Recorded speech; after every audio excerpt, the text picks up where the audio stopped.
guys. Thank you.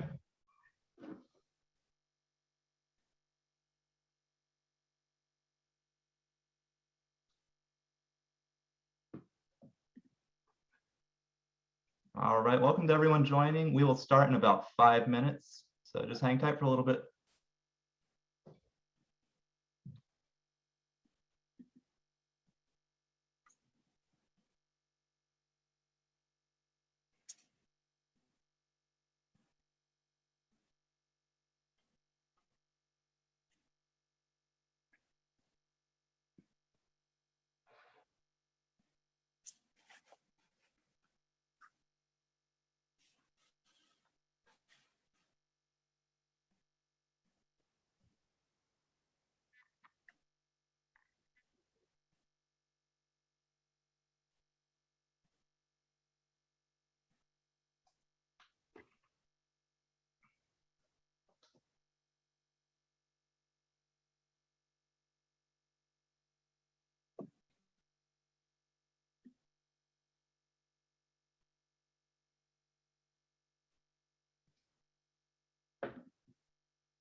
All right, perfect.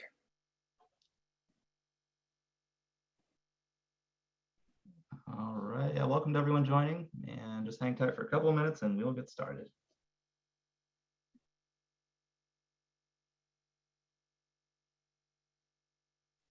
Perfect. Just hopping out right now.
All right.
All right, we'll be starting in about 1 minute, so just hold tight.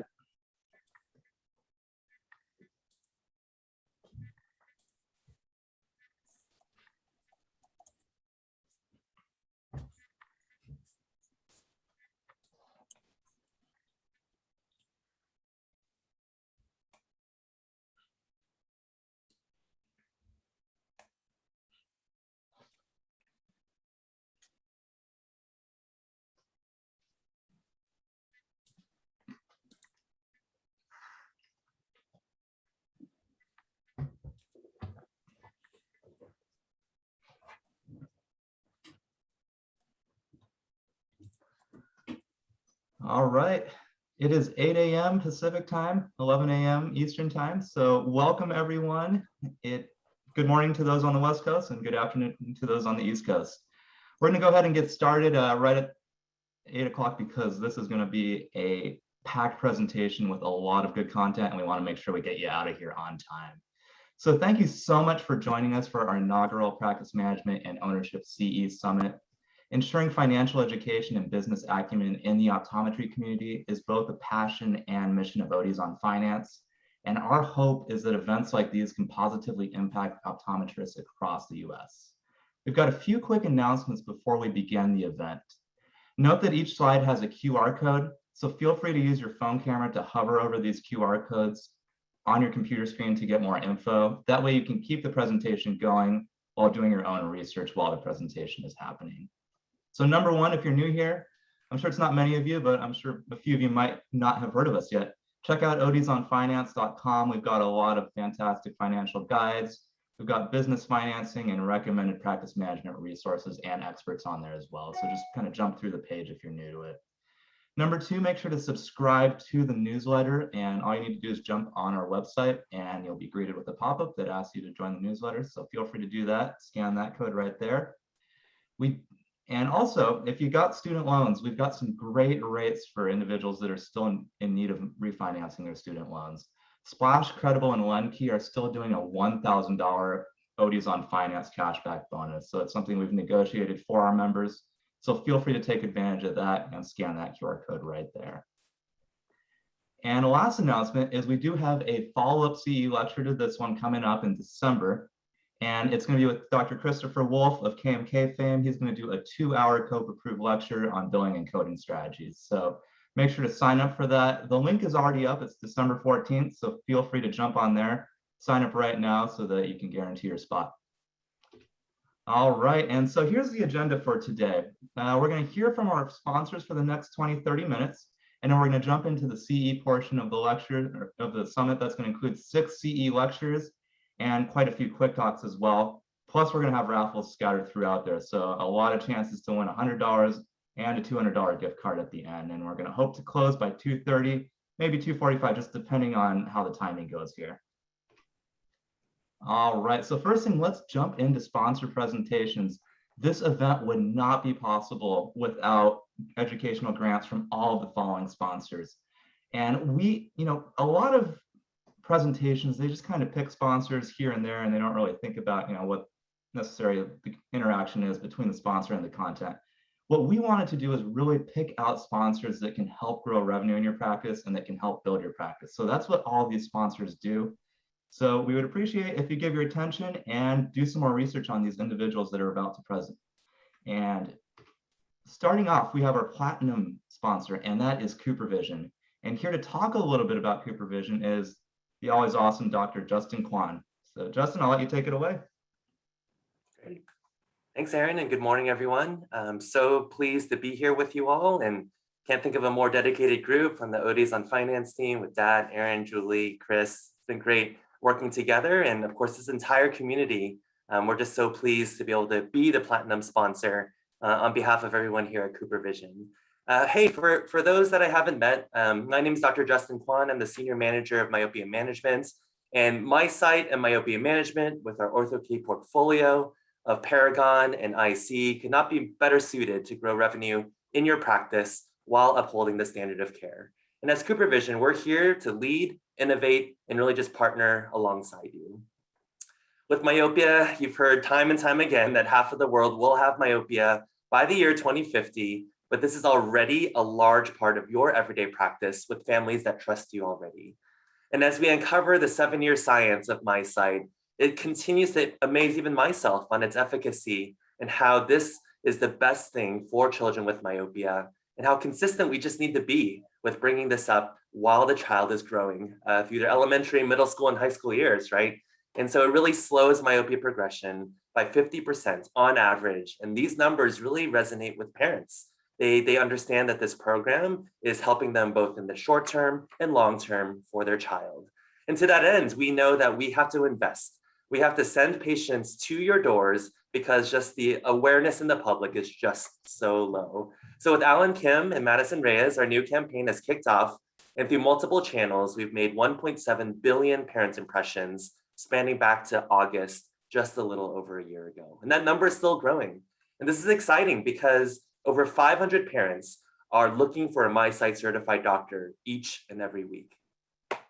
In terms of innovation, we were the first to have a net plastic neutral contact lens with Clarity One Day, calculating all the plastic that goes into it and partnering with Plastic Bank to reclaim that plastic out of ocean waters while helping those folks that collect that plastic live better lives. And so this is great because we've collected over 10 million bottles of water equivalent since January already. So this is really exciting work. And of course, the MyDay multifocal, you just saw that Aaron flashed that on the screen. This is a revolutionary design with this binocular progressive system, easy, and it just works. So please talk to your Cooper Vision rep to get your hands on a fit set. And lastly, do you want to partner? We know we cannot do this alone. And it's just so amazing to be on this program, this summit today, because you all are partnering together with us alongside these associations to really raise the standard of care with myopia management and children's vision. So with our complete portfolio that's still growing, stay tuned in 2022. Hopefully we'll get that FDA approval of SightGlass Vision as a spectacle lens. You are very well suited to take care of patients with myopia. So thank you so much. Really enjoyed being here, and I'll turn it back to you, Aaron. All right, awesome. Let's see here. I have to reshare my screen here.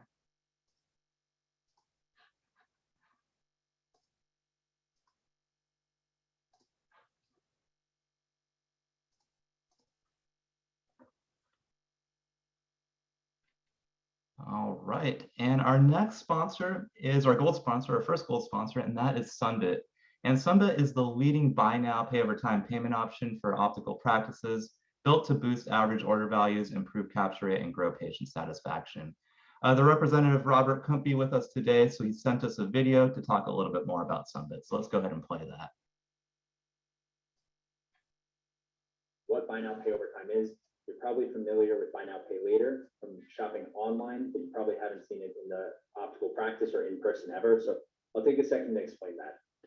First of all, when we moved into this space, we actually did a survey of over 1,000 eye care professionals. We asked a simple question. We asked, why don't patients purchase their eyewear, and why do they opt out of treatments after their eye exam? And the answer was relatively simple. Over 50% of people, eye care professionals, responded that it was too expensive for patients to complete the treatment. Now, 52% of people said it was too expensive, but 16% of people said patients want to shop around. 9% said they need to talk to a loved one. These reasons, they tie into the pricing as well. I don't ask a loved one if something looks good if I know the cost is $20, but when it's $200, $300, pricing gets scary, and I stop and I maybe balk at the cost. Now, there's something else that happens here, and then something else happening in the United States. It's important to understand. 40% of Americans do not have access to $400 to spend out of pocket in the event of an unexpected expense or an emergency, and 62 million Americans don't have vision insurance. So what that means is out-of-pocket costs in the optical can be very prohibitively expensive and create anxiety even when it's a necessity. So we took that understanding and we asked patients, would you upgrade your eyewear if a buy now, pay later solution was offered? Overwhelmingly, the answer was yes. 74% of people, patients, told us they would upgrade their eyewear if a solution like buy now, pay later was offered. Now, it's not just one thing they felt like they were foregoing. People want multiple items, another pair of glasses, lens upgrades, prescription sunglasses. These are all things people said they would like to buy if they had more access to a buy now, pay over time solution. Now, what does that actually mean, buy now, pay over time? You've probably seen online at some point to now, companies like Affirm, Klarna, Afterpay. And if you haven't heard those names, you've probably seen, paying for, instead of $1,000, pay as low as $106 a month. Simple, easy technology that makes shopping easier. It's even offered online today. If you go to Warby Parker for optical needs, you can see buy now, pay later offered. What that means is consumers, patients expect to be able to buy now, pay over time. It's become much harder for someone to spend $400 upfront than it was a few years ago. That means it's harder for you to sell it. And what that means really is, online, there are options, but in person, they're not. So when people are in an optical or in any brick and mortar, they're thinking about whether they can get a better deal online. Now, we've built a solution to combat that. We built a sales tool in the form of a tablet to help you capture lost revenue. So I'm going to shift over and I'm going to share what that looks like on my tablet. So this is the tablet that we put into a practice to help with capturing lost revenue. I'm sharing it here. You can see my screen and I'm. All right, great. So that is Sumbit. So once again, feel free to check them out if you've got any questions. It's a fantastic technology that you can implement in your practice. And we are going to move on. Oh, yeah, look at that. Perfect. All right, we're going to move on to our next Gold sponsor, and that is NeuroLens, with which you can experience dramatic patient outcomes and practice success. Here to talk more about NeuroLens is Matt Swartz. So Matt, feel free to take the floor. Thank you, appreciate it. Are you going to put up my first slide? Yeah. Thank you. I always like to start out with our branding because, you know, every day you guys make people see better, but what we do through NeuroLens technology is we make people see better and we also make people feel better by addressing the symptoms that you're seeing in your practices today. I mean, patients are out there suffering and we have a solution for them. Next slide, please. Just a real quick kind of hit list on, you know, why NeuroLens and why would you consider NeuroLens? And, you know, first and foremost, it's really, this is an optical solution for a medical problem. This is an ophthalmic lens. It goes in any frame in your dispensary. As long as you have an 18 seg height, we have 3 different designs: a single vision, an office lens, and a progressive. And, you know, today we know everything we do is based on data. We collect data through our patient surveys, our lifestyle questionnaire. We're collecting measurements, so we know, you know, what the outcomes are on those measurements through the device. But 2/3 of the patients coming into your practice today are symptomatic of some sort. That doesn't mean they're all candidates for NeuroLens, but in our last run of 800 lifestyle indexes, 90% were indicating a 2 or more on symptomology, which is significant. But over 50% of your patients coming in today could be candidates for NeuroLens. 20 to 30% are a slam dunk. They're pretty symptomatic. You know, in just a 2 to 4 minute test with our new measurement device, we're going to give you a wealth of data. We're going to tell you exactly what's going on with the visual system. Where's the misalignment? Are they exophoric? Are they esophoric? Are they exo at near? Are they exo at distance? And then we're going to provide you an algorithm that's going to take a lot of the guesswork out of how much prism do you need to prescribe. It's a very simple, very easy test. And it's subjective. So there's not, you know, you're not counting on the patient to tell you when it's lined up. We're doing all the heavy lifting for you. And then we offer 100% patient satisfaction guarantee on the lenses. That's how confident we are in this technology. We have a less than 4% return rate on that satisfaction guarantee. This lens is working well. Our largest site did 96 pairs out of 1 location last month. So go figure, that's a lot more than, you know, probably you would ever think you could do with NeuroLenses. There's no competitive lens or device like this in the industry today. You know, when people say here your competition, it's basically, you know, chiropractic medicine, because people are misaligned. They're going to get their neck and their back straightened out. Some people are getting Botox for the headaches, Topamax. I mean, those are really the competitive entities to NeuroLens. Our patient retainment and referral are really unsurpassed. These patients are going to be coming back to you. They're not going to be going somewhere else to find this technology. You know, we have very successful outcomes, and I think you can ask anybody that has the technology. I mean, it's essentially like word of mouth has spread. That's why we're exploding as a company, because this technology works and it's making a difference. $400 profit on each pair. You know, 10 pairs is going to generate $4,000 profit monthly. That's what this is all about. You know, serving your patients and actually getting paid in doing so. You know, we are not on any TPAs or managed care. So this is a complete private pay transaction. Next slide, please. Just a couple quick things. You know, we do qualify for Section 179, but if we're going to do that this year, we need to move forward very quickly. You can email me at mattswartz@neurolenses.com, or you can go to our website, www.neurolenses.com, where you can become a provider. You can fill out the become a provider and we'll get in contact with you. Either way, we'll get back with you quickly. We have very aggressive offers that will help you pay for the device based on the number of pairs that you do. So don't worry about that. I mean, we do have a cost in the device. The device is $34.9 MSRP, but we take financing, cash credit. And one of our financing partner that we use, Funding Will, is actually offering 6 months, no payments right now. So you could get the Section 179 and the 6 months, no payments. And just one more slide, please. We've launched a national campaign. Even though these symptomatic patients are coming into your practices, we have done this neuralensTest.com where people can go on, they can answer a few questions. They'll determine that they, are symptomatic or they're not. If they are, we're going to send them into the closest provider. We do have Find a Doc on our Neuralens site, and we are trying to drive patients in. We also have a Neuralens peer-to-peer newsroom that you can look at on our website. It's a wealth of information, and that is all I have today. We'd love to have you as a partnership, and love to talk to you. So thank you for the time. All right, thank you very much, Matt. I believe you have a few questions in the chat, so you might want to check that next. And Justin as well, a few questions in the Q&A and chat.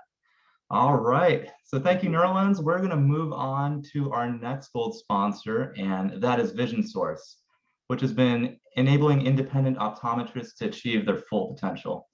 And here is Dr. Tim Trin to talk more about Vision Source. Tim, the floor is yours. Thanks, Aaron. Thanks, Matt. Thanks so much for putting on this presentation. As we all know, as ODs, we don't really get a lot of financial literacy when we go through our education, and this is just a great program. I'm excited to represent Vision Source here today. Vision Source, as a member, I've been a member for about 10 years now. This organization is phenomenal. They've been here for about 30 years. In 1991, was founded with a whole mindset of creating a competitive buying group. And since then, the Vision Source has grown significantly. Next slide, Aaron. So we are now 3,100 offices in over 50 states. And with that, all of our offices are all independent doctors. But as a collective, we really are one of the largest optical retailers and players in 2020 and 2019. Next slide, Aaron. Each of our individual offices are roughly averaging close to about $1 million. But as a collective, we are doing close to $2 billion in terms of sales. And this offers huge leverage in the ability to negotiate with vendors, but also dictating the future of private practice. Next slide, Aaron. Next slide. The average Vision Source office grows about 3 times faster than the national average. And so with this, this slide is really telling, because if we look at what happened during the pandemic as well, Vision Source offices also recovered much faster than the average national average. This is really in large part due to our network, but also the team in Kingwood. Next slide, Aaron. We have significant training tools that are available, such as the Business of Optometry training sessions. This allows doctors the opportunity to attend a full day session, learn about managing finances, how to manage HR elements, grow their profitability and empower their staff, creating culture and creating a smooth running office. Next slide, Aaron. Vision Source also creates online tools to help with staff education. Especially with this changing dynamic, it's really difficult to hire staff in the industry. This is an opportunity to allow doctors the ability to hire staff outside of the industry, onboard them, and automate some of the training elements. Next slide, Aaron. And one of the coolest things that came out during the pandemic is what we call the Vision Source Max. This really cuts the optical training time down. Instead of dealing with the complexities of trying to figure out managed care plans and dealing with calculations and copays. And this oftentimes takes over 6 months or a year to train opticians to kind of learn this element.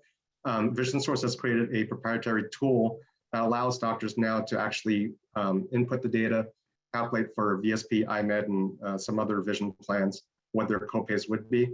This really takes a lot of that complexity out of the equation and allows you to fill that optical role a lot more quickly. Next slide, Aaron. This is really probably the coolest program that Vision Source has created, and this is called the Vision Source Next program. Vision Source Next is dedicated to the future of optometry and private practice optometry specifically.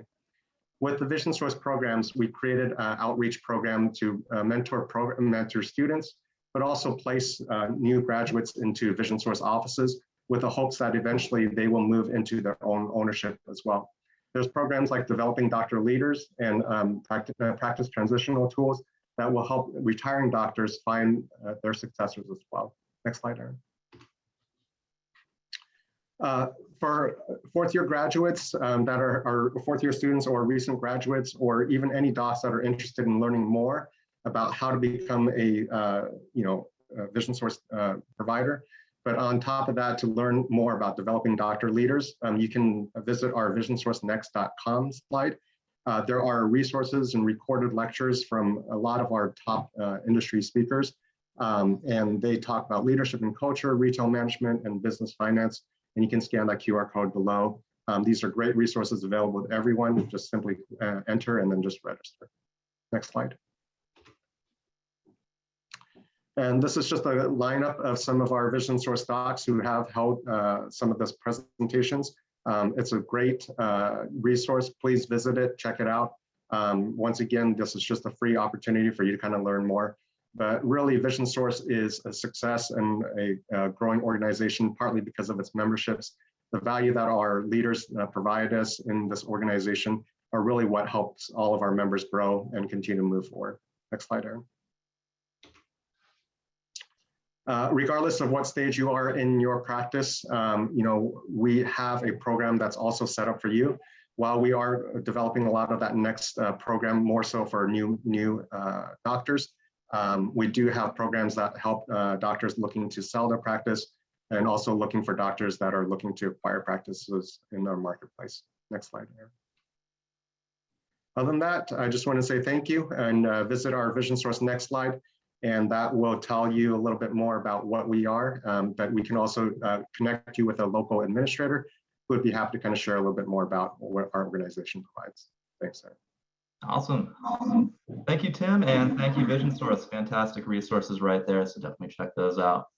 And we're going to move on to our next gold sponsor, and that is Idoc. Make the right business decisions for your practice. Get the insight and information you need to compete, thrive, and grow with Idoc Financial Services. And here to talk more about Idoc is Rita Thomas. So Rita, you can jump on. Good morning. Can we get the first slide up? Yep. Great, thank you so much. I'm Rita Thomas. I'm Practice Development Manager for the Northeast region at Idoc. Idoc has been in the alliance space for over 20 years. We're so excited to announce our new Idoc services launch that provides hands-on support to free up your time, provide expertise, and set your practice up for peak performance. Idoc has invested in these services to bring to market the best products available. We have concentrated in 5 key areas: marketing, optical, finance, HR, and specialty, to provide widespread coverage and support throughout the practice. With the help and support of Idoc services, our goal is to allow you to spend your time your way, providing great patient care and focusing on growing your business. These new Idoc services are available a la carte, depending on your practice's needs. Idoc members receive discounted pricing on all services, and this new launch is not only offered to our members, but it will be also offered to non-members. We are evolving and innovating and really excited to serve not just as an alliance, but going beyond that as a membership service organization. Okay, next slide. So here's a snapshot of our services. We are providing marketing services, full marketing solutions to ODs, such as websites, SEO, social media. Our goal is really to help support you to continue to build your brand through personalized and really customized content. Books and Benchmarks is our new bookkeeping service that provides owners with accurate, reconciled monthly financial statements. Combined with back-end support for payroll, with financial expertise and experience, owners will get easy to understand optometry-specific financial statements and access to the industry's only benchmarking platform that combines QuickBooks, payroll software, and practice management software to auto-generate meaningful benchmarks, giving owners the tools they need to assess practice performance and make better decisions for their business. We are also leading into optical consulting to support you with a comprehensive growing program of data-focused tools, best practices, and unbiased advice designed to optimize your optical performance. Our HR Now service provides compliance expertise for small business with dedicated staff hotline, unlimited access to a robust library of forms and resources, as well as a templated and compliant handbook builder. This is a free service to our Idoc members, and it can also be available to non-members for a small fee. Okay, next slide. So for years, Idoc has offered high quality industry respected consulting to our members, but our members told us that they wanted more of our help with implementation and not just our advice. So we leaned into services, not to just tell ODs how to run their practice, but to actually do it for them. Next slide. So our Idoc membership plans will remain best in class with benefits like HR, Now, insider events, education, competitive vendor programs. Nothing changes here. Idoc is simply adding enhanced hands-on service opportunities for even more practice support. And Idoc will continue to bring these products and services to market with more innovation and next year and beyond. And again, just as a reminder, these services are available to non-members as well. To learn more about our new portfolio of services, you can contact us through phone, email, our website. We really look forward to helping you achieve your dreams. Thanks so much for allowing us to share our exciting news this morning. Have a great day. Awesome. Thank you so much, Rita. And I know that was very last minute. We had you on last night. So thanks for a great presentation, and make sure to check out Idoc. My pleasure. Thanks again. Yeah. All right, we're going to move on. And here's one more slide for Idoc. And we're going to move on to our next Gold sponsor, and that is the very innovative Practice Pal. And we've got Perry Brill of Entrepreneur to tell us more about Practice Pal. So Perry, take it away. Hi, everyone. I am Vice President of Marketing at Practice Pal. And many of us have not a very fond liking of vision plans due to staff training and searching benefits. And so we simplify vision plans for in-network. Yes, you heard that right, in-network, to literally find nearly any vision plan on one website within 30 seconds.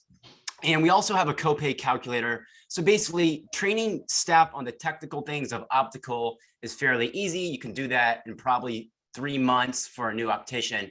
But teaching people how to interpret benefits for contacts, exams, glasses, and all those confusing things, we do that super simple. So if you want to please play that video, Aaron. Yep. Let's jump to that. So, vision plans waste staff time, and we want to make it easier for you. Verification, super easy. No more tabs open on your browser. Hi, I'm Perry with Practice Pal, and I'll be giving you a less than 2-minute demo of how we can make pulling up vision plans in your office super easy in about 30 seconds. Let's go. As you can see, we are typing in the patient's last name, first name, and date of birth.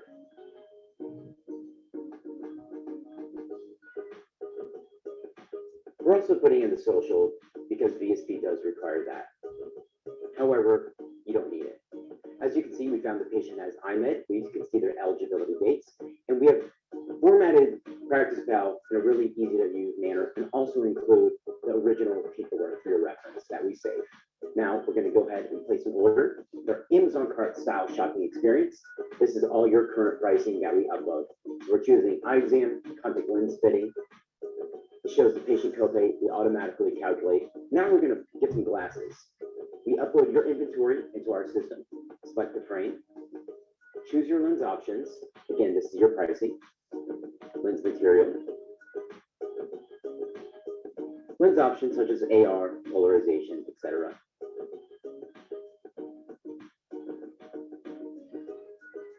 Now, we're going to put the contact lenses in here. Again, we'll upload your inventory with your prices. Add to cart and proceed to checkout. Immediately, you can see that we are showing real-time copay calculations, and you no longer need to consult confusing paperwork. Here is a nice spreadsheet style about the fees, where you can easily show pricing transparency with your patients. From there, we can collect payment. So many times it takes 15, 20 minutes to price a patient using vision plans, and then they change their mind. You got to, shred up that piece of paper. We do that all on a tablet or a desktop. This does integrate with some EHRs, some it does not, but it all lives in a browser. You don't need EHR compatibility to make this work, but I hope you consider making your lives easier, staff life easier by implementing super fairly priced software in your practice, and it will literally boost your sales just due to pricing transparency. So thank you so much. All right, thank you, Perry. That was Practice Pal, so make sure to check them out. Very innovative, very cool. And next thing, we're going to jump into our silver sponsors. And so our first silver sponsor is OMG, that's Optical Marketing Group. And Optical Marketing Group and Content Link is a finishing touch design resource that exists to help fine-tune your retail presentation. So it's cohesive, creative, personalized, and thoughtful. Clearly and professionally communicating your identity and offerings is essential to creating a positive buying experience. Led by industry veteran Bill Gerber, OMG is behind some of the most successful independent and corporate brands in the industry. Bill's team of talented designers, project managers, and advisors focus on practice design, practice makeovers, digital signage, static signage, and are currently developing the industry's first omni-channel selling system called Sherpa. So contact Bill and his team to help build your practice.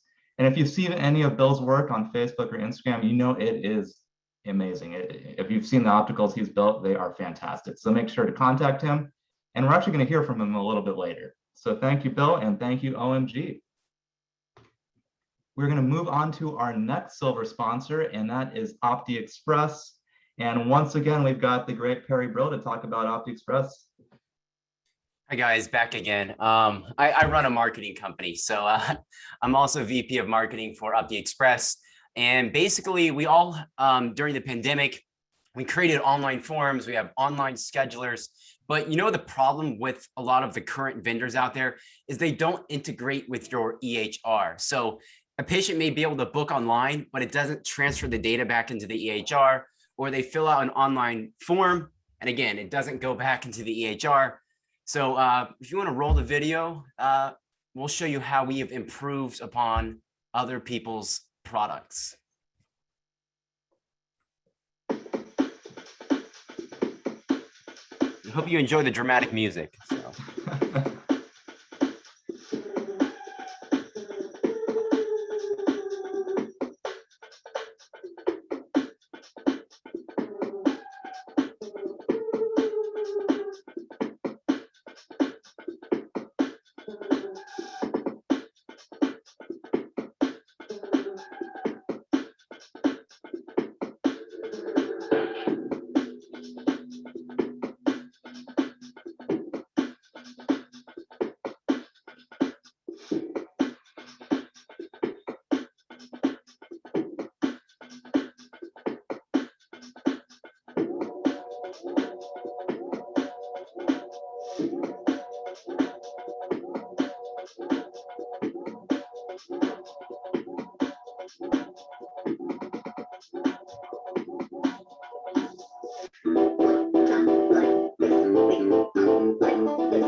So if you're looking for really great software, we work in addition to Weave, Solution Reach, for patient care. Anything you currently use, we're not looking to replace, we're looking to enhance it by getting the data where it needs to go. On average, you probably spend a couple $1,000s a month just submitting data, patient data, medical history, insurance info back into the EHR.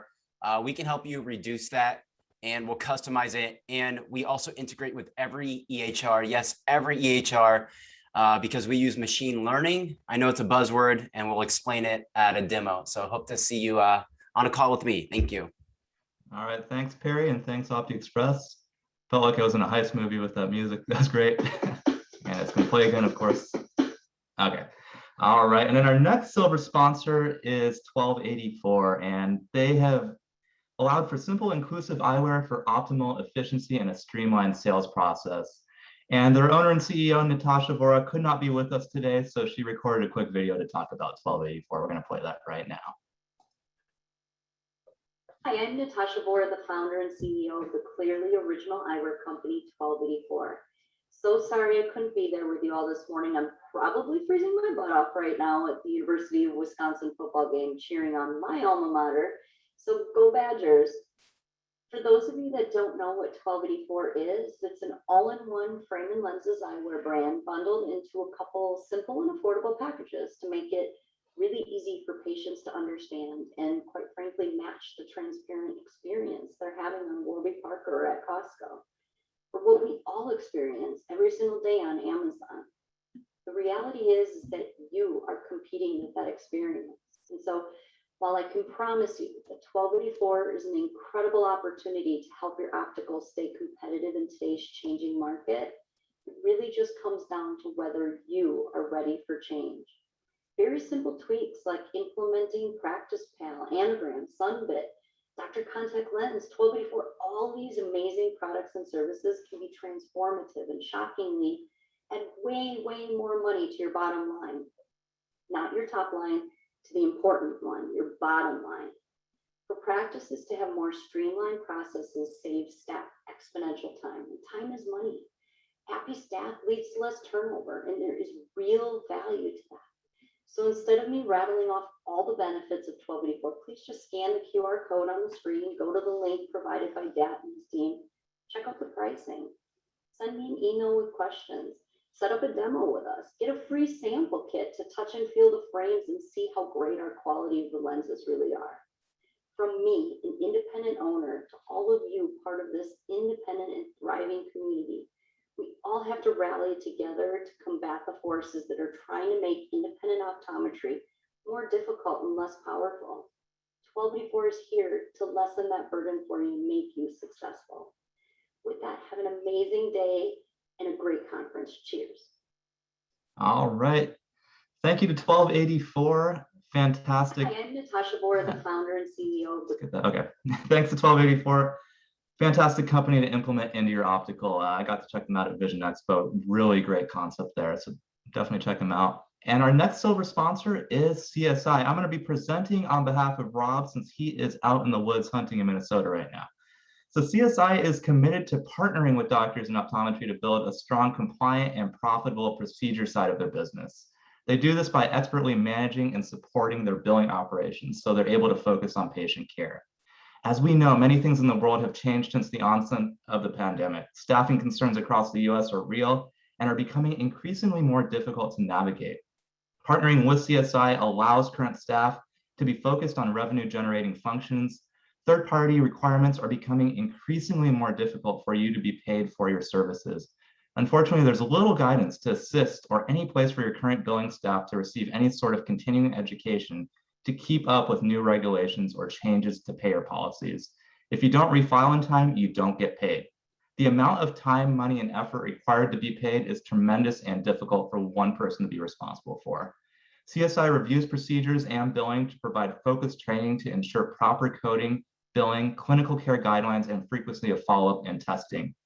Doing it right generally equates to more revenue. They provide chart reviews as part of their billing services to monitor documentation.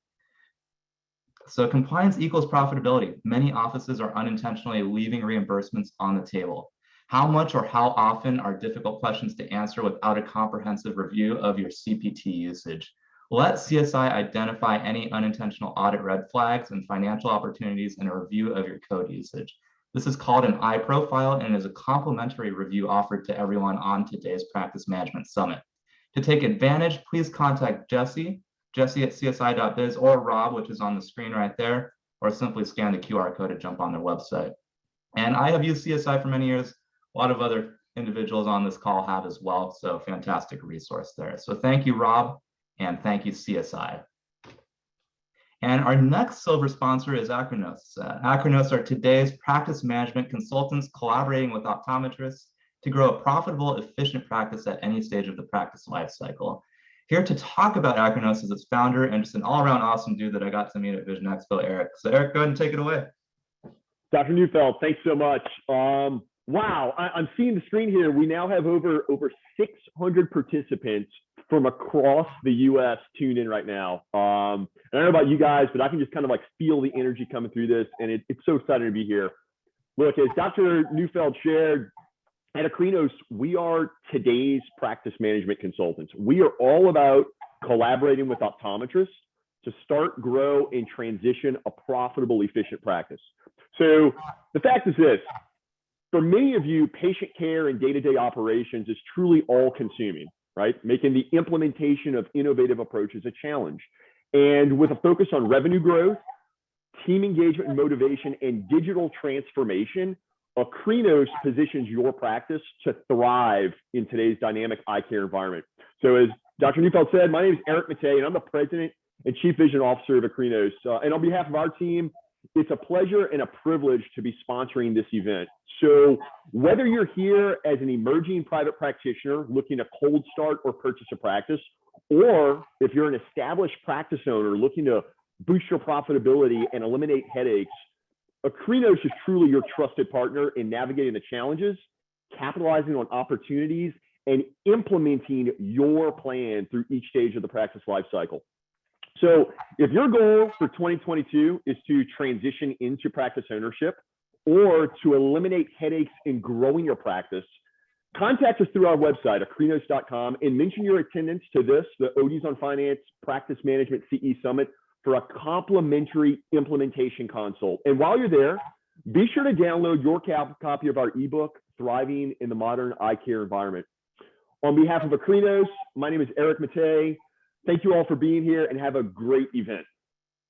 All right, thank you, Eric. And Acronos, let me pronounce that correctly. Acronos, not Acronos. So yeah, definitely check him out, scan the QR code there. And yeah, once again, him and his team are fantastic. A lot of great ideas for the emerging practice owners out there. All right, and then we're going to jump to our bronze sponsor next. So our first one is Williams Group. And the Williams Group consulting team provides you with the pathway to design the life you want. Williams Group houses the most skillful, prestigious practice consultants with years of experience enhancing offices all around the country. Their team knows what it takes to build a practice with consistent procedures, strong leadership with quality accountability, and team member training to ensure your staff stands out in the practice care experience. You no longer have to wonder how you will get everything done. Working together with Williams Group, executive consultants will provide you with the confidence in knowing you'll be working smarter, not harder. And Williams Group consulting team provides you with the pathway to design the life you want. So if you're interested, go ahead and contact Robin and scan that QR code right there, or go to thewilliamsway.com/callrobin. Thank you, Williams Group. And our last bronze sponsor is Cogniview. By harmonizing cognitive performance with visual ability, you can better help your patients understand that healthy vision is key to brain health and overall quality of life. This added service can differentiate your practice and raise patient health outcomes. The association between vision and cognitive health is providing optometrists the unique opportunity to assess early detection of cognitive decline and potentially slow its progression through recommended use of visual correction. Based on FDA cleared technology and protected by 17 patents, Cogniview allows optometrists and similar disciplines to deliver world-class patient care and service by offering a uniquely differentiated cognitive assessment. The Cogniview Thrive assessment is self-administered in 5 to 10 minutes by the patient using a laptop-like portable device. Using adaptive psychophysics, Cogniview focuses on cortical information processing by testing key cognitive domains and 2 performance measurements: reaction time and speeding process. So definitely check out Cogniview. The contact info is Whitney Paratek. Email's there, QR code's there as well. Really fantastic technology. I know a few practitioners that do use this and have really liked it and implemented it in their practices. All right. So that does it for sponsor presentations. Thank you to all attendees for your attention. Once again, this whole thing would not be possible with sponsors, and all these sponsors exist to help grow your practices and grow your revenue. So definitely check them out if you have a chance, or if you are in need of anything to help grow your practice. So sponsors, once again, thank you. And we are going to continue. And the first thing we're going to do is a raffle. Since you just sat through about 40 minutes of sponsor presentations, we figured we would reward the audience with a raffle. And that is sending me over the first winner. It's a $100 gift card. And it is Chu Lee. So C-U-C first name and last name L-E. If you are present, please raise your hand and also email us, admin@ODsonFinance.com.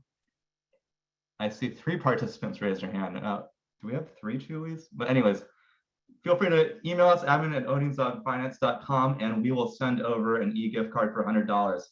Isn't this awesome? You get to go to a summit for free, get CE, and then also win money. I mean, I don't see what could be better. All right, otherwise, we're going to move on. So we are in the COPE-approved CE and Quick Talk portion of the summit. We're commencing that right now. So 4 quick reminders. Remember to answer live poll questions. I believe they're only going to be for Dr. Rhue's presentation, but make sure to do those to help her out. And there's going to be a survey at the very end when you log off of the summit. Please answer it. It's 5 questions. This is the first time we've done a summit of this size. We really want to get feedback to know how we can improve future summits for you. And in order to get credit for the CE, you got to be present for the entirety of the presentation, and Zoom is tracking your attendance. If you have connectivity issues, just email us, once again, admin@ODsonFinance.com. And CE certificates will be sent via email 3 weeks after the event. Don't contact us sooner. It's going to take about 3 weeks to get them out to all 600 that are on the call right now. All right. So our first lecture is from Dr. Mick Kling, probably one of the most recognized and respected business speakers in optometry, and an individual that we've had the privilege of working with over the last few years. Mick is the founder and CEO of Envision Optometry, a 2-location practice in San Diego, California. He's also the owner of Impact Leadership, which provides business coaching services for the eye care community. In addition to his consulting role with Impact Leadership, Mick is the practice management and transition advisor for Vision Source, a network of over 3,200 independently owned practices across the US. So I'm going to go ahead and turn it over to Mick, and our first CE lecture is starting right now.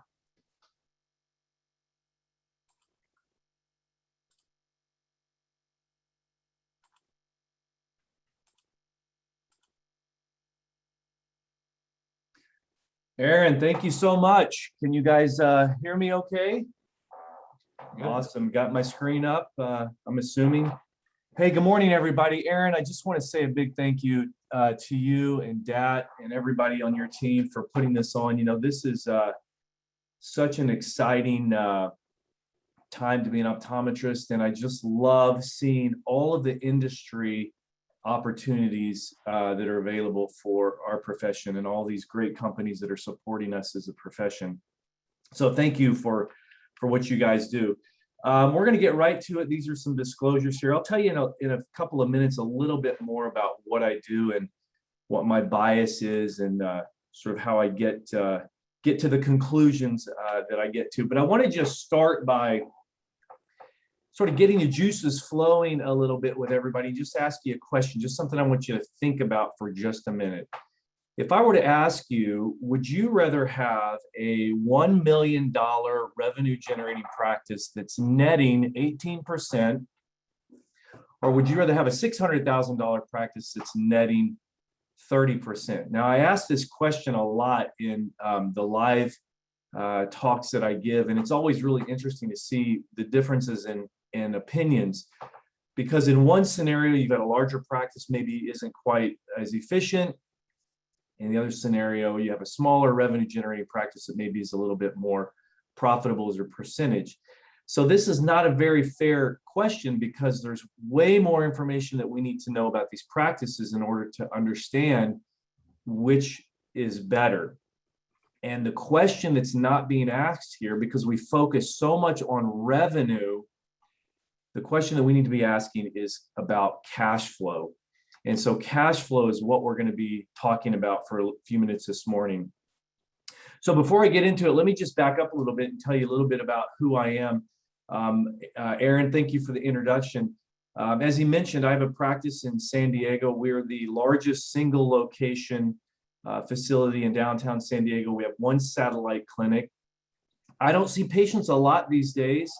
I spend the majority of my time as a practice transition advisor for Vision Source. We have about 3,200 practices in the US, and at any given moment, about 1 or 2% of our practices are transitioning, whether that be a member selling to an associate, or a member acquiring additional locations, or a new, young, and up-and-coming OD purchasing a member practice. And so my role really is to facilitate that transaction.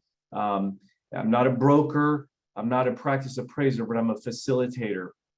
Most buyers buy one practice in their lifetime, and most sellers sell one practice in their lifetime. And so it's a daunting experience. And so my role is to help navigate through that. Because of that, I spend a very large portion of my week looking at profit and loss statements, because it's important to understand the cash flow of a practice, to understand what it might be worth, what a bank might lend on it. So I've gotten pretty good at looking at P&L statements. And there's some things that I've learned about cash flow that are really critical to understanding how to manage and run your business. And so I'm going to share with you today 8 things that I see commonly that are pitfalls or traps that practice owners find themselves into that cause the cash flow of their business to be stressed. So we're going to dig into those 8. Before I do that, I want to just show you this quick little slide here. So one of the big misconceptions about owning a practice is that I can just grow my way out of cash flow problems. In other words, if I can get to $1 million in revenue, all my financial problems are going to go away. If I can get to 2 million, things are going to get better. If I can get to 3 million, things are going to get better. And that is not always the case. In fact, what I typically see as practices get bigger, often the cash flow gets worse or more stressful. And the reason that is if you look at this graph, this blue line represents the revenue of the practice or the income. The orange line represents the expenses. And what happens is we grow the top line revenue of a business, our expenses typically trail right along with it. And that happens because as we get bigger in revenue, we have to hire more staff, our cost of goods go up, we might have to get into a larger facility. So all those things, those expenses are trailing right along with the income of the practice. And inevitably, what happens at some point in the journey, the practice revenue declines for whatever reason. And the unfortunate thing is that the expenses of our business don't just miraculously stop. And so at some point there's a crossover that occurs where our expenses actually exceed our revenue. And that creates a cash flow pinch. Human behavior is such that we panic, we slam on the brakes, we start cutting back, we maybe let a few people go, and then we go into some recovery. And then lo and behold, as time goes on, the revenue drops again, and we pinch again. And it's this cycle that goes on and on and on that I think is one of the biggest stressors to owning a practice. And so the point I want to make is that one, we cannot outgrow cash flow problems unless we have a deliberate plan on how to do it. And two, these cash flow pinches are very common and very much expected in our business. And we'll get into in just a couple of minutes why that is.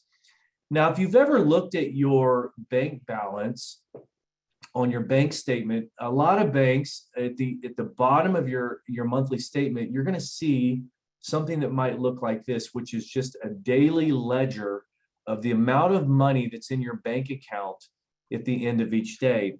And if you take a close look at this, in this example, this is a fictitious account that's got, in the middle of the month, it's got about $40,000 in the bank account. But at the first of the month, it's got only about $6,000. And these swings in cash flow are very common with our bank balance. And it's because it's the way that money flows into and out of our business. And so this scenario of having one moment a lot of money in the account and the next moment not very much is a very typical experience. if you were to plot this out over a year, or let's say 6 months, what you would see is something that might look like this, which means the orange graph shows the lowest balance at any given time in the month, and the blue graph shows the highest balance. And you're going to see these variations. If you look at this on a day-to-day basis, you're going to see that certain times of the month, your bank balance is going to fluctuate based on the bills that you're paying. So at the first of the month, you might have some rent that's due, and then you get a big influx of cash, and that's typically a VSP check that comes in, and then you pay some bills, maybe payroll hits, and the bank balance drops again, and then you get another VSP check. And so you see this cycle that occurs. And again, this is what I think creates a lot of the stress and anxiety for us as practice owners. So that leads me to, why is this happening? Why do we experience this phenomenon as a business? And before we dig into that, let me just take a step back and just talk about what really cash flow is. In the most simple terms, cash flow is simply the difference between the money that flows into your business and the money that flows out of your business. And it's not so much about just the amounts that flow in and flow out, but it's the timing. So our goal as a business is to collect money as fast as we can and to pay our bills as slow as we can. Now, that's not suggesting that we don't pay our bills, but it just means that we want to make sure that we are doing it in a timely fashion, because the timing of the way we do this is very, very critical. The reason this is so hard for us as healthcare providers is this: we are one of the few businesses that actually delivers care, delivers services, incurs expenses before we get paid. So think of any other business. Let's say you go to Amazon and you want to buy something. The order in which you do things is you select the product you want to buy, you put your credit card in, and you pay for it first, and then you receive what it is that you ordered. In our business, what happens is we deliver all the services, we provide all the care, and we hope and pray that in 30, 60, or 90 days, we actually get paid for the effort that we put into this. And that's what happens when we have an outside, a third-party payer, which is the way healthcare is structured. And so that creates a very precarious timing problem for us as business owners. So it becomes highly important that we learn how to manage the timing of when money flows into the practice relative to when money flows out. I'll give you a really simple little analogy. Let's say that you have $20 in your pocket and you're going to leave the house and you want to go do a little shopping. You leave the house with $20, you stop by the ATM machine and you grab $100 out of the machine. You hop over to Nordstrom and you spend $110 and you return to the house with $10. So that's basically what a statement of cash flow says. It says I started with a certain amount of money and I ended with a certain amount of money after some amount of time occurred. The order in which we did this, for instance, we stopped at the ATM machine before we went to Nordstrom, is very, very important, because had we done this in a different order, left the house with $20 in our pocket, went directly to Nordstrom before the ATM machine, there's no way we would have had any money to buy what we wanted to in Nordstrom. So again, it's the order and the timing in which that we do things that is highly, highly critical when it comes to managing the cash flow in the practice. So let's take a look at a very simplified profit and loss statement. Now, one thing that I have learned is that most ODs are not comfortable looking at financial statements. Our financial statements are primarily made up of 3 reports, accounting reports: profit and loss statements, balance sheet, and a statement of cash flows. If an OD were to look at any statement, it would probably be the profit and loss statement. The problem with the profit and loss statement is it may not always be telling us exactly what we really are asking about our business, but it's still a very important document that we need to learn to become very comfortable with. So I want to give you just the bones of sort of what a very simplified profit and loss statement looks like. So on the top line, all of our businesses have revenue. In other words, money comes into the practice. And then we have 4 main buckets of expenses. Those are cost of goods. So those are the frames, lenses, contact lenses that we sell to our patients and customers. We have people costs. So those would be our human capital or resources for hiring people to come into the practice. When I think of people costs, I do not include OD compensation, either for you as an owner or as an employed OD. So when I say people, what I mean is non-OD payroll. We then have occupancy costs, or we call these place costs. So these would be things like your rent or your mortgage if you own your building, your utilities, maintenance, things like that. And then for simplicity, I just lump everything into this big bucket called our things bucket. So think about your practice. You've got income that comes in. In this $1 million practice example, we've got 4 main buckets of expenses.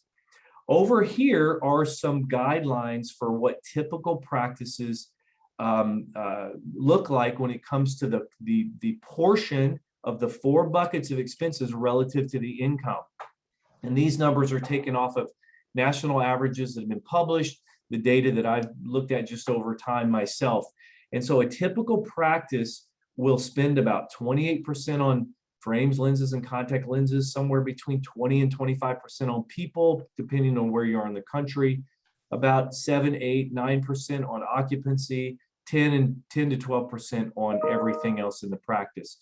This leaves what we call a net operating income of about 27%. So in this example, it's about $270,000 on this $1 million practice. Now, this 27% is before OD compensation, and I mean both owner OD and associate ODs if we have associates in our practice. So what's left here, the 270 in this example, has to support the compensation of our doctors that are providing the care in our practice.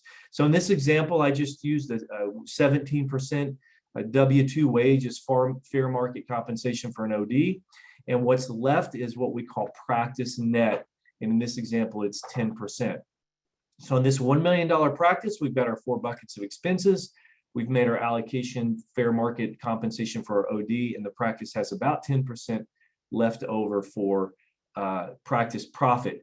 So that's just a kind of a high level look at a profit and loss statement. Before I go any further, thinking about a profit and loss statement, I want to stop for a minute and make sure that everybody understands the difference between profit that we measure on a profit and loss statement and what we're going to talk about today, which is cash flow.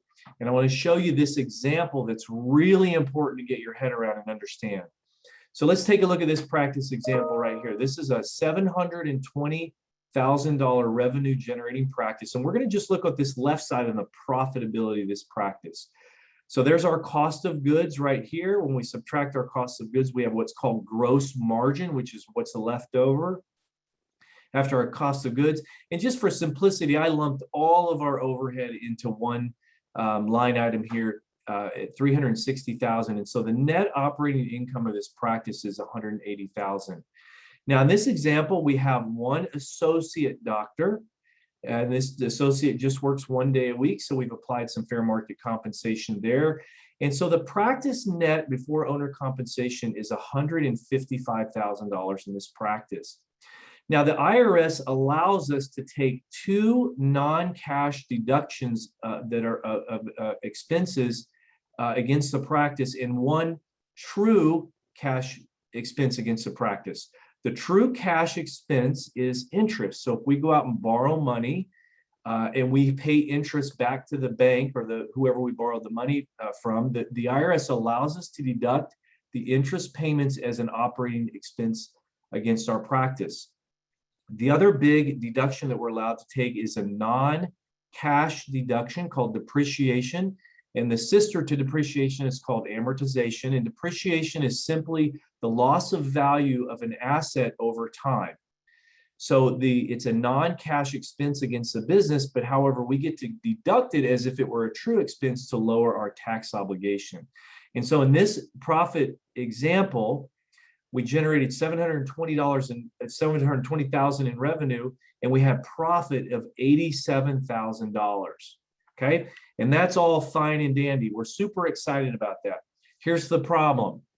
Our CPA calls us very excited. We had a very profitable year, 87,000. I need you to write me a $20,000 check to pay the taxes. And then what you do is you pick up your phone, you look at your bank balance, and there's no money in your bank account. And you think, how in the world can I have a $20,000 tax bill, $87,000 of profit, and I have absolutely no money?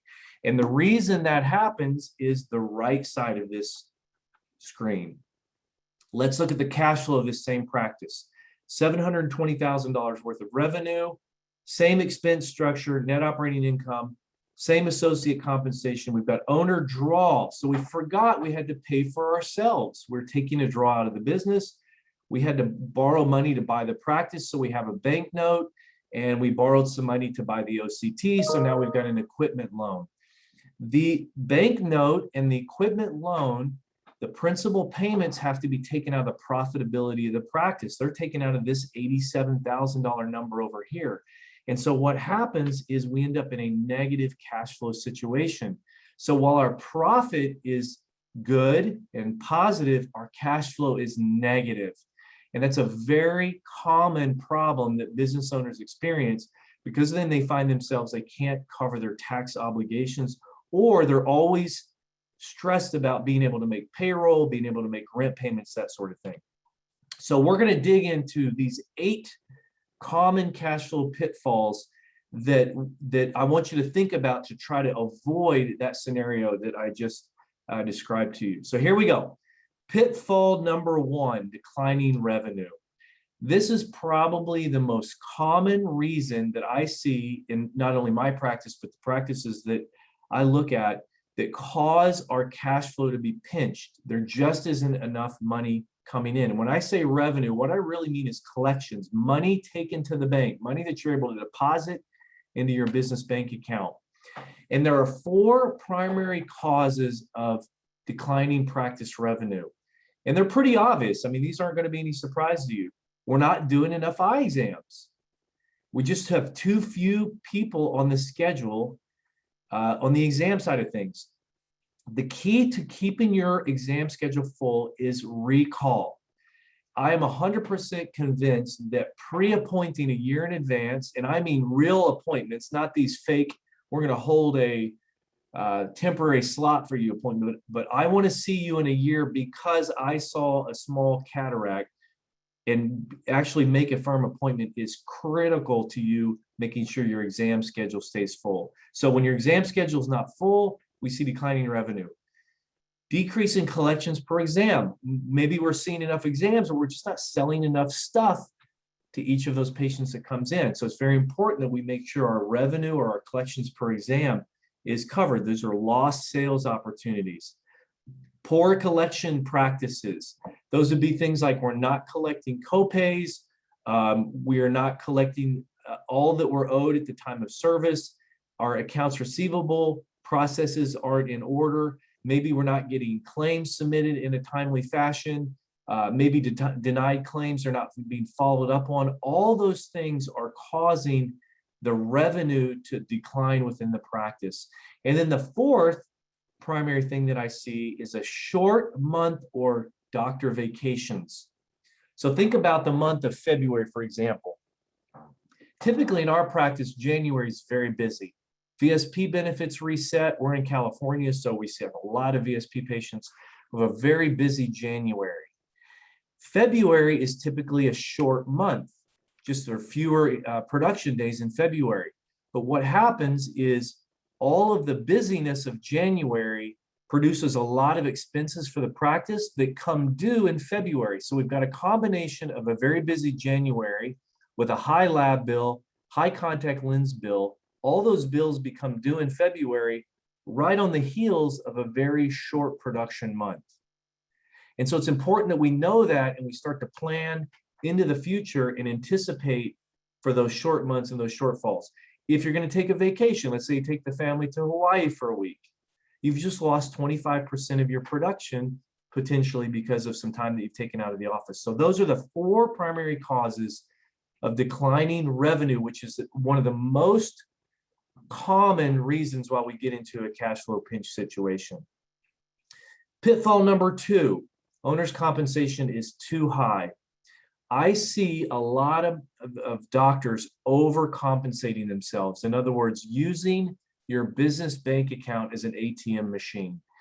And it's really important that we take a step back and understand that the compensation that we make as an owner of our business has to fall in line with what we call fair market compensation. And the IRS actually defines for us what we should be paying ourselves as a business owner, especially if you're an S corporation and you're taking a W-2 wage. What the expectation of the IRS is, we want to make sure that we're paying ourselves exactly what we would pay somebody else to do the same job that we're doing. So in this example I've got on the screen here, let's say you're a 3-day-a-week clinical optometrist and the daily fair market rate in your area is $1,500. So annualized, that's about $78,000 a year. Let's say a half a day a week, you're serving as your practice CEO. So you're the big picture thinker of your business. And we've assigned an $80,000 annualized wage, but we're only doing it a half a day a week. So we assign about $8,000 annually to that role that we play. And let's say about 1 day a week, we're doing practice administration. We're managing staff time off. We're handling payroll. We're managing accounts payables, accounts receivables. So as an administrator, we're allocating a portion of our time and we're applying a fair market compensation to that role that we wear. So all in this example, the fair market compensation for us as an owner and a worker bee within our own business is about $94,000. And it's important that we pay ourselves within those parameters, because if we overpay ourselves, it's very possible that the economics of our practice cannot support the higher wage that we're paying for ourselves. So it's important that we don't just treat our business bank account as an ATM machine and just pull money out every time that's in there. You know, we all do what's called bank balance accounting, which means we pull up our cell phone, we look at the bank balance, and we make some determination about how our business is doing. And if there's money there, we're tempted to take it out. But it's very important that we're disciplined about how we're compensating ourselves. So overpaying on the owner compensation portion is definitely a pitfall that we can run into. The third pitfall is too much debt.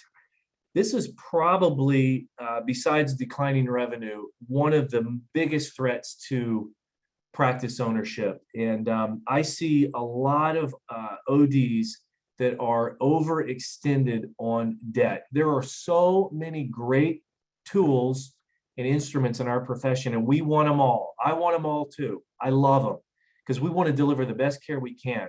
But unfortunately, a lot of this technology is expensive, and so we end up financing it.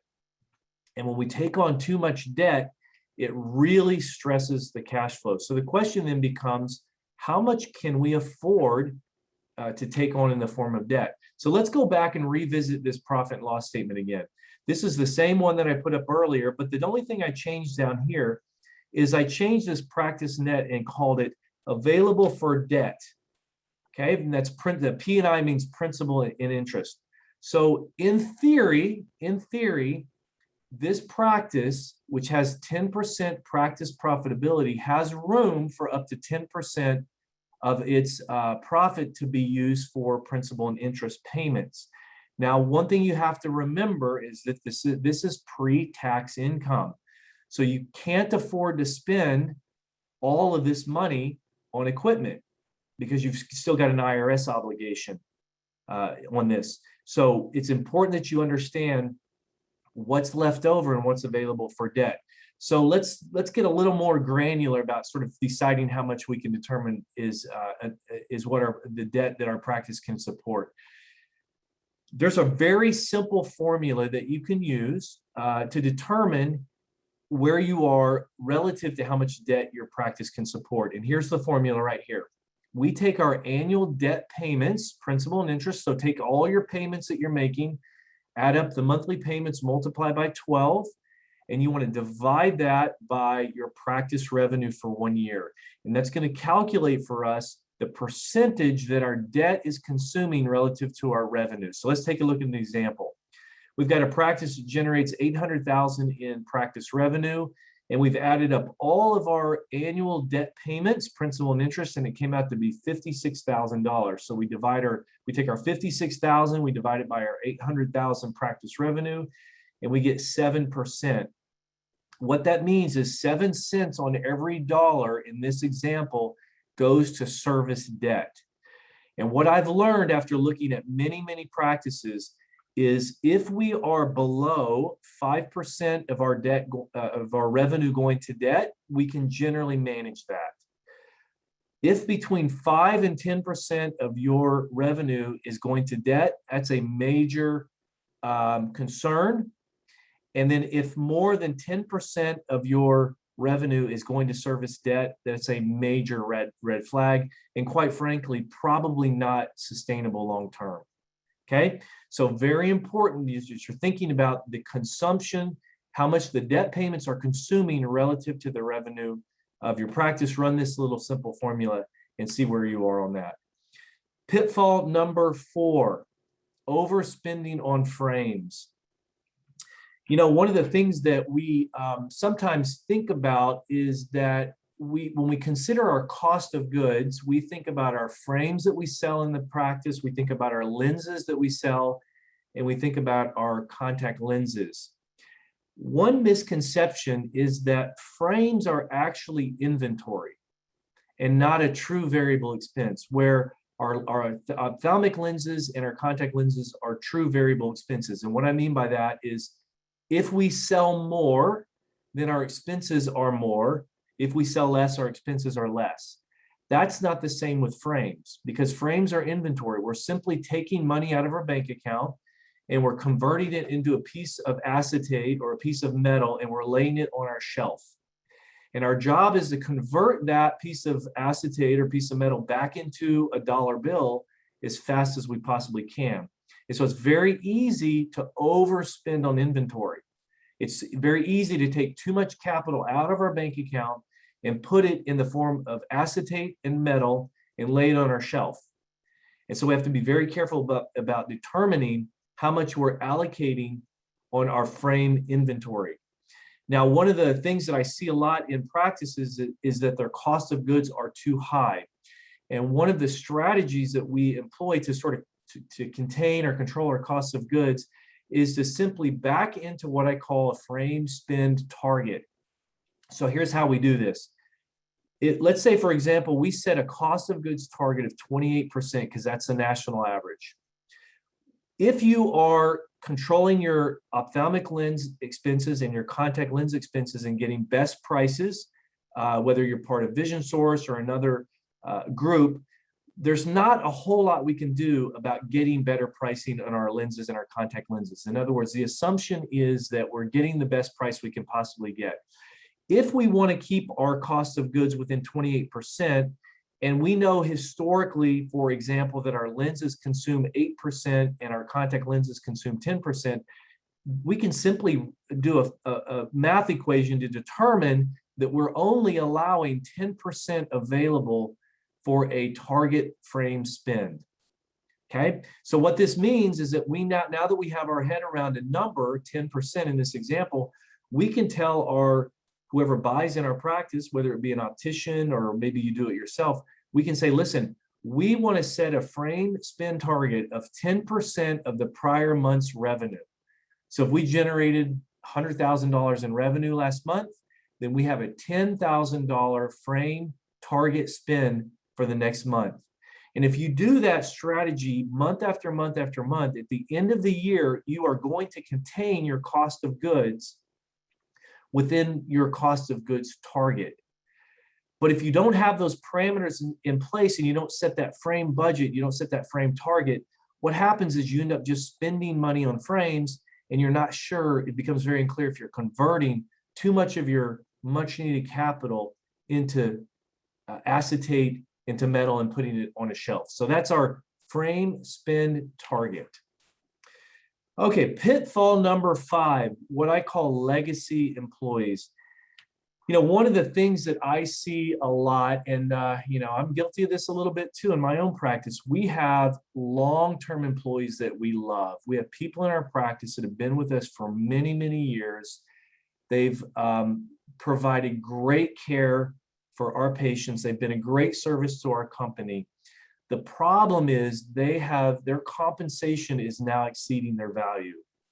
So here's what typically happens with our long-term legacy employees. So in this graph, we have time moving forward and we have compensation going up here. This green line represents a consistent increase in compensation. Let's say you were giving your employees a cost of living adjustment every single year over time. What happens when we hire a new employee is their value to us is below what we're compensating for them. And that's because we're having to train them. They don't know the job. They don't know what they should be doing. And so what we're paying them is actually less than what we're getting out of them. At some point, they learn the job and then they become very valuable to us. And I would argue that we're probably underpaying them. They're providing a great service. They are taking care of the needs that we have. Our pay is appropriate or maybe even undercompensating them for the value that they're providing for our business. And then at some point, they master the task. And if they don't move into a different role and provide different value for the business, their service to us starts to plateau. So in other words, their value to us as a business starts to flatten out, but their compensation actually continues. And it's this point right here, this breaking point, where they become a legacy employee. And what legacy employees do is they cause your payroll expenses to be too high. So if you have too many employees that are legacy, that are being compensated at a wage that exceeds their value, it makes your people cost too high. And that's going to make it very difficult for you to contain the profitability and the cash flow within your practice. So that's pitfall number 5, legacy employees. Number 6, prepaid expenses. This one's kind of easy. We all get statements that incentivize us and entice us to try to pay our bills early. Remember what we talked about, timing. Timing of when money flows in and out of our practice is key. And I know that we're tempted to get those 1 or 2% discounts on that our vendors offer us if we prepay, but I would just ask you to stop and think about the cost to you from the cash flow standpoint of what prepaying expenses is going to do for you. It might make better sense and it might be a better strategy for you to not pay early, lose a point or 2 in discounts to hold your capital in order to manage your cash flow a little bit more effectively. So if you can manage the prepaid expenses, I say go for it. But if it's stressing the cash flow, you're feeling pressure to make these payments early to save a few points, it may not be the best strategy for you. Pitfall number 7, wasteful spending. Boy, this is a big one.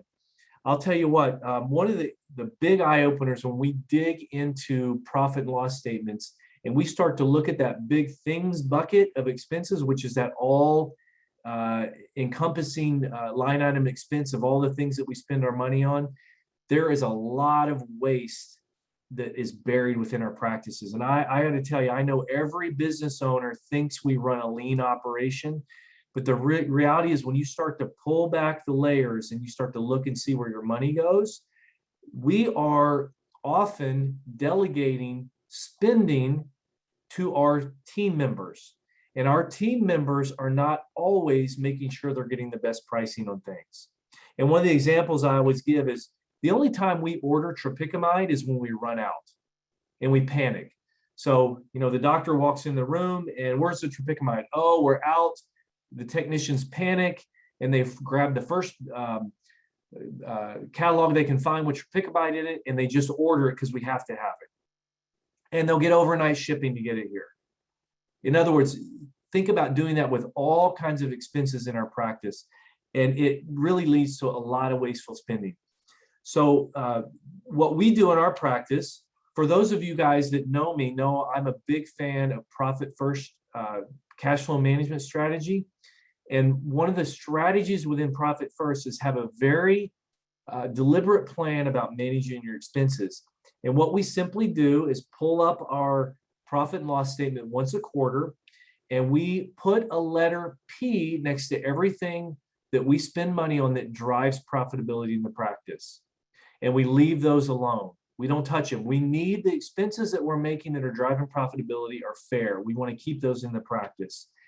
Anything that can be renegotiated or replaced with a different vendor, we want to contact that vendor and we want to tell them, hey, listen, I'm trying to run a lean practice. We need the best pricing you can offer. If we're getting the best pricing, we may have to go look for a different vendor. There are many vendors that can provide the same service in a lot of cases. And so it's very important that we're very diligent and disciplined about making sure that we're getting the best pricing that we can possibly get. So we want to either replace or renegotiate any expense in our practice that we possibly can.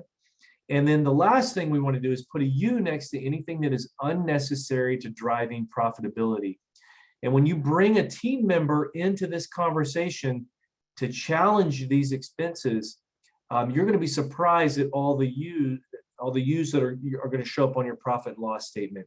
These are things that we think are necessary in the practice, but when we really challenge ourselves, we're going to find out are possibly not as necessary as we thought they would be.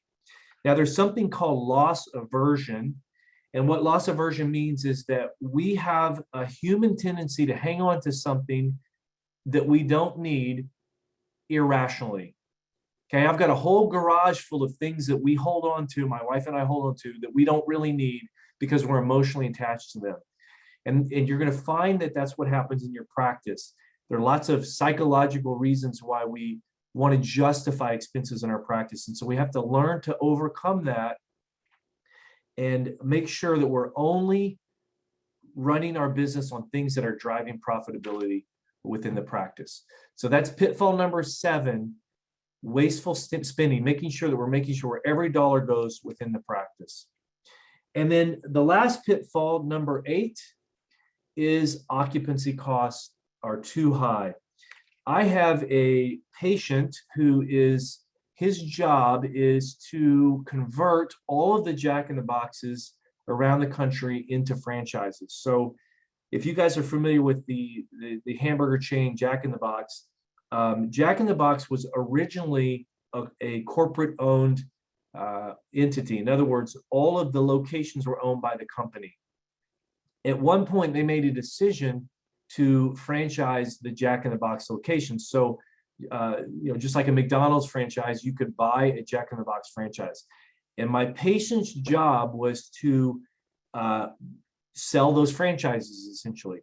So I'll get into a conversation with him one day. So what have you learned about turning these into franchises? And he said, the number one thing that I've learned is that I can tell if a practice is going to survive just simply based on their occupancy costs. I thought, oh, that's an interesting concept. That occupancy costs usually represent 7, 8, 9, 10% of our practice expenses. That doesn't seem like that's a very relevant concern. But what I've learned is he's absolutely correct. Our occupancy costs are often pivotal in determining not only what our practice is worth if we try to sell it, but really also from a cash flow standpoint. And occupancy costs vary greatly across the country. I just simply Googled, healthcare real estate and found this little graphic just to show you sort of the variation between different parts of the country. This is the Western United States, of course, and the differences in real estate costs in California relative to, let's say, Montana. Big differences. We can have $1 million practice in Montana that has completely different occupancy costs than $1 million practice in California. So if we look at this from a profit and loss standpoint, it has a huge impact on the bottom line of our practice. So here's this simplified profit and loss statement again that I showed you in the beginning. But what if we took a look at these occupancy costs and instead of controlling them at 8%, what if our occupancy costs were really 15%? Well, if that's the case, mathematically, what's going to happen is our practice net profit is going to drop to 3%.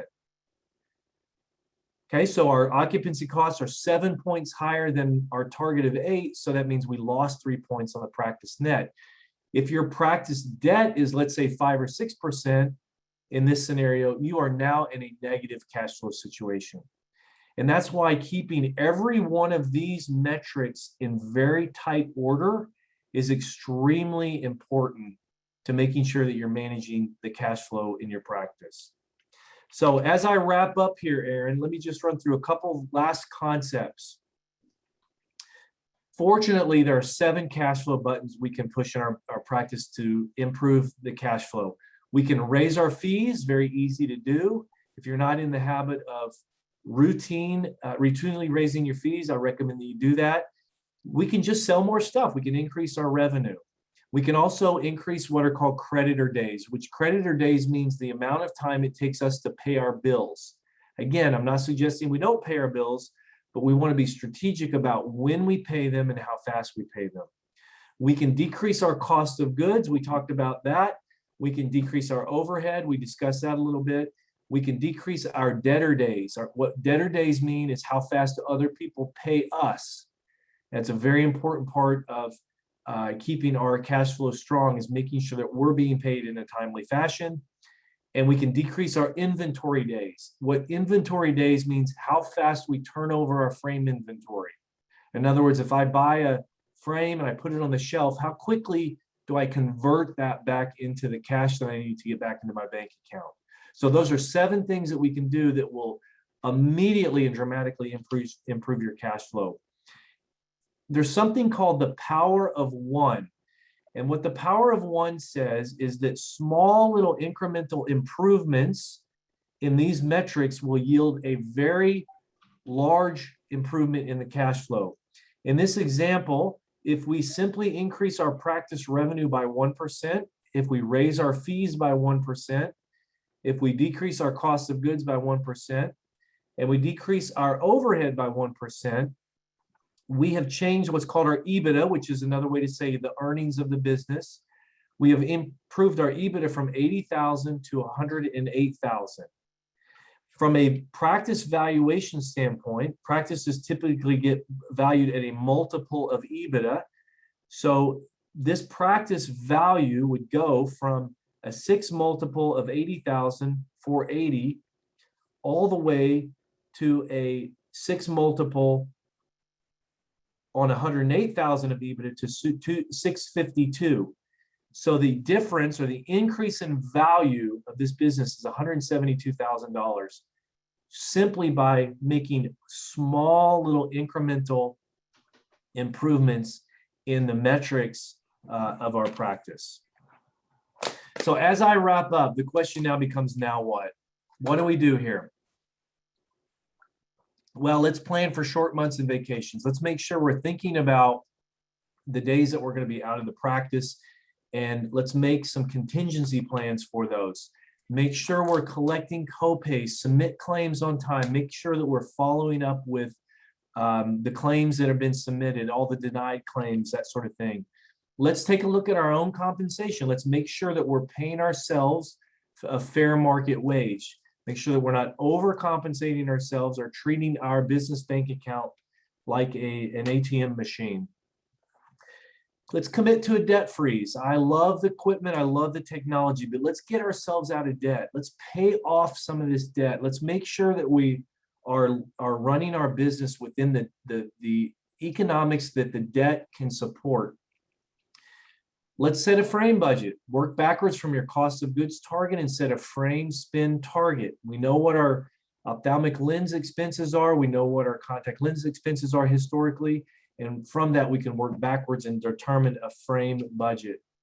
And reconsider Betty's role. Betty's that legacy employee that we love to have in the practice. Certainly not saying let anybody go, but just think about the impact that's going to have on the cash flow of your practice with your legacy employees. Stop early or prepayments and be very careful with wasteful spending. Obviously, very important to the bottom line.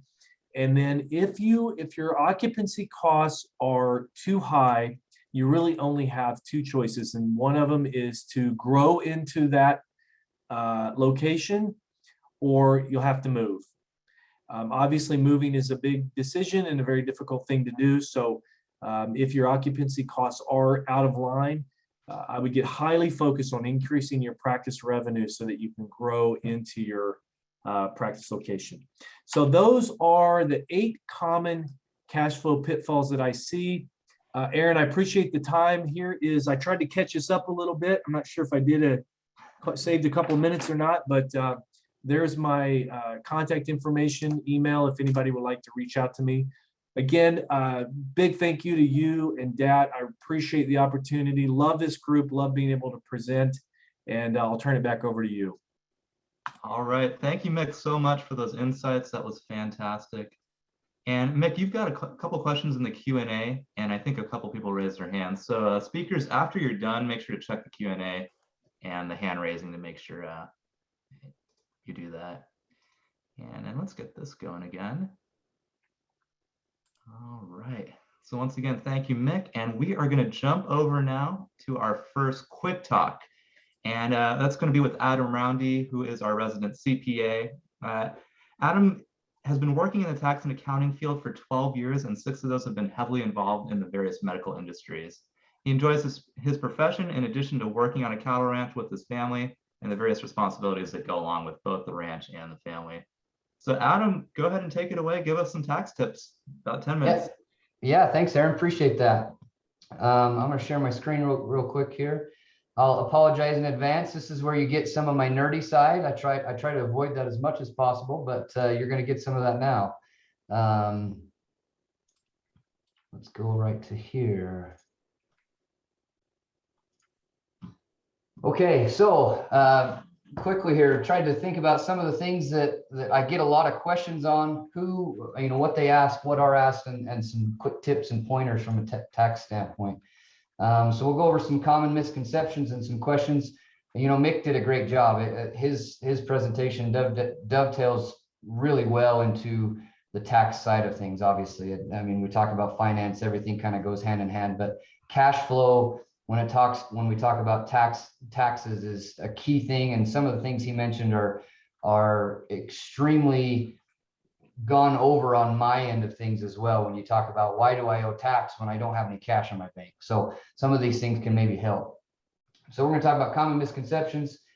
Can I deduct it? But my neighbor did, can I, sort of thing. Some different business expense handling, and maybe some auto reporting requirements if we get to that point. So one of the main things that I get asked most by clients in general, but especially by some of the smaller OD practices, and even some of the larger ones, it's the misconception that just because you took money out, you're going to be taxed on your draw in addition to what your net income is, which is incorrect. There are times when that can happen.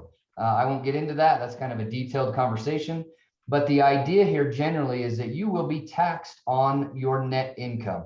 Whatever your profit and loss shows net income wise after depreciation, like Mick mentioned, that's your taxable income that's going to flow to your individual tax return, and you will be taxed on it. So a quick example that I like to give people is, say year one, you start out, you make $100, your profit is $100, and you didn't take anything out of the business. You're still going to be taxed on $100. Year two, you make another $100, but you still take out $200, the 100 from year one and the 100 from year two. You're still only taxed on the 100 from year one, even though you took 200 in cash. So keep in mind, just because you took cash out doesn't necessarily mean that you're taxed on that and your net profits. So I call our cash the byproduct of our net income, without getting into more detail than that. Another one is kind of a legal terminology, LLC versus S corporation. An LLC is purely legal. That is a legal term. The taxation of an LLC can be twofold. Threefold. If you're a single owner, that's an individual Schedule C. If you're a multi-member LLC, that's a default taxation is a partnership tax return.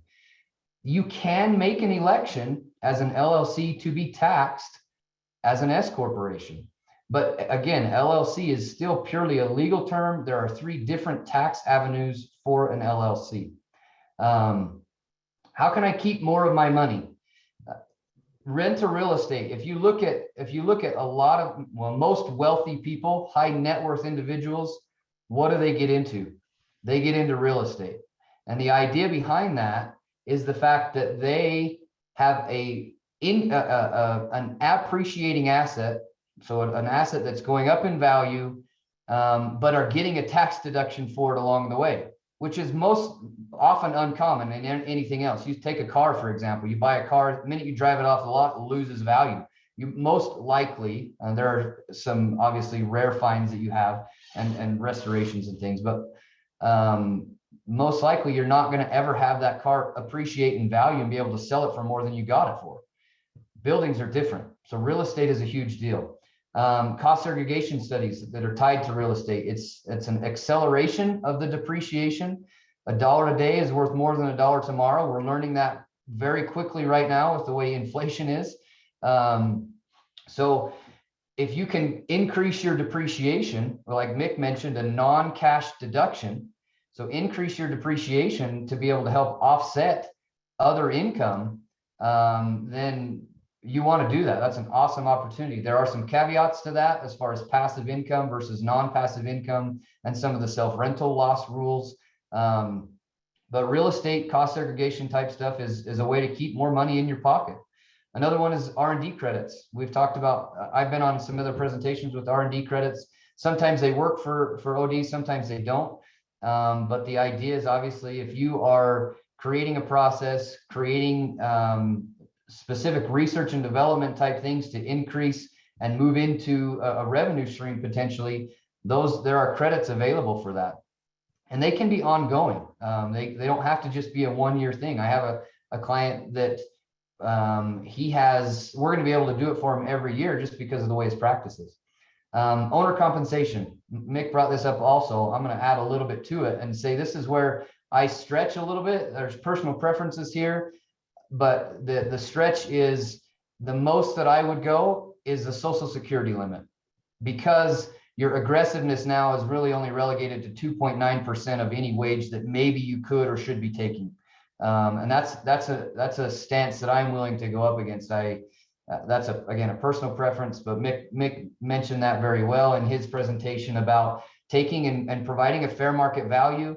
I would say that maybe my limit from a tax saving standpoint is the Social Security limit to be able to save the Medicare piece that never stops. So those are some of the biggest things that I get asked, probably off the top. Next things are, can I deduct it? My neighbor wrote it off. This is a kind of a quick little funny story.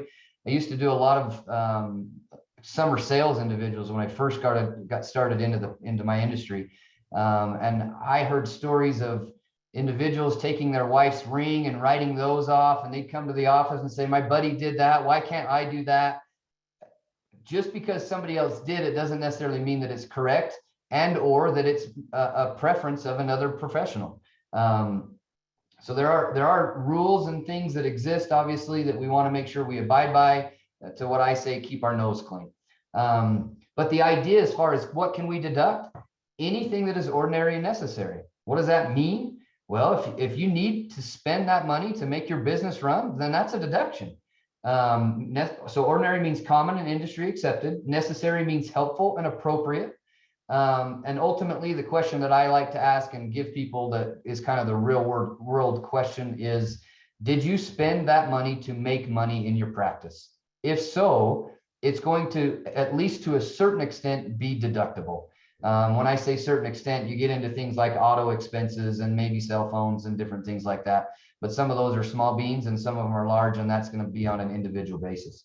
So some of those examples, as far as what we usually spend: dues and publications, expenses to develop business clients, cell phone, business phone, travel, computers, office supplies, meals, gifts, and entertainment.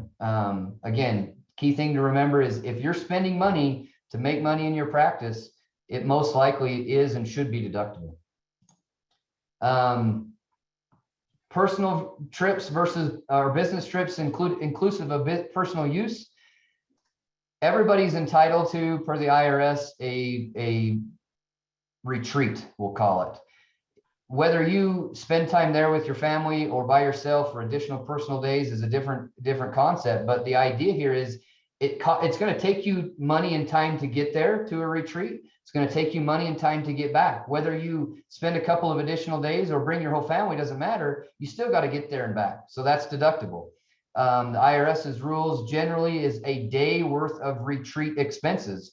So a day, if you want to take your family to Disneyland and discuss the practice with your wife, if it's a spousal thing, then great, do it. Go to Disneyland. One day of Disneyland, I'm totally okay with and is generally acceptable. More than that, you're probably stretching it some.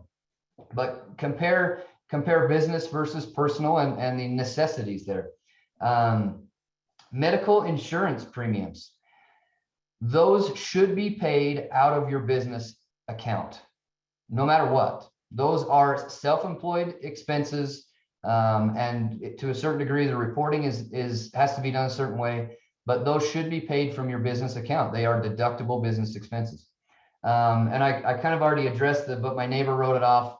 My concept is if we've got a leg to stand on, or there is a potential leg to stand on, we'll find it. If not, we'll let you know that. We want to keep your nose clean and make sure that you're getting every dollar that you can to be able to save yourself some tax, but also not putting yourself in a situation to where it could be really bad if the IRS were to look at you. Some brilliant deductions. HSAs. I love HSAs. I call them Ross on steroids. You have the ability to contribute money pre-tax. Again, it's not like we're putting a whole lot in. $7,200 a year is not an extreme amount. But if we have the ability to put this money in pre-tax, then the long-term approach is, assuming you have other funds available, you use other funds to pay for your medical expenses. Hold on to your HSA money, let it grow. Most HSA funds allow you to invest after a certain point. And so you hold on to your money, let it grow in there. You keep your receipts, as I show here, save all receipts. You can hold, there's no limit on when you can reimburse yourself from your HSA. So the idea is it's your long-term, another avenue of long-term retirement planning. You hold on to it for 20, 30 years. You reimburse yourself 20 or 30 years later for that receipt you kept in a manila folder for that long, and it comes out tax-free. So it goes in tax-free, grows tax-free, comes out tax-free. It's a Roth on steroids. It's awesome. Retirement plans. This is a huge thing. We get to a certain point in our practices where what we have is, an S corporation. We're stable. We're making money. What can we do to save tax and keep money in our pocket? It's retirement plans. It allows you to contribute a significant amount of money into your own pocket and give you a ratio of a deduction. So IRAs, obviously, Roths, traditionals, if we have the ability to, from a Roth standpoint, there's limits there, obviously. Backdoor Roths, I know that Aaron and Dat have hit on that a ton. I'm a fan of it myself. 401ks, true 401ks with a profit share, or if you're a sole proprietor or single member LLC, we're talking also about set plans and KIOs and solo 401ks, those types of deals. Major drivers, and one of the last levers that I call that we get to pull from a tax saving standpoint, that have big savings year in and year out. Home office deductions. There's some things to set up there, but if you have the ability, meaning you can designate truly a home office to your office or to your home, and you don't do other office work in your office and you just do it at your house, there's legitimate reasons to be able to deduct portions of your house based on square footage. I usually don't recommend it unless it's more than 7% of your home. I'm not going to say red flag. A lot of people like to use that word. It's not necessarily a red flag, but it does and can draw more attention to your return if it is looked at. So 7% of your home, if it's that or more for square footage purposes, I'm a fan of the home office. It allows you to deduct the normal living expenses that the normal W-2 person, so to speak, doesn't have. So let's see, additional reporting type things that can really help you cross your T's and dot your I's. Create a log detailing what you do, classify your repairs properly, whether that's specific to the office or to the home. Keep your receipts and cancel checks. That's not too difficult anymore with the way the banking world is and the ability to pull that stuff up. but reporting is key. It's inconvenient, I understand, but it is key. Simplifying your record keeping. Another thing that I get often and see often just in the industry in general, especially as we begin, as a practice is starting out or new practice owners, whatever, is mixing of personal funds. It's inconvenient, I get it, but you should have a business account. And if you need to move money into the business account, move lump sums from your personal into the business. And when you take draws, move the lump sum from the business to your personal and spend out of your personal. Do not spend out of the business account. It looks really bad. The IRS doesn't like it. They call it your personal piggy bank. So deposit all business income in your business, all personal money, if necessary, completely and clearly identify, pay all business expenses out of the business. Get a specific credit card for the business. If you're unable to get it in the name of the business, that's okay. If it's used solely for the business, use a different card for business and personal. And like I mentioned, endure the inconvenience of multiple cards. It's better in the long run. Should anything ever come to you, the idea again is to keep your nose clean so that if you are ever looked at, it's as simple as saying, here you go, I did it the right way. Talked about this. I've seen some people use Quicken. Don't use Quicken. Quicken is an individual, personal type of software. QuickBooks is the way to go if you're not using the industry specific type of software and CRM type stuff. Quicken, don't use Quicken for business accounting. It is not made for that. And then real quickly into some of the luxury or autos. Auto is I'm going to say gray area. It is straightforward, but there's a lot of gray in it.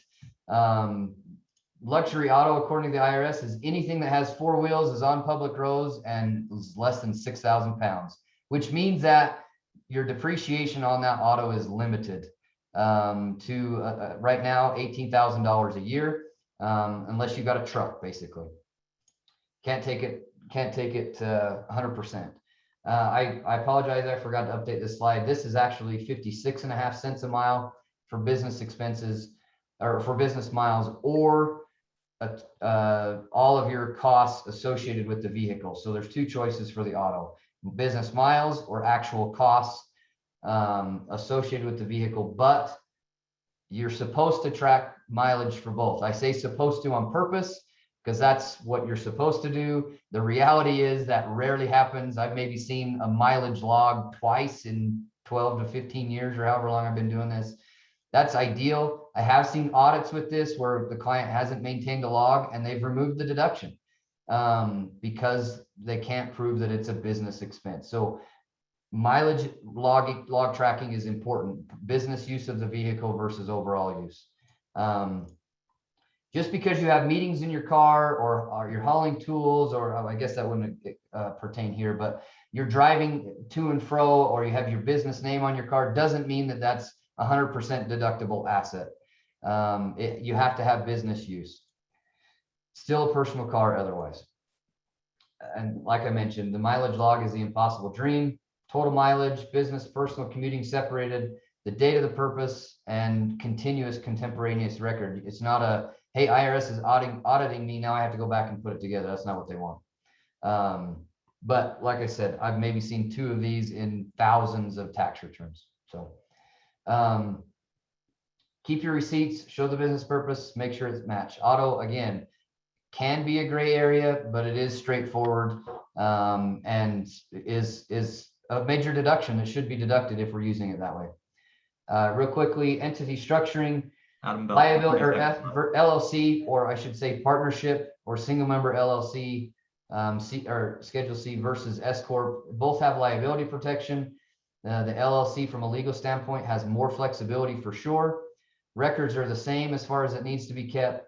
Self-employment tax is bettered from an S corporation standpoint, or self-employment tax savings, and Obamacare tax savings definitely exists in the S Corp too. We're talking about the 3.8% basically that comes along. Don't ever pay a bill to the IRS just because they sent you a letter. You should have that verified. If you're getting audited, get representation. Don't handle that yourself. You guys have gone through your schooling and do best what you know how, what you do best. You know how to be eye doctors. Go to somebody who knows how to help represent you in the accounting and tax world for sure. Don't file late. That can be a red flag. And there's penalties associated with that can really get racked up. Cosmetics on your return is huge. I use the Little Giants quote that football is 90% mental and 20% physical. The way your return looks is a huge deal. If your cost of goods sold are negative, that doesn't look good on a return, because cost of goods sold shouldn't be negative. If there's no S corporation owner compensation showing on the Form 1120S, that doesn't look good on the return. Presentation is a huge thing. I love working with Dat and Aaron. Appreciate the opportunity. Here's my email. Here's our website, phone number. If you have questions, let us know. We'd love to help. All right, awesome. Thank you very much, Adam. That was a lot of good points, a lot of good insights, and a lot of questions that we get on the platform are things that you just answered. So thank you for all those CPA insights. That was fantastic. You bet. All right. And speaking of Disneyland, I just want to shout out Dat real quick, my co-founder. He is actually running support while he's at Disneyland because it's his fiance's birthday today. So he's literally on his cell phone running support for us. So thank you very much, Dat. And you're probably on the Matterhorn right now and listening to this as well. Okay, we've got our second raffle before we jump into Brianna's lecture. And Dat is sending me the raffle winner right now. It's for a $100 gift card. And it is Caitlin Casey. So Caitlin Casey, it starts with a C on both names. Email us at admin@ODsonFinance.com. You just want $100 and we will shoot that over to you via email. So once again, Caitlin Casey, email us admin@ODsonFinance.com. All right, and then our next speaker is the all-around badass and boss lady, Dr. Brianna Roo. Brianna is a board-certified optometric physician, brings her expertise in diagnosing and managing ocular disease to West Broward Eye Care Associates in Tamarack, Florida. Among her specialties are myopia control, management of keratoconus, diabetic eye care, and treatments for glaucoma and disease of the cornea. She's a naturally recognized leader in myopia management, lectures extensively throughout the year, and is currently a key principal investigator in the study of myopia management. She's also the co-founder of Dr. Contact Lens and Techify. All right, Brianna, I'm gonna let you take the floor. All right, here we go.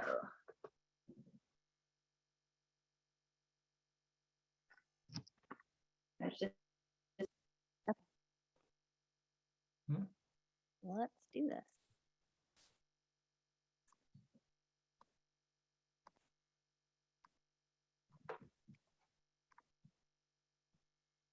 All right, so welcome everybody. I've been looking really forward to this talk for quite some time. And what I wanted to start this off, I was actually due with my second baby December 10th. I had him on Saturday, so I welcomed a little baby boy. I didn't want to miss this, so as a wife, a mommy, a new mommy again, a business owner, entrepreneur, a boss, and a colleague of everybody, again, I'm really excited to be here to share my passion in our profession, which is healthcare technology. So we all know that with technology comes change. And it can be hard for many of us, especially our staff, but change is the only constant that we have in the universe. And so I'm asking for the next 49 minutes of your time that you keep an open mind. Go into this talk with open eyes and open ears. You're giving up your Saturday to be here. So let's come up with a plan. Implement business technology that can help you streamline your business and actually make you and your team implement and come up with, again, your strategy. So technology, it's here to stay. We can either be at the forefront of this and drive this train the way we want it to be driven.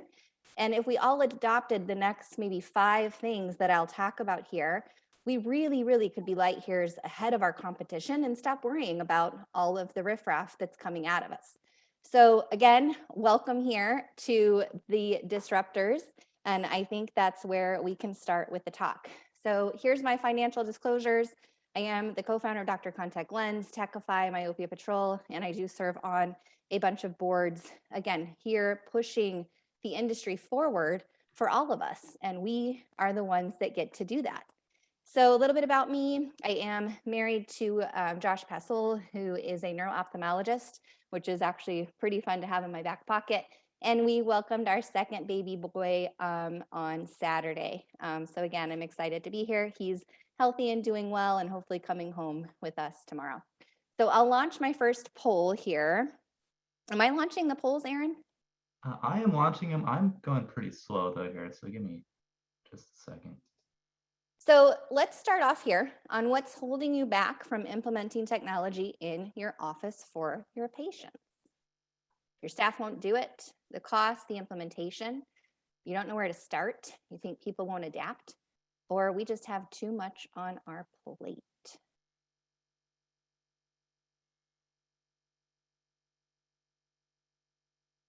Is it launching? It's not, or Oh. maybe I can't see it.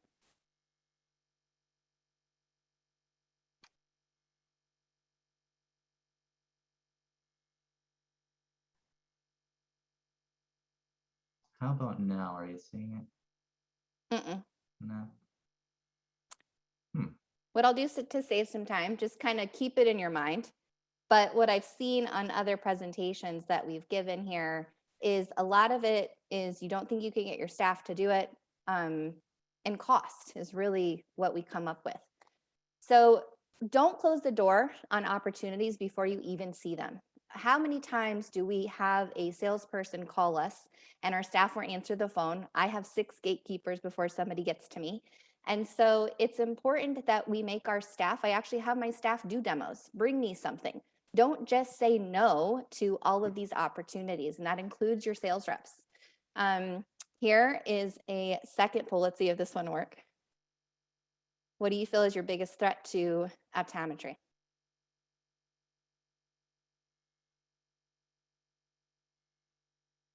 Anything, Aaron? Not yet. I'm trying. No, I know you are. Yeah. I just don't want to waste time because I know we've are. Yeah, go ahead and just go and continue presenting. All right, so we have market consolidation, online retailers competing with cost of goods and services, vision plan reimbursements, and then vision plans competing for what we think are patients, but they think are theirs. So a lot of these comes top of list here. Obviously, we haven't gotten any more back from our vision plans, and so every patient is critical to get the most per patient revenue from them. Obviously, we know what's happened in the industry, and to take this even further, we've actually added more consolidation. So it's interesting what's obviously happened in the background here. Again, time is money, so thank you for being here. You either pay with things with time or with money, and you can't really save yourself to wealth. And that's what I love on ODsonFinance is we're all trying to put forth our best effort, knowing that we can't save to become rich. You've got to spend money to make money, but do it in a proper way, which is what we just learned from Adam and from Mick, which were great lectures. Here, what is your biggest pain point right now? Obviously staff, right? We're up against things, but we can implement technology right now to maybe actually not have to hire a staff member or make our staff members more productive and doing better things for our offices. Then we have figuring out what technology we should use, optical pricing, adapting new technology, and then patient adoption. So what's best for the patient? Time and time again, we hear that we're really bad business people as optometrists, right?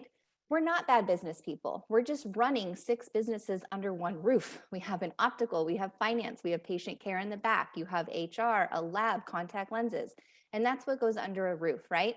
Where I became super productive was actually taking one day of patient care away and actually spending time working on my business instead of in my business.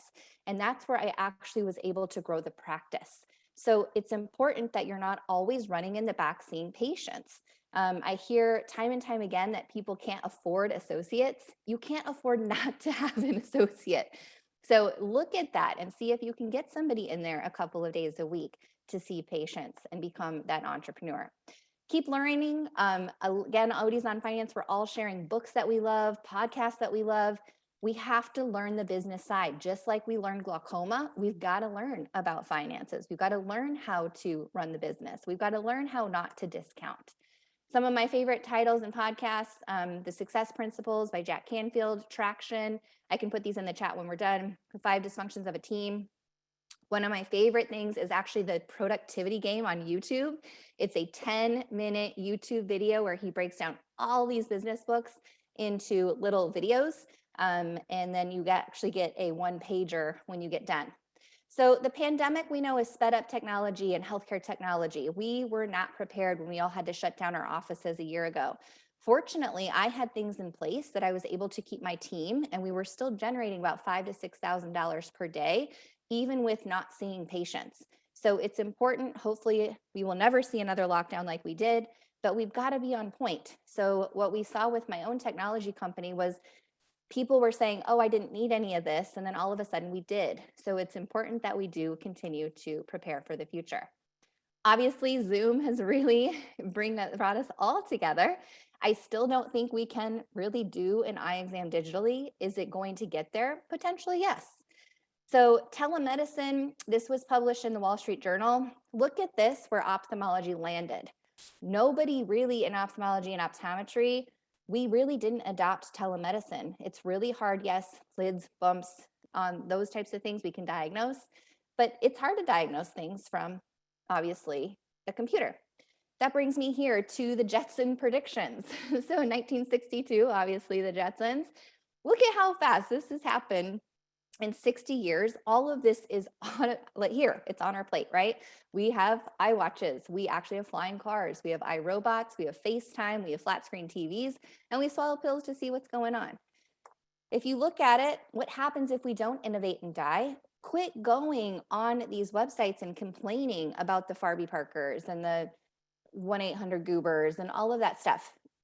Don't waste that time and that energy giving them more, right?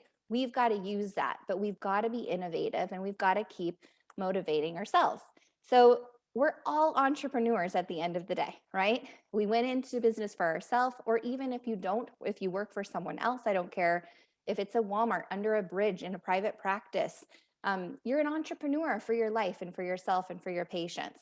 It's important that we charge them appropriately, right? The more we discount, the more that we can't take care of that patient. So think of discounting as doing your practice and that patient a disservice. Entrepreneurship is hard, right? We've all been there. You know, I don't know if I can wake up in the morning and keep going. Then I have that really, really good day. And then I have that, PETA patient on that Friday afternoon. So here's my favorite saying, the disruptees here. Again, ODs, guys, we can and will become the disruptors, but we've got to be the ones to do it. The definition of a disruptor is a company or form of technology that causes radical change in an existing industry or market by means of innovation. So here, we've got to, again, embrace technology, not just an Optos or an OCT or a new visual field. It's got to go from front to back, and we'll go from that in a second.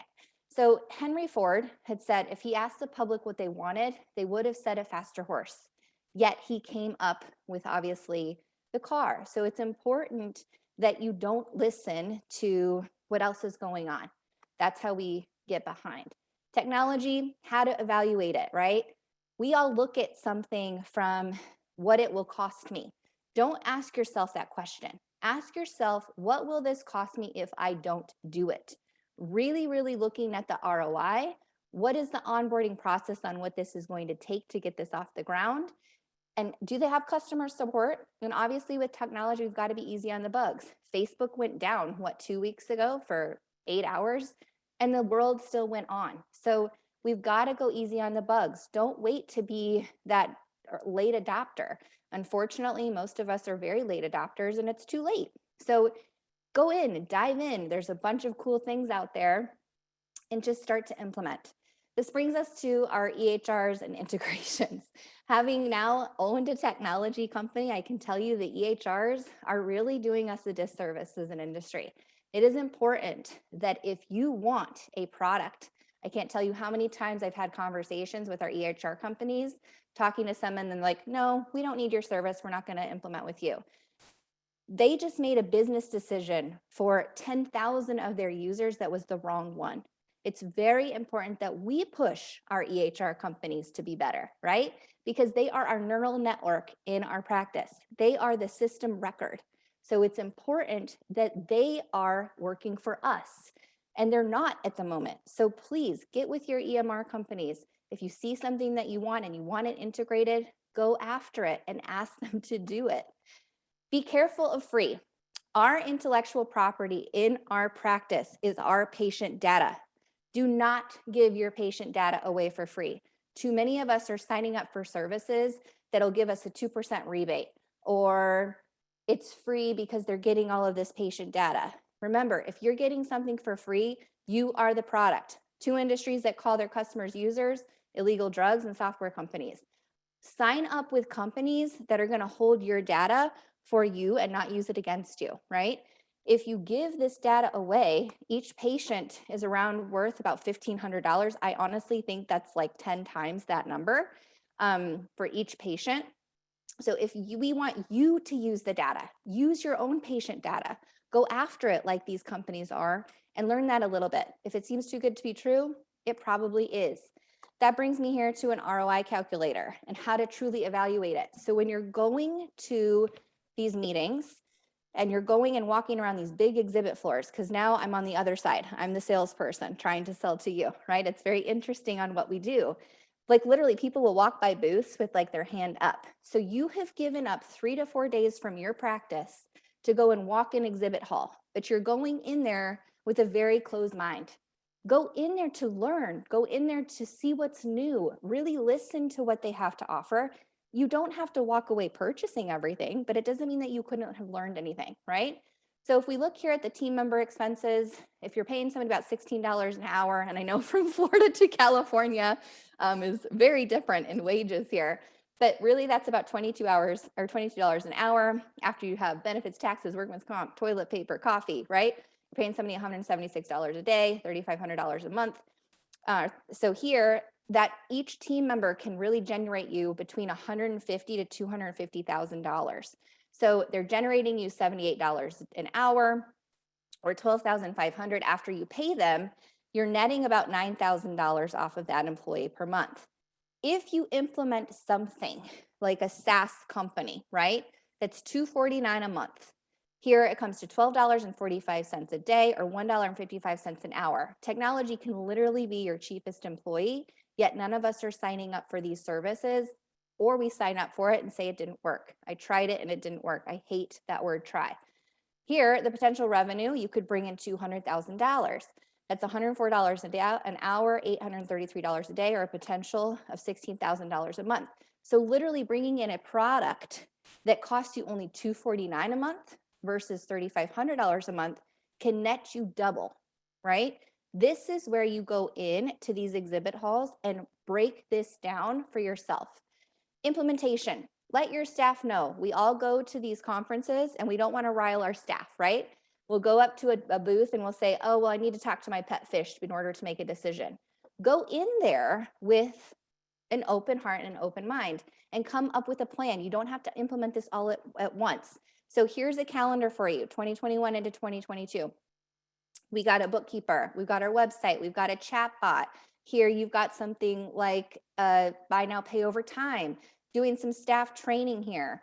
Weave you've got, so text messaging services. Do you have an online website for contact lens ordering? Do you have an online viewing platform where they can see your glasses? Have you implemented something to streamline the process for insurance verifications?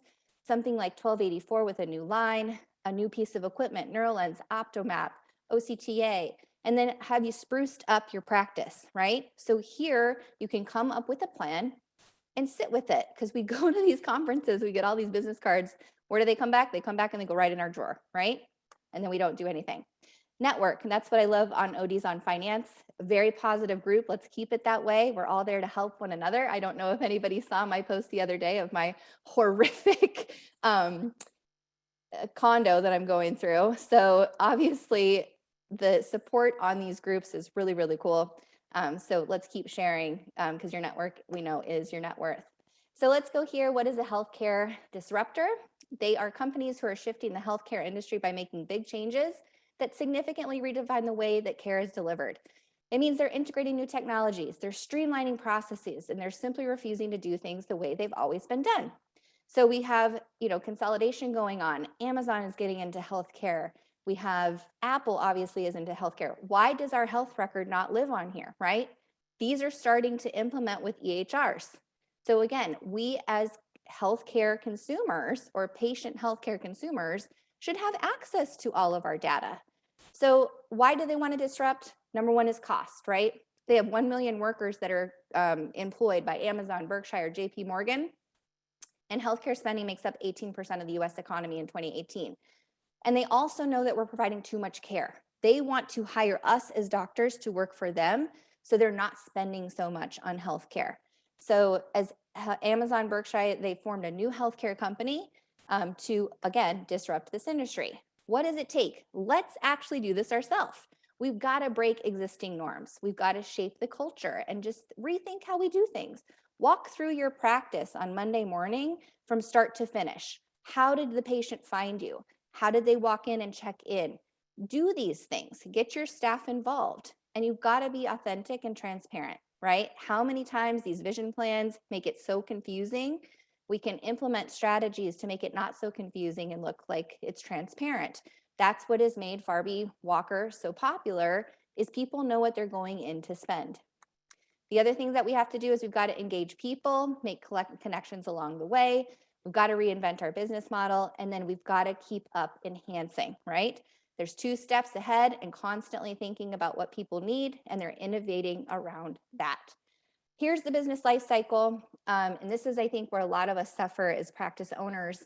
We are really, truly not taking care of our staff. So the business life cycle here, you've got that doctor who takes care of the staff. That's your job. That's your number one job. The staff will then take care of the patients, who then take care of you and your finances. So if your staff is unhappy, they're not truly taking care of the patient, then that patient is going to go elsewhere. This is actually a little outdated. What we have to do as the doctor or as the practice owner here, we've got to invest in technology, not only, again, Optos and those types of things to, wow our patients, but also from the technology standpoint, online forms, contact lens ordering store. That will then help take care of your staff, where they can be doing better tasks, who then take care of the patient, they get wowed, and then that now makes you look like the hip doctor.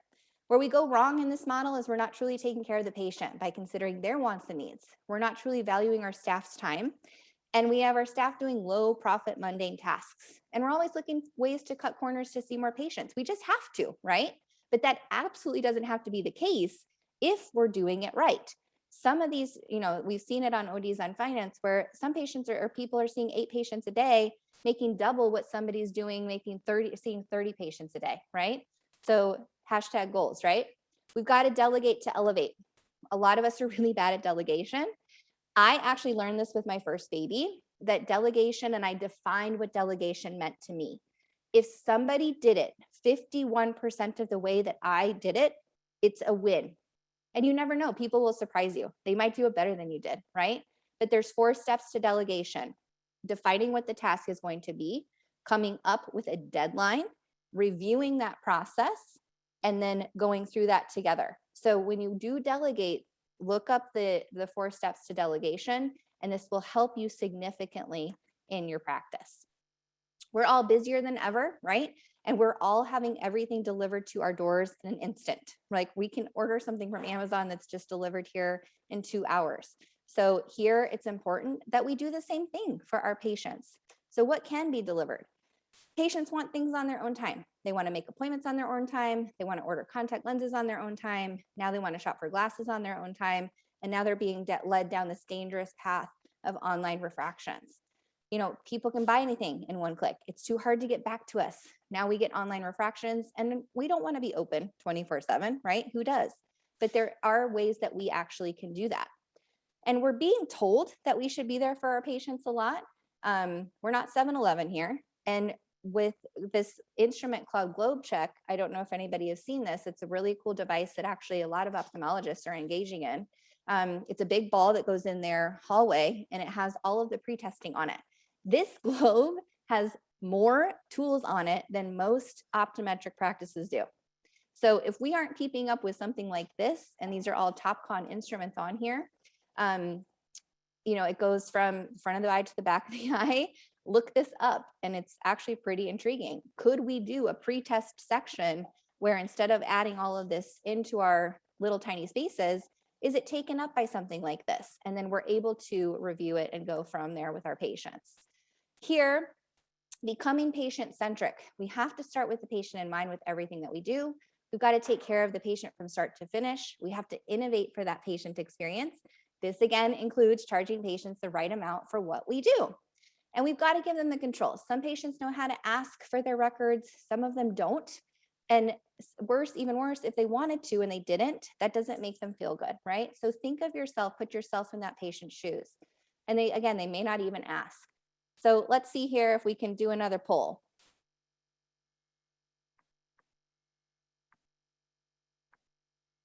Did I lose Aaron? I am here. Let's see here. I'm gonna probably have to launch a couple of these. Yeah, that's fine. Yeah, let's see if this works. Sorry for my typo there. This was the first one, right? Actually, it looks like you guys put them all in one. We could Oh. answer all of these. Actually, we could just answer all of these right now. Yeah, if everyone wants to answer, that might be easier. Yeah. I apologize. My PC crashed, so I am now on a MacBook. So we'll hope Apple gives us some better hostability. That works for Apple. Get off Splash Yes, Mountain, please, man. Or maybe he's on Splash Mountain and his phone got wet. That could be it too. Yeah, hence the new angle. So. Love it. So just go ahead and answer all these questions because there are a couple here. And then we can keep going. Let me know when there's, because I can't see. Yeah, I'll let you know. Yeah, we're getting quite a few responses, a lot of movement here. Again. I know it's 7 questions or 8 questions. I apologize.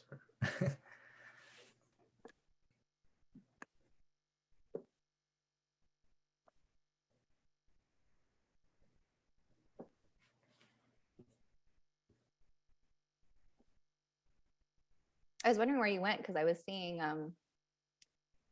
someone else's screen. Yeah. Yeah, it just crashed. So hopefully this is a little better. Good thing I was the host then. Yeah, I passed it on to you before I completely got knocked out. But. Okay, good. All right, we'll just give this like 15 more seconds. There's still a lot of people answering. Yeah, watching these polls go, it's kind of like watching those, watching a horse race, seeing who's gonna win. You know, right?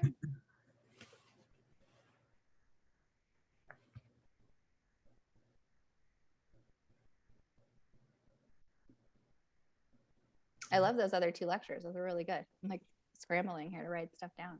Yeah, those are fantastic. So I'm gonna go ahead and end the poll. We got about half Let's go. half the audience answered.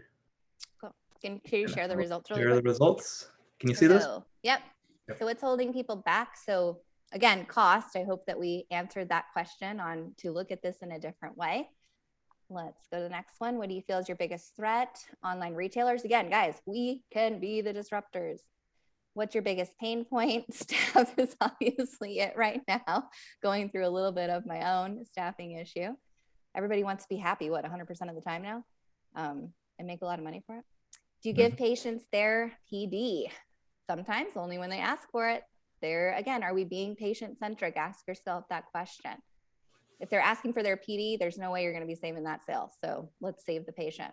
Are you utilizing online forms? That's amazing. Look at us, 50%. Again. Do you have an online contact lens store? Again, this is a super easy one. We'll get to here. So 46% of you said no. Are you utilizing direct ship to patient? Only if they qualify for free shipping. Again, I'm going to hopefully change your mind on that one. And then what is your annual supply rate? 33% don't know it. And 36%, again, industry standard here is around 27%. In my own practice, I push this hard and I'm only at 35%. So go back on Monday and look at these questions. Okay, so we can end the poll. Let's jump back over here. Okay, so here, what happens again if we're truly not patient-centric? We end up with unhappy patients. We look greedy, we get bad reviews, and we take it personally. This was one of my favorite things I saw on the other website, which is I unfortunately got a 1-star review because I had not put the patient's PD on their prescription. Who puts the PD on the patient's prescription? Guys, they're asking for it. So it's their record. Put this on there. It does nothing but make you look bad if you don't honor this. I think even charging for it isn't good either. So take that or leave that for what it's worth, but is it worth a bad review? Probably not. Work-life balance, all of us are running, again, a million miles an hour. I hate the word balance. At the end of the day, you got to do what makes you happy. That's between family life and work and friends and colleagues and all of it, right? So enjoy what you do. Now let's jump here into the meat of the presentation here. Patient experience from start to finish. This is what I want you to go through with technology, with your office. What is good for the patient is good for the practice. So as we go through this, keep that open. Let's start with the patient in mind. What kind of experience do you want? Do you want that Chick-fil-A experience, friendly service, or do you want that kind of Burger King service? You can fit and be well in either of these places. So it doesn't matter where your clinic is. Do you have a friendly staff? Are you running on time? Is your technology up to date? Is it convenient to get into you? And do we make it easy? So if we look to dentistry, a lot of things trickle from dentistry into optometry. I'm always looking at what is happening in dentistry and what they innovate and what they're doing. And then it always comes over because we're very, very similar in the way that we run our practices. So they are light years ahead of us as far as implementing healthcare technology. If patients hate it, we should change it. How many of us are still doing this air puff test, right? This is so antiquated. There's devices out there that are super easy. And then walk here from start to finish in your clinic, from the patient finding you to picking up their order, if there needs to be such a thing anymore. So here I have a welcome to our no puff zone. I can't tell you, this is one of my biggest practice builders, is this little sign. My office is right outside of the door where all the pre-testing happens, and patients are relieved to hear that you're not going to puff them in the face. So again, other things that we can do it. What we can automate and automate fast and easy: reviews, appointments, appointment reminders, paperwork, contact lens ordering, and calling for pickups. We've got all of this that is already integrated with a lot of our EMRs. So again, Albert Einstein, if you always do what you always did, you're always going to get what you always got. So that brings me here. How do patients find us? They find us because they go to their vision plan, they figure out, and then they go do a Google search on who has good reviews. So this is my practice here. The next one next to me only has 66 reviews. And they also are looking at a radius. I literally drive by, I'm in South Florida. I drive by 35 optometric doors and ophthalmologists before I walk in my own door. So it's important to understand, even in a market that's very saturated, we're still doing really, really well. So I'm not worried about the competition around me. I am the competition. Keep up. Let's go. Let's push each other forward. Here on your website, people will spend on an average on your website 9 to 17 seconds is what you have to grab their attention. They are there to do 4 to 5 things. They want to be able to call or text you.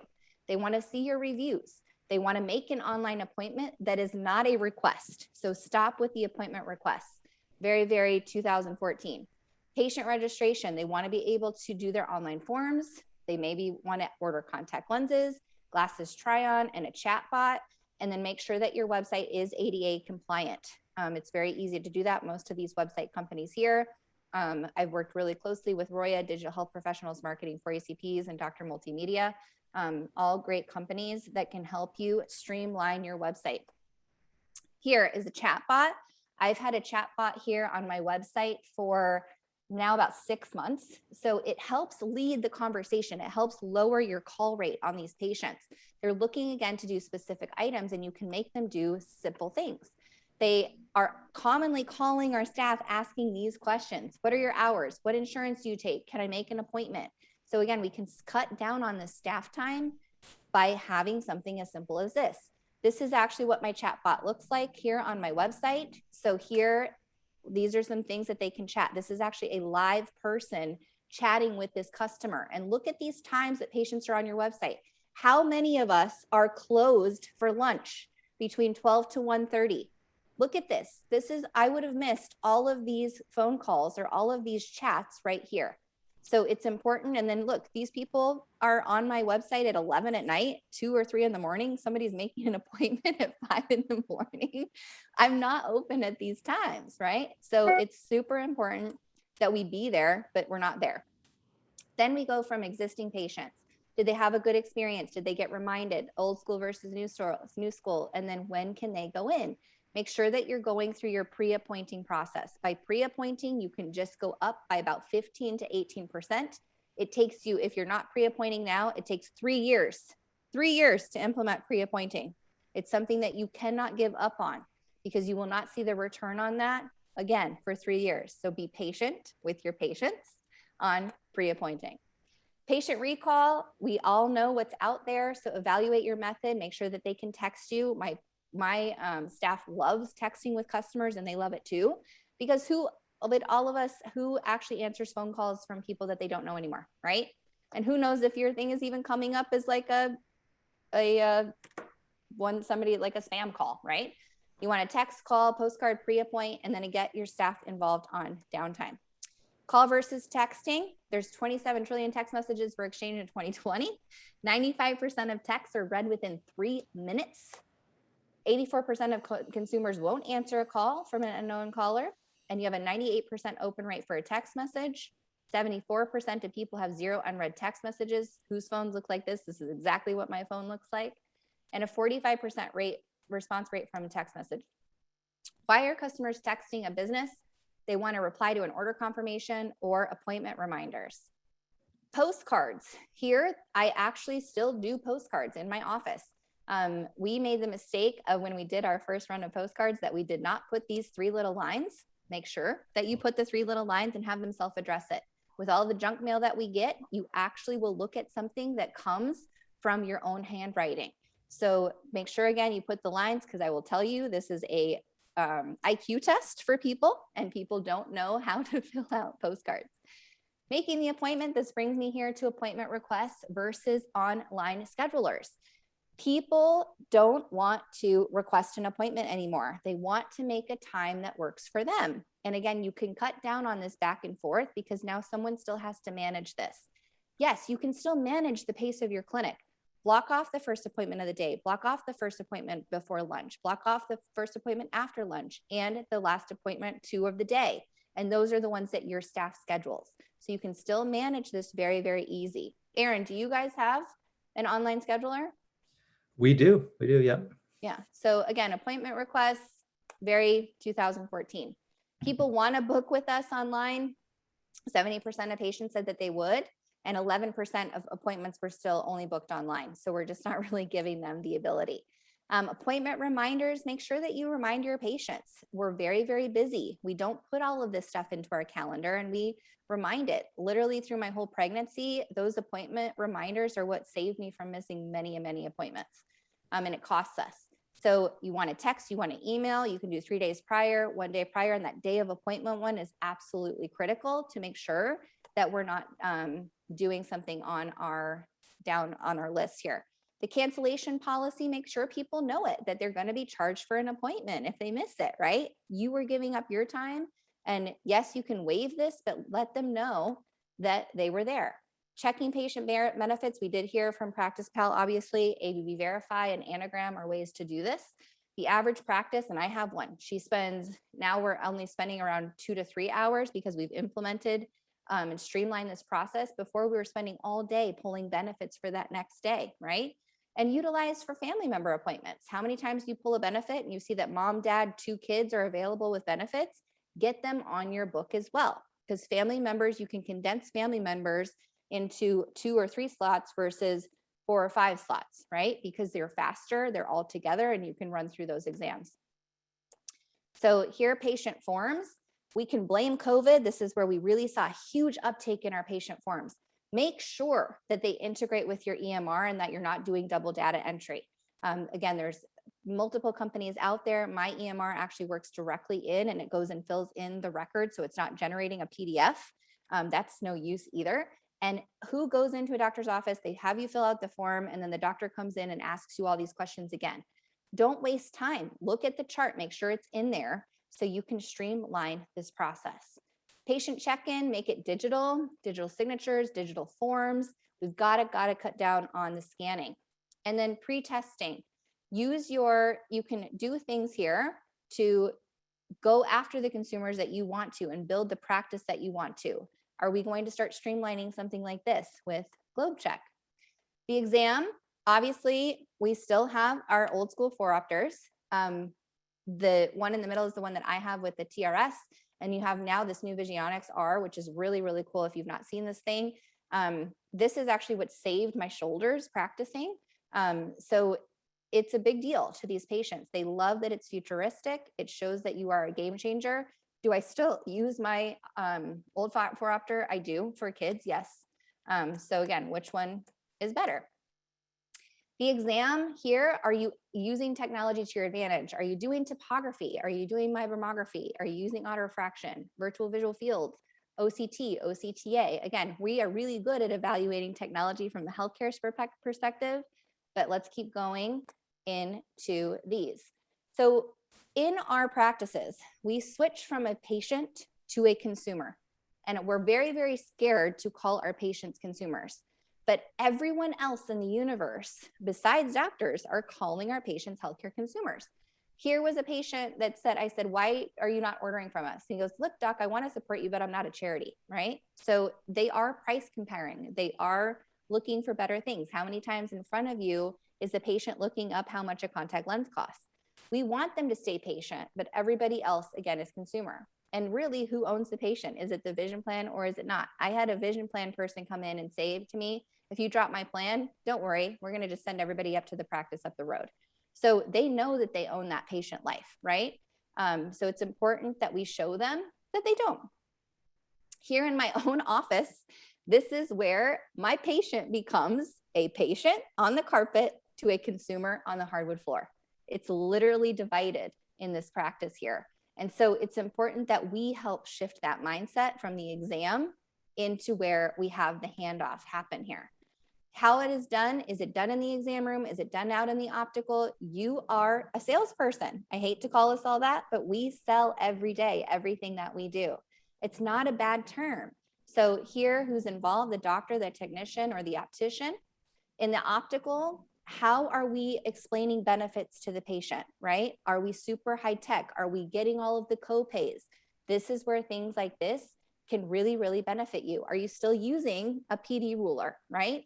People are doing this on their phone, right? We're still antiquated in this area. So we've got to adopt technology here to help this. On your checkout system, on your point of sale system, are you taking credit, debit, tap, swipe, Apple Pay, Bitcoin, Tesla stock? Like, are you up to date with your own point of sale system, right? Something as simple of this as tap to pay. A lot of us haven't implemented that. Again, super easy.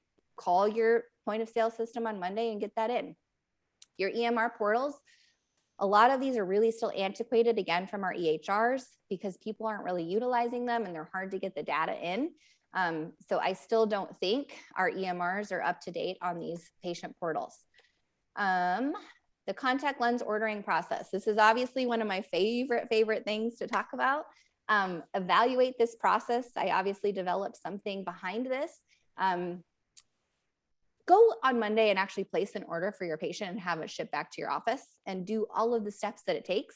This is where you will really start to utilize direct ship to patient.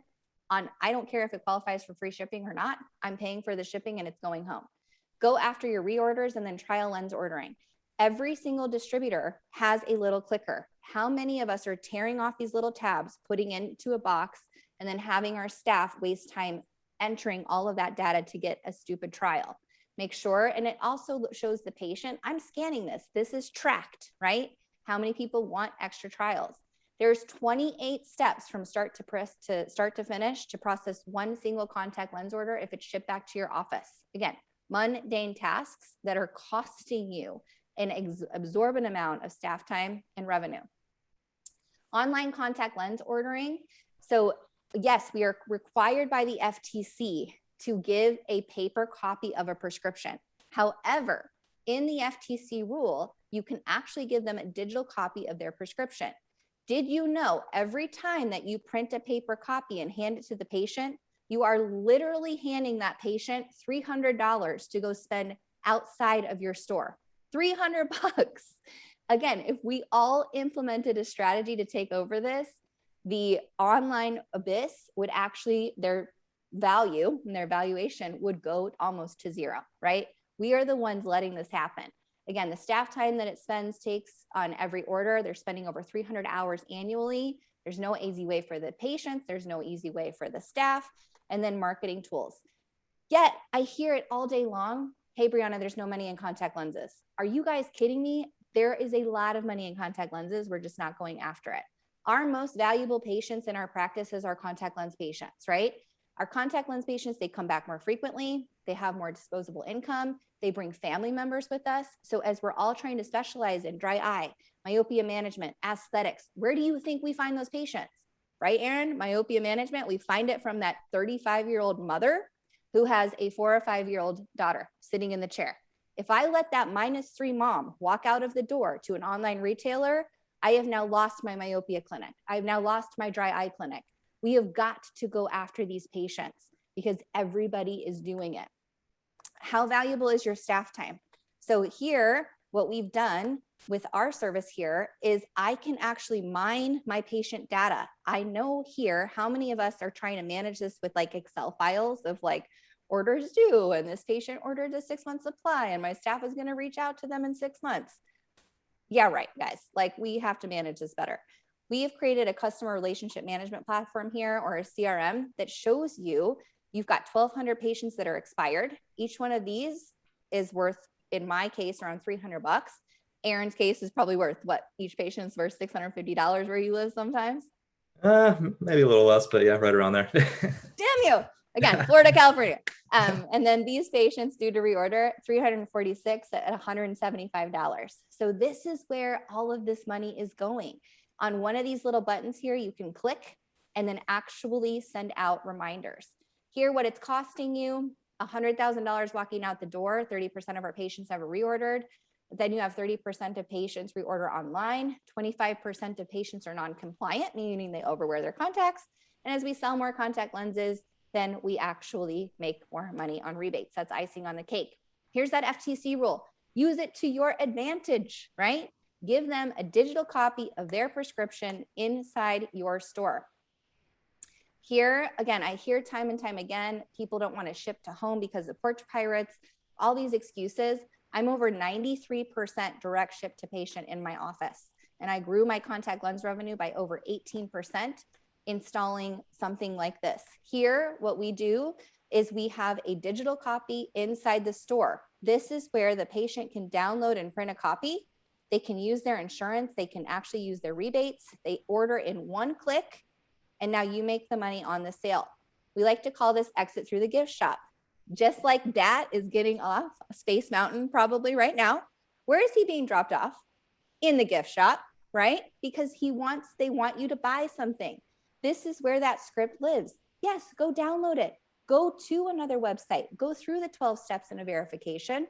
Or hey, I've loaded in your vision plan benefits here. I've loaded in your rebates, and you can order right then and there. But you're giving that patient that little bit of control that they're asking you for. E-commerce, obviously it's here to stay. Iconic is after us. Visibly is after us. 1-800-CONTACTS, Lensable, look at all these things. But yet, again, 59% of us have not adopted this. So let's look at here what a capture rate means.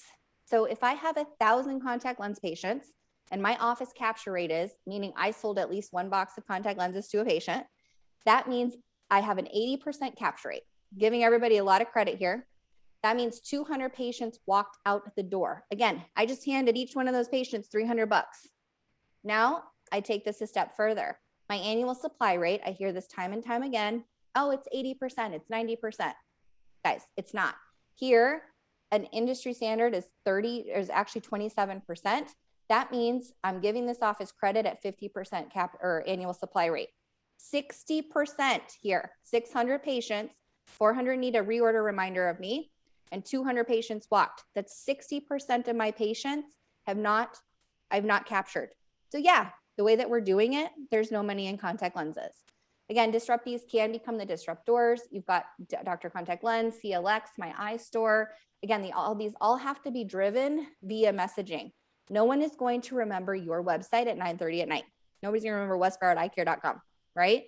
It has to be text message driven, and we have the data. So use it, go after it. And I will tell you, as manufacturers are coming out with their own, with the Marlowe's and the Johnson & Johnson store. You are literally debacling this whole process. Now you have 4 ways to order, 4 ways to return, 4 ways to make an error, right? Consolidate this and don't give these companies your patient data here. Payment options, make sure people can afford your services. This buy now, pay over time. We obviously heard from Sunbit, there's things like Care Credit, which is great. People are now saying for 6 easy payments of $24, you can have all of this that you want, which means guess what? Second pairs go up, sunglass sales go up, that annual supply goes up. People want to break things over time, especially your 18 to 30 somethings, right? They're understanding cash flow better. So 74% of patients would upgrade if they had this option. So again, looking at Sunbit, Care Credit, make sure that you're offering, I have both. There's other things on the market as well. So I think Aaron and you guys have partnered with a lot of other people too. Online virtual try-on, again, we've got to make this easy for them to buy from us. Something like Optify or Fitting Box, where they can see before they buy. You can get really, really creative on how you move forward with this. Make sure between visits that you're keeping in touch with your patients. Don't be scared to reach out to them. All of us are working hard on our Facebook pages and all of that. I will tell you, if you're not managing that yourself, you're kind of wasting a lot of money, because look at who likes your posts and what posts are liked, right? The posts that are liked in your office are the ones where it's wishing somebody a happy birthday in your office or a milestone for an anniversary, something that is very, very wrapped around your practice. They don't care about all this other stuff, right? And the people that actually like your posts are other ODs. Well, that was really good, right? The logarithms here that we have on Facebook, they show us what we like, right? We like OD stuff. We're very, very weird ODs. Vacation, take one. Talk to your reps. They know who's looking. They know who can help you out, right? I make time for every single rep, even if they don't have an appointment with me. I will give them 1 to 2 minutes. If they do have an appointment, great, right? You will learn so much from your reps. It's unbelievable. They have just visited 7 other practices in the area. They know which ones are killing it and which ones aren't, right? Use that. That's a really, really good benefit. Develop some diagnostic areas. Obviously, I'm a myopia patrol, or I created a myopia patrol as well. Love myopia. I think myopia is a huge gift to all of us. If you've not done your Cooper Vision training, J&J just launched their new lens that just got FDA approved. Atropine soon to be FDA approved. We're soon to have glasses. Myopia has changed my life. Also, I'm a huge scleral lens clinic. I have the SMAP 3D in my clinic here. It actually takes an image of the sclera. I can get a 90% success rate on a first lens. As you can see here, this lens looks like it came out of the microwave. Very, very cool technology. When I found out how much this thing costs, I was like, well, can I have like 3 of them? Like, let's go, right? Make a decision, move forward fast. Little wow factors. Again, that no puff test. Use something like the eye care tonometer, or I still do Goldman on everybody. Baby changing table, right? Having had my first kid, I actually installed this after I had my first baby and went into multiple bathrooms where I couldn't change him. It's the little things that go a long way. A door hook on the back of your door for when people are using the bathroom. How many times, or where they should hang their bag when they come into your clinic. How many times you sit down in the exam chair and there's like a purse on someone's lap and now you've got to go and pull the slit lamp in front of them, right? How many times does that happen on a daily basis? Little things, right? New paint. How many of us still have this?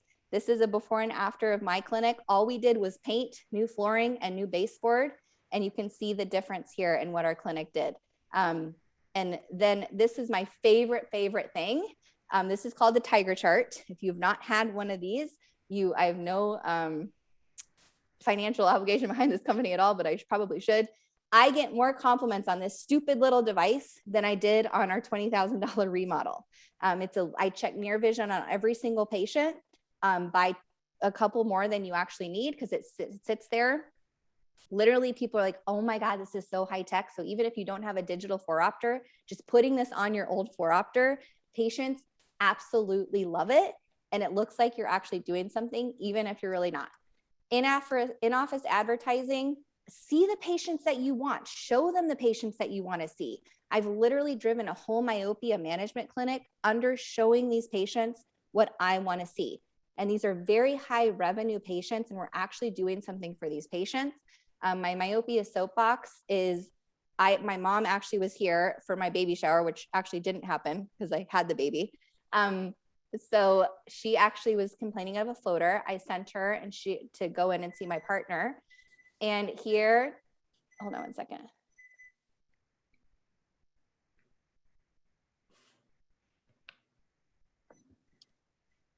Hold on one second, guys.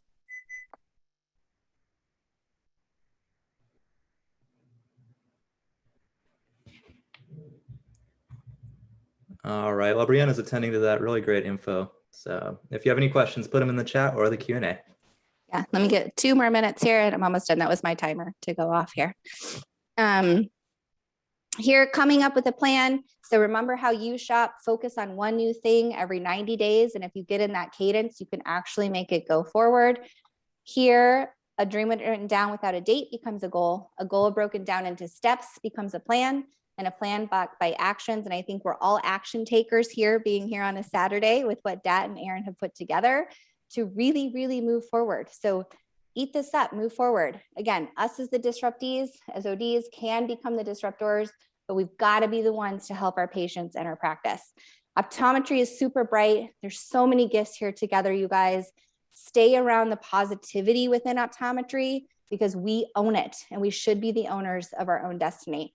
Here, you can wake up every day and build somebody else's dreams, or you can wake up every day and build your own. Again, surround yourself by people that you love. Take action. Don't become stagnant. Learn from your reps. When you go to trade shows, make sure that you're there in person, doing things and making decisions. Keep investing in yourself and your patients, and get your staff involved, just not by saying no on all those phone calls. The only constant is change. Again, you can join the technology conversation here on Facebook by scanning that QR code. We've got some cool things going on with Techify. And again, thank you for your time today. And we've got this, guys. All right. Thank you very much, Brianna. That was fantastic. A lot of good insight there. If you've ever been to one of her lectures, you know that it's just new and innovative material that you can implement into your practice to grow it. So once again, thank you for that. And while I'm switching this over, myopia control, myopia management, that is really a gift to optometry. It really is, Aaron. It's changed my life. It's and one thing, if you think about it, we're seeing the 6 and 7-year-olds, right, that are going to be -4s, -5s, where in 30 years, we're not going to be the ones telling them that they have glaucoma or they have myopic maculopathy, right? Someone of our colleague is going to be doing that. And think of what we're doing for the generation behind us. It's such a cool feeling. It works and it's so exciting. So it definitely does. And it's the only specialty that we still have a firm grasp on. You know, ophthalmology has not touched it at all at this point. So they're starting to. They're starting to, but of all the specialties, it's the one that we really still have a good hold on. So once again, thank you for your presentation. You've got a few questions in the Q&A, so if you could answer those, and you can always contact Brianna with any other questions. Okay, I know we're running a little bit behind, so I'm hoping that our next few lectures can get us back on track. So hint, hint to everyone, but let's go ahead and introduce our next lecturer, and that is Bill Gerber. He is a fantastic all-star in the optical marketing space. So I'm gonna pass it over to you for a quick talk on optical marketing for optometrists. Thank you so much. This is incredible. I am so excited and delighted to be here. I feel like I'm in the presence of genius all around. So this is just really a gift. So I'm Bill Gerber. I run OMG and Content Link. You may or may not be familiar with our work, but just so you know what I've been totally passionate about my whole career, which started as a frame rep and then went into optical design about 20 years ago, is elevating the eye care experience and helping people get what they need. It's my passion and desire to make sure that everybody has this kind of thing going on here, a eyewear wardrobe or contact lenses and eyewear, and that everybody can see really well and look great. So that is what drives what we do at OMG and Content Link. And really, I feel at this point in our career that one of the biggest epidemics going on. It's not a health epidemic, but this is really, quite honestly, it's a experience epidemic. And I think as an industry on the independent side in particular, but also in a lot of chain experiences, we are really presenting ourselves in a way that is not consistent with the level of care and services and products that we're offering. So, and in a lot of ways, one of my designers said it best, I think, when she said, she came in relatively new a couple years ago to the industry. And she's like, you know what, Bill? One morning she says, it's like there's this incredible band and they're playing in this with this incredible act and they're playing this incredibly dilapidated theater. So for us, that's our passion, is to help make the theater in which you present what you do better and appealing and more dynamic. So can I share? Yeah, go for it. Excellent. Thank you so much. All right, you're going to see the crazy amount of desktop things that we've got going on here. Let me get into here. Oops. Get out of that part. I'm in my beautiful backyard. It's 80 degrees here in San Diego today, so delighted to be here. I was going to do all my different, virtual backgrounds like this one, that one, and that one, and that one, but I thought I'd just go with this one today. All right. Let's move that one out and move into this one. Can you see the screen all right?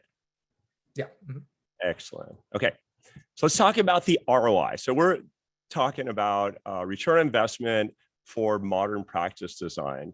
Does it pay? Does it even make sense to put money into upgrading, remodeling, or modernizing a practice? And it's a question we get answered all the time. And pre-COVID, we had so much anecdotal evidence, but none of it was really based on hard data.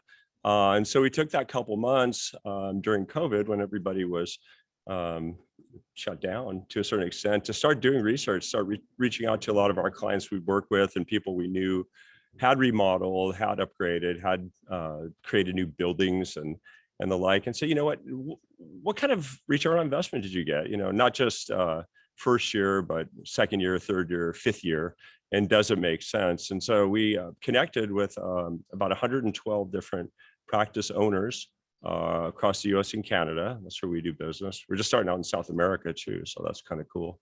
Got to learn some Spanish a little bit more. And what came back was really astounding. So I'm going to share some of the results here and show you a few things that we're up to.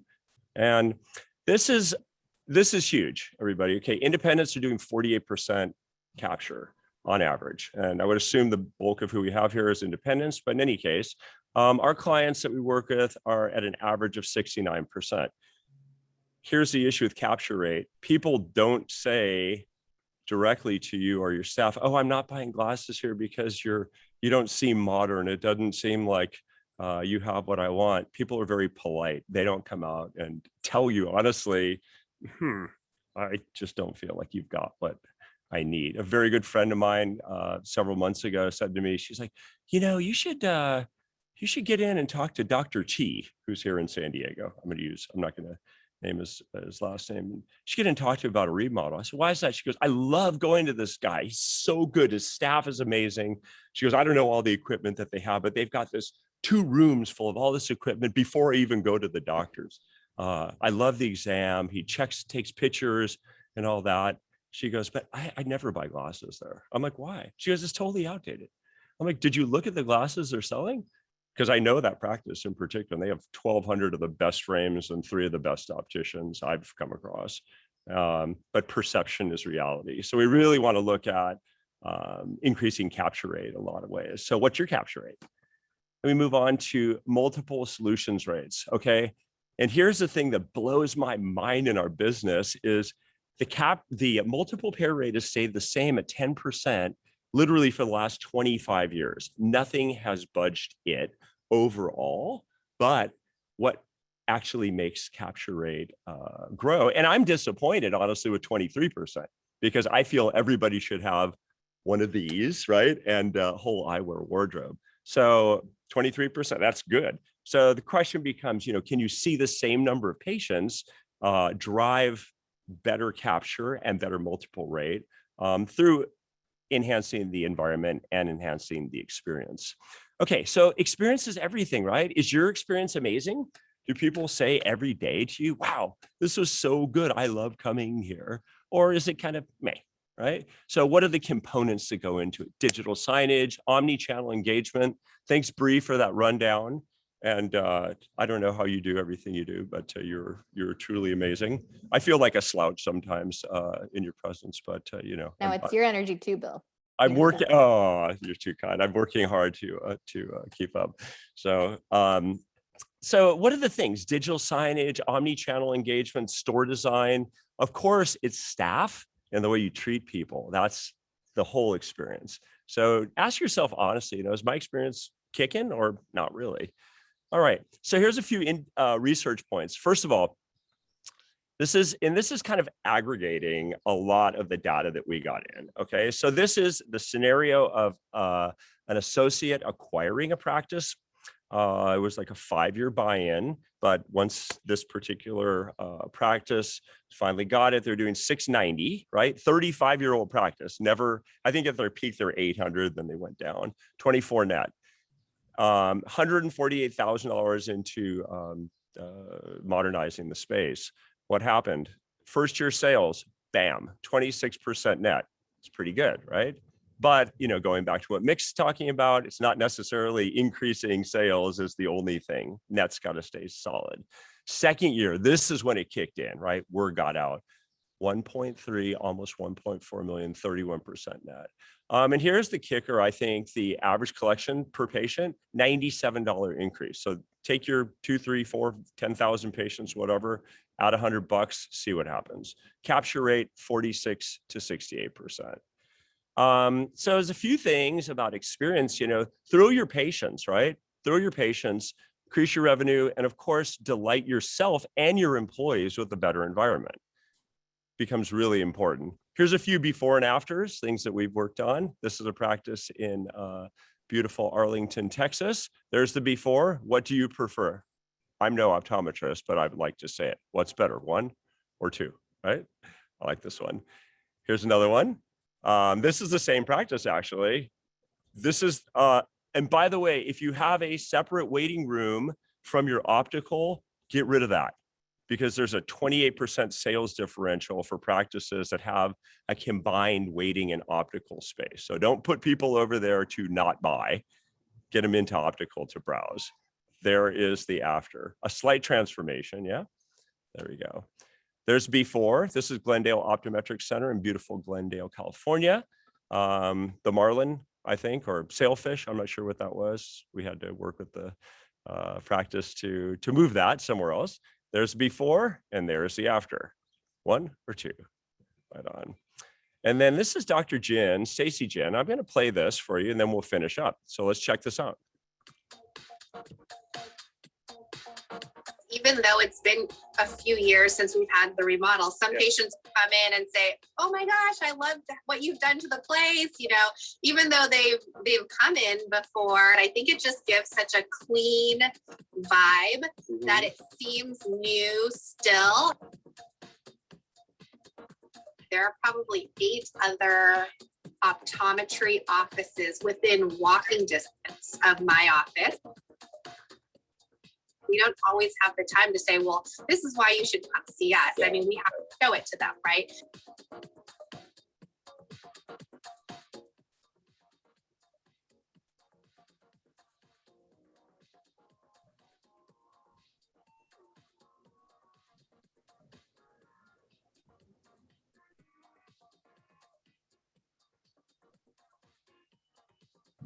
Been here in Glendale for so many years. We don't want people's grandchildren to say that they've been in the same office and it looks exactly the same as their grandparents. I just want them to have a great experience step back and say, well, we've always enjoyed going to Glen Optometric Center, but man, since their change, since the remodel, they've really stepped it up and things are great. It really has made things more efficient. I feel like there's more selection and I understand and I'm better educated about my whole eye exam and that whole process.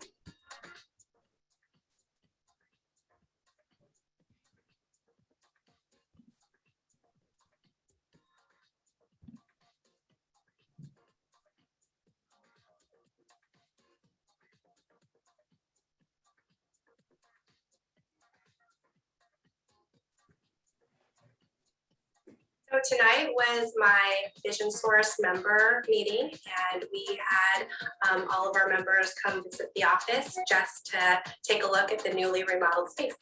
A pretty amazing difference. I love the colors, the brightness, the displays, and how everything is featured and signage, everything. They put it together pretty well. It's truly amazing. I mean, after seeing it, what the old office looked like, I couldn't even believe it was the same space. I like the frame displays, how open it is, how non-cluttered the appearances were. I just love the front desk and especially the signage right behind the front desk. Some of my favorite reactions were like, oh, this is great. And they open the door and they're like, oh, where am I? I don't know where I'm at. And they walk out and they look at the door and the address and then they walk back in.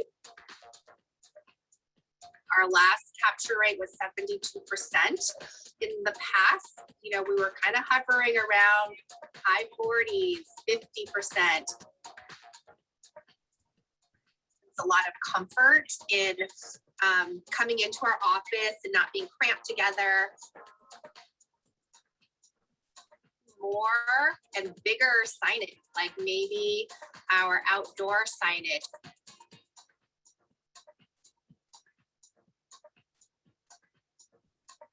You're always trying to get the newest gadget to make sure you're properly caring for your patients. But I think the optical department is equally important. I mean, if you have something that looks like it's 30 years old and you're trying to, you know, present the image that you're on top of things, I mean, that doesn't really portray your image.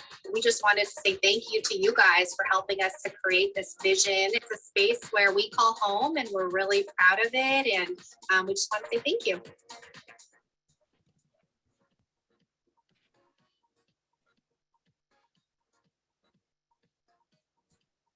You can't really click below, but you know, we'll go with it. All right. I'm going to conclude that. I would like to thank you so much for all of your time and consideration. Feel free to reach out anytime. We'd be happy to meet and help you out. Thank you very much. Fantastic. Thank you, Bill. And we are going to jump into our next lecture. And we've got the awesome Dr. Solomon Gould up. If you've ever met Solomon, you know that he's one of the nicest, most genuine people out there. He's also a professional speaker, practice management consultant, author, and practice owner of 2 private practices in the Twin Cities. As a 4th generation optometrist with over 15 years of consulting experience for both private and public sectors, Dr. Gould brings an unforeseen depth of knowledge, experience, and insight to the industry. To date, Dr. Gould has helped elevate over 40 practices in large-scale private equity-based firms in the ophthalmic industry to their fullest potential. When not serving his patients or presenting, Dr. Gould enjoys writing articles on practice management for various business and clinical platforms. So Solomon, I'm going to let you take it over. Thanks, brother. And thank you so much for that very generous introduction, man. Tell you what, following rock stars like Bill, Mick, Brianna really sets the stage for me to do a great bang up job for you guys here today. So I'm absolutely going to do that and make sure that everyone comes away with something today. Bear with me as I move some things around here. There we go. Happy Saturday to everybody too, by the way. To Brianna's point, we are action takers. Everyone's here on a Saturday. So kudos to all of you. And for those who have not been subject to the torture of being an audience member of mine in the past, I am very interactive with my audience, and you guys are normally I like to run around throughout the crowd and pick on people, but you guys are saved by the computer screen here, so I'll find a way to keep you on your toes and awake. But I'm going to jump right to it for the sake of time. Throughout this, if you have a question, please, by all means, throw it in the Q&A, and I'll get to that at the end, just for the purposes of time here. So we're talking now about key performance indicators, specifically that drive revenue and most importantly, optimize the cash flow. Mick, Dr. Kling did a phenomenal job talking about cash flow. Cash flow is the lifeline of the practice. Without your cash flow, you can't pay your employees, you can't run a business. I also want to comment briefly on Brianna's content. You know, I love what she said, and that is that we need to not just work in our practice, but to work on our practice. That is key. And so we'll jump right into today's presentation, and forgive the, hopefully my sound's coming through okay. You're good. But awesome, thank you, Aaron. So just my financial disclosures, I'm going to breeze through those. I do consult for and speak on behalf of a few conglomerates, including the private sector and corporate sectors. So my passion, however, is with the private practice owner. Here is just a brief presentation overview for today. My sidekick couldn't be here today because my wife stole her from me for the day. Otherwise, my partner in crime, Maddie, is normally in attendance. I can at least do a little introduction there. You know, I also want to briefly comment on one more speaker, and that is Bill Gerber. I really like Bill, the notion of us being in an experience epidemic. I couldn't agree more. I'll come back to that in a later segment of the presentation. But when you mentioned that, I was absolutely in love. Well done, my friend. So the reality is we're all, as doctors of optometry, in a unique situation. You know, none of us were experts coming into the pandemic. No one was an expert. You know, we've all really learned together. And to Brianna's point, we've done a phenomenal job of adapting and being resilient. And I have to say, I wish I would have had Brianna as a consultant for my practice, because I wasn't so prepared. I had to adapt and pivot reactively. So well done, Brianna. So we're talking about key performance indicators, right? Now, a key performance indicator is a reflection. It's a reflection of performance. And there are a lot of different key performance indicators. Now, doctors of optometry, we generate our revenue from two key areas: from the chair or from the exam room, of course, but also for those of us lucky to have an optical, especially a really beautiful one like Bill's clients, you know, we can generate revenue also from our optical. So given that we're talking about key performance indicators, what I wanted to first, just to set the stage for today's presentation, what I wanted to start with are two key performance indicators reflective of these two areas where we derive our revenue. So we're going to start with collections per exam, which is generating revenue from the chair. Now, what I'm doing here is I'm showing you a key trend over the past 3 years for a reason. Now, you can see that from the dates, we don't quite have our finalized 2020 numbers, or at least agreed upon. There's many different versions of it, but we haven't really an agreed upon 2020 number for many KPIs, and therefore we believe it's COVID that's slowing the system down, as it is for many different things. But here I have a key trend showing this particular key performance indicator, collections per exam over the past 3 years. Now, collections per exam is, of course, what revenue are you generating in that exam encounter? So you can see from 2017 up to 2019, the overall trend was an increase, right? Now, what I also wanted to do, by the way, a big shout out and a hello to Dr. Nick Foyt. Good to see you out there in attendance, my friend. What I wanted to now do is to show you how disparate, what is the disparity across the country alone here in the United States in this particular key performance indicator. Now, I'll be the first to tell you that I am not in the 99th percentile, humbly admit that, but I am up there. Obviously, that's my passion, my baby. But in the 99th percentile, you will see, if you look at those figures, that the overall trend in collections per exam in the past 3 years has increased.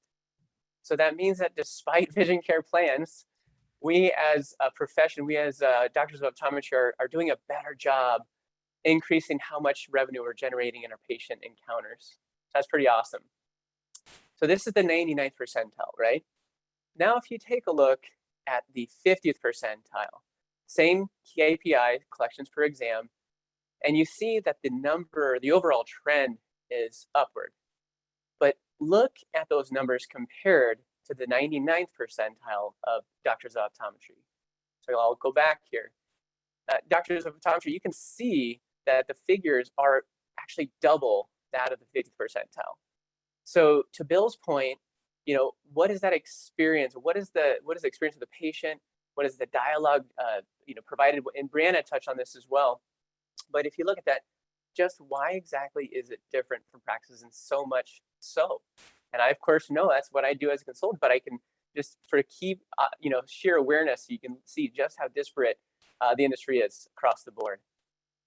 Now, Bill also talked about capture rate. Now, capture rate is a very important key performance indicator because historically that has been a significant majority of our revenue.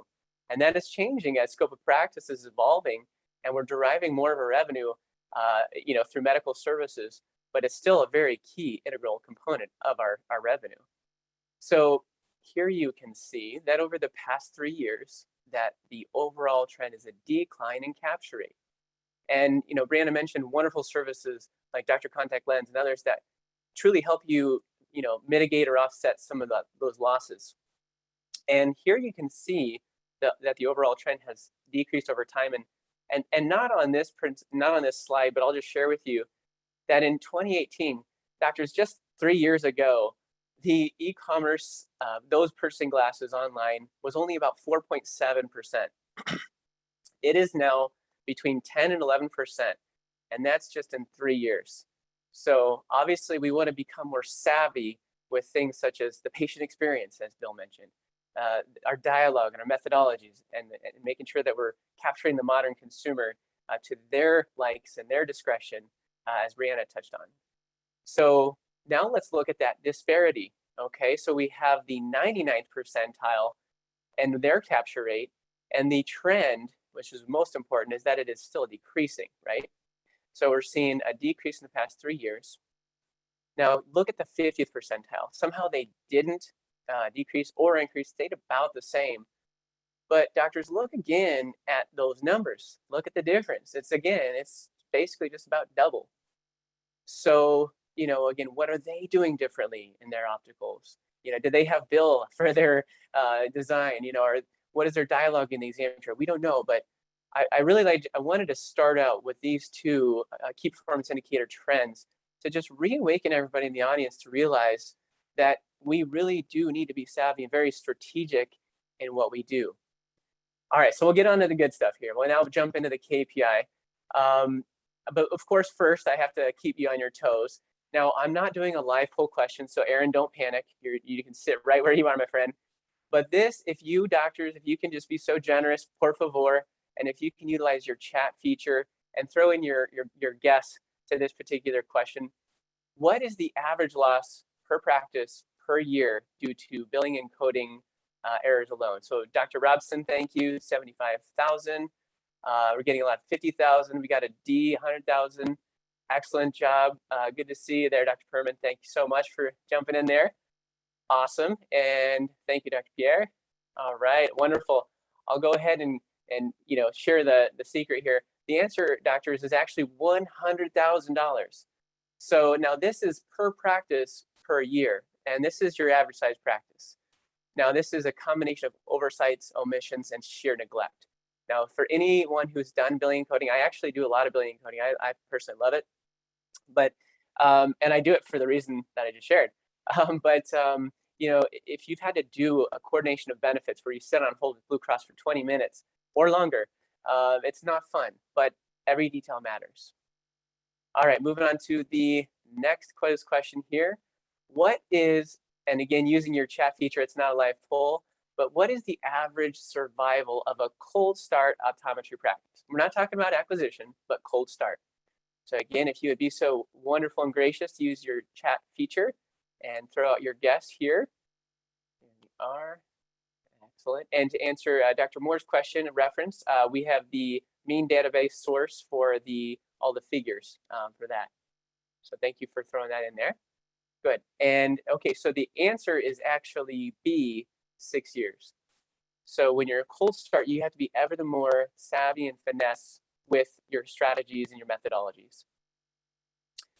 Okay, so we're talking about key performance indicators, and key performance indicators, the subject alone can be or cause some doctors of optometry to cringe. the business side of optometry may not be your area of interest. It's an inherent reflex for many doctors of optometry to want to, offset the pain and shove it aside to someone else like a practice administrator, a billing and coding specialist, and they don't want to really be a part of it. I caution you against that. Of course, my famous saying is have your PhD in your business at all times and know enough to be dangerous at the very least. Now, as a consultant in my years of practice in consulting, I've been consulting for the past 14 years. You can tell by my hairline here that, I coined the terms the hard or the industry, performance KPIs. And I did that, deliberately because we also have what I call the soft KPIs or practice performance KPIs. And the reason for that, doctors, is because, no two practices are the same. And if you're comparing your practice, and let's just say your practice is in rural Arkansas, and you practice rudimentary optometry, your KPIs are going to be very non-reflective of practice like Dr. Rhue's, like Brianna's down in Southern Florida, that has these amazing bells and whistles. So I actually, with my clients and in my education efforts, I like to clarify that there are two different types of KPIs, and we'll get into each of those now. Again, if you have questions along the way, like Dr. Moore, please throw those into the Q&A in the chat, and I'll try to get to those as quickly as possible. All right, so now let's jump into, first and foremost, the industry performance KPIs. Here's an overview of what we're going to be talking about, or the overall structure. We're going to talk about what they are, and then I'm going to give you what the industry averages are, and then I'm going to follow it up with some tips and tricks on how to optimize those KPIs. So let's start off with, first and foremost, the net income ratio. So this identifies a practice's efficiency and ability to convert collections into the professional compensation, or the payment or payroll for the doctor. Now, the formula for this is net income divided by net collections. Now, I would be doing a disservice if I didn't clarify for you right off the bat what net collections are. The net collections, well, let's just say if we lived in a perfect world, we would be reimbursed what we bill. But as we all know, through our contractual obligations and fee schedules, that is not the case. So net collections is what we actually receive, not what we bill. Okay. Now the industry average here is between 20 and 40%.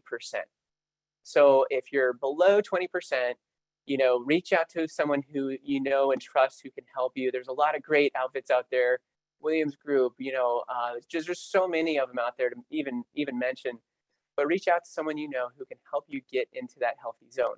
If you're above that, hey, call me and tell me how you're doing it. I would love to learn.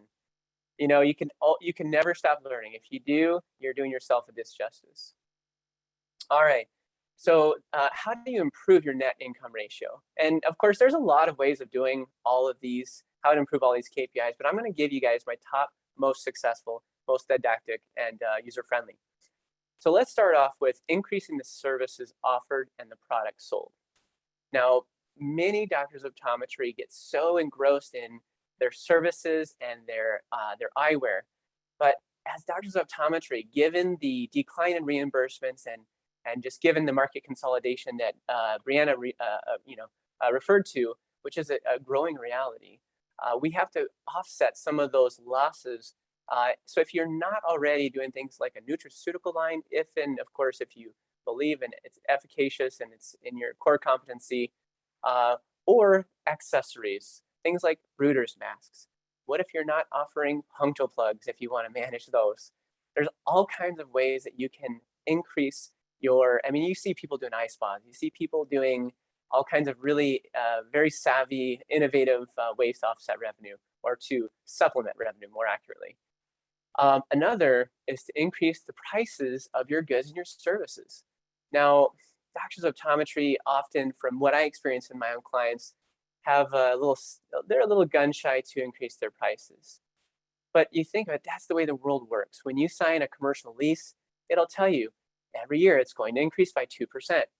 Now, I personally recommend not increasing the price of your services every year, but what I personally do myself, every 2 to 3 years, I hike it up maybe 1 to 2%. The most I've ever done was 3%. And you know what, as I like to say, the patients who leave you for increasing your goods and your services by that nominal of an amount are the ones you don't want to have in your practice. Now, that's where it comes to working smart, not hard.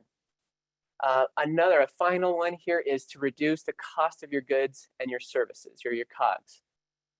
You know, it's really hard to do that as a sole proprietor unless you can lean in on your industry partners in the form of buying groups through sheer economies of scale, which is just a fancy way of saying group buying power.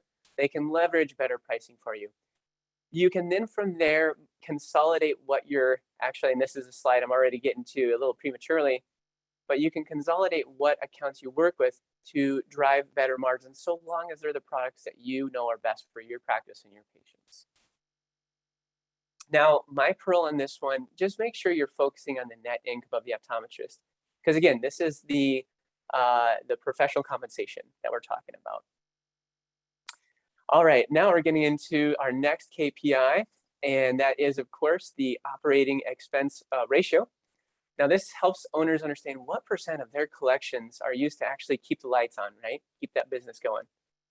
So the formula here is total expenses divided by net collections. And now you guys are all rock star experts. Net collections, not gross collections. Healthy zone here is between 60 and 80%, unless, and this is a common mistake I see in many of my clients, unless you're including the eye care professional's salary. In that case, between 65 and 90% is considered the healthy zone. All right, so how exactly can we improve this? Well, number one, if you have a service that is either non-profitable or is minimally profitable, get rid of it. Now, that can be difficult if you are in a rural setting and you are the end-all be-all. My first 2 years of practice, to my man Perry here in the audience, Perry Brill, Dr. Brill, I lived in Vermont. That's where I practiced my first 2 years. And you know, we were the only location in a 2-hour radius, and it's an MD/OD practice. So there was nothing we didn't do. But if you're in, you know, an area where you have a lot of competition around you, identify your minimally or your non-profitable services, and you know, either outsource or refer out accordingly. And yes, be careful with that as always, right?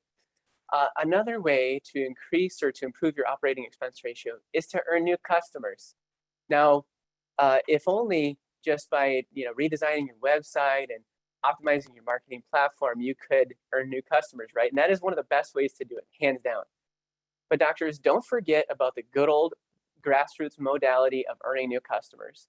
And I personally am involved in the Chamber of Commerce. I'm in Rotary, Lions Club.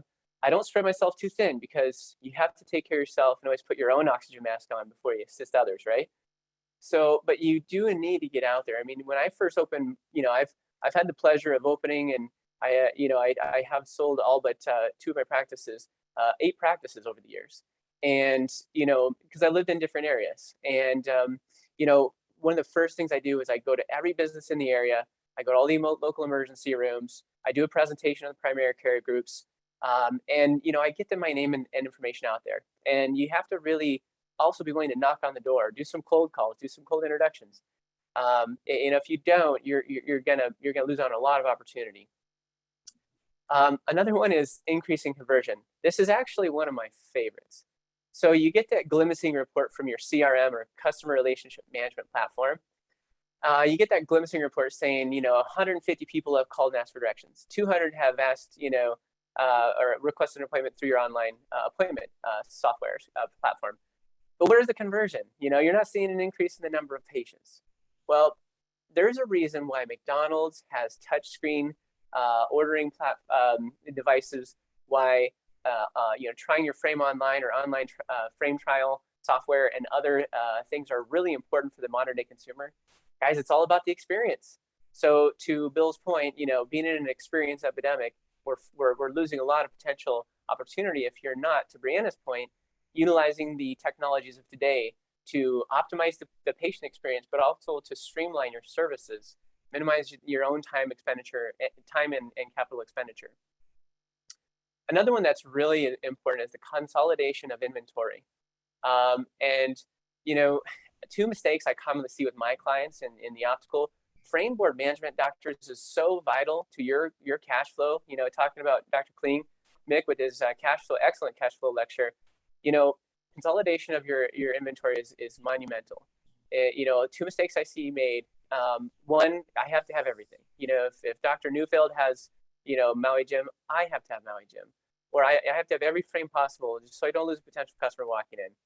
The other is keeping up with the Joneses. You know, Perry, he has, you know, Safalo and Luxottica, so I need to have that too, or I'm going to lose a bunch of customers. Wrong. You got to really be in tune and have a pulse on your demographic. What's burning and turning? Now, you have frame reps. Now, what is their primary prerogative? To sell their frames. So not only, you don't want to just lean on their expertise because that is crucial, that is important, but you also have to audit their recommendations and discretion. Moving on here to keep up on time. My success rule for this one is to review the detailed line item of expenses on your financial statements. Doctors, you will quickly see what's eating up your cash flow, and you can compare that to what the ROI is of that item. And if it's not there, then guess what you need to do next? All right, we're going to move now into staff payroll ratio. Now, this is one, I'd have to say, this is probably one of those KPIs that, especially now with the difficulty of even getting you know, employees to come back to work, sadly, or to hire employees, it's really profoundly difficult. But this is the one that's probably the most delicate of all to balance and foster. So this particular payroll ratio identifies the practice's efficiency and the utilization of its non-professional personnel. So the formula here is the gross non-OD payroll divided by, again, that key term, net collections. So the healthy zone, or the industry average here, should be between 17 and 23%. You can guess, you know, what's happening if you're below 17%. And if you're above 23%, call me and let me know what you're doing. But if you identify you're not at 17%, obviously you want to reach out to someone who can assist you with some good strategy techniques. On that note, there are some exceptions to the rule. So classic example, here you can see off to the left, this is my example. So this is actually my optician in St. Paul. Good point to you, Perry, on the frame reps. You know, this is my optician in St. Paul, Mr. Mike Zappa, and he's been there for 44 years. So I'm going to pay him exquisitely, and I do, and I don't blink an eye about it. To my right, I have Kathy Suarez, who is a practice administrator of 37 years of Minneapolis, and you know what? Same thing. She's paid well, and by all means, again, I don't blink an eye about it. So moving on here, how do you improve your staff payroll ratio? First and foremost, scheduling. You know, in a unique time, it doesn't help to become unique and creative with your technology or with your technique. And since the pandemic, I have actually asked a few employees who I know have little ones at home, or who I know are also studying, you know, for a master's or whatever it may be. Hey, you know what? We're still not at quite pre-COVID, you know, operational status. Do you want, you know, 10 extra hours at home this week? And I never force it upon them. I ask them. And if you don't ask, you never know if they'll take it. So ask your employees, if you're not at full operational levels, if they might want some more time at home. Don't get rid of them, because you may not get them back, as we all know. Another is to modify, reduce, or eliminate perks. So I spoil my employees probably way too much. We do a lot of fun things. We work hard, but we play harder, arguably. But you know, in a time like now, when the cash flow, to Dr. Kling's point, is important, you might have to get a little bit, you know, more conservative. And I did have that conversation with my team, and they've been incredibly understanding about that. Now, vacation time can be a tough one. This doesn't mean you eliminate vacation time, but perhaps you can, you know, agree upon, and I approach things always with my team of, hey, I propose this. What are your thoughts? And I do that with every level of employee, my associate ODs down to, you know, everyone on the floor, every single person, same approach. I want them to have a say in the matter, and I want them to feel validated, their opinion to be validated. But things like combining sick and, you know, sick and PTO, things like that, or just temporary reduction until we get through this crazy time. Boosting interdepartmental communication efficiency, that's more for those multi-location big groups, but also this can also refer to, in any size practice, the reception handoff to the tech, to the OD, to the optician, back to the receptionist, or to the optician and then to the receptionist. How efficient is this? What is the method that you're using? And how efficient are you being at that process? Are they waiting, unnecessary amount of time in between? Because guess what? Guess what the number one commodity is for both Gen Zers and millennials? It's their time. They're always looking at their time more than any other generation before. Cross-training of employees.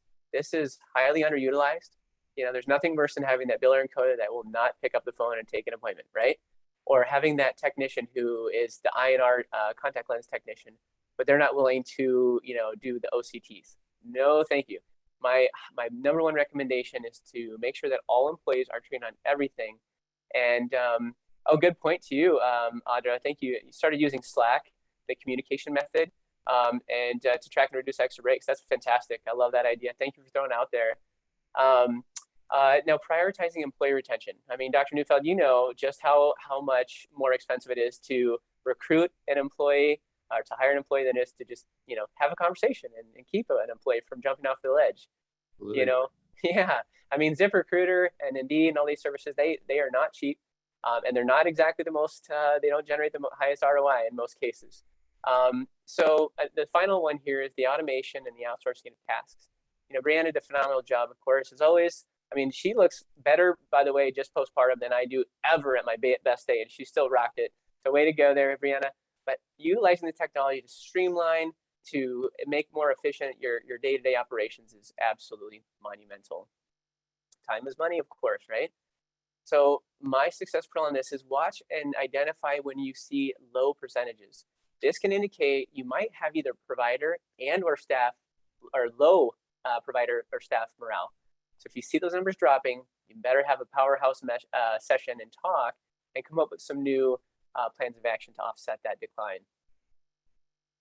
All right, we're on to, no doubt, the largest expense for any optometric practice, and that is, of course, the cost of goods.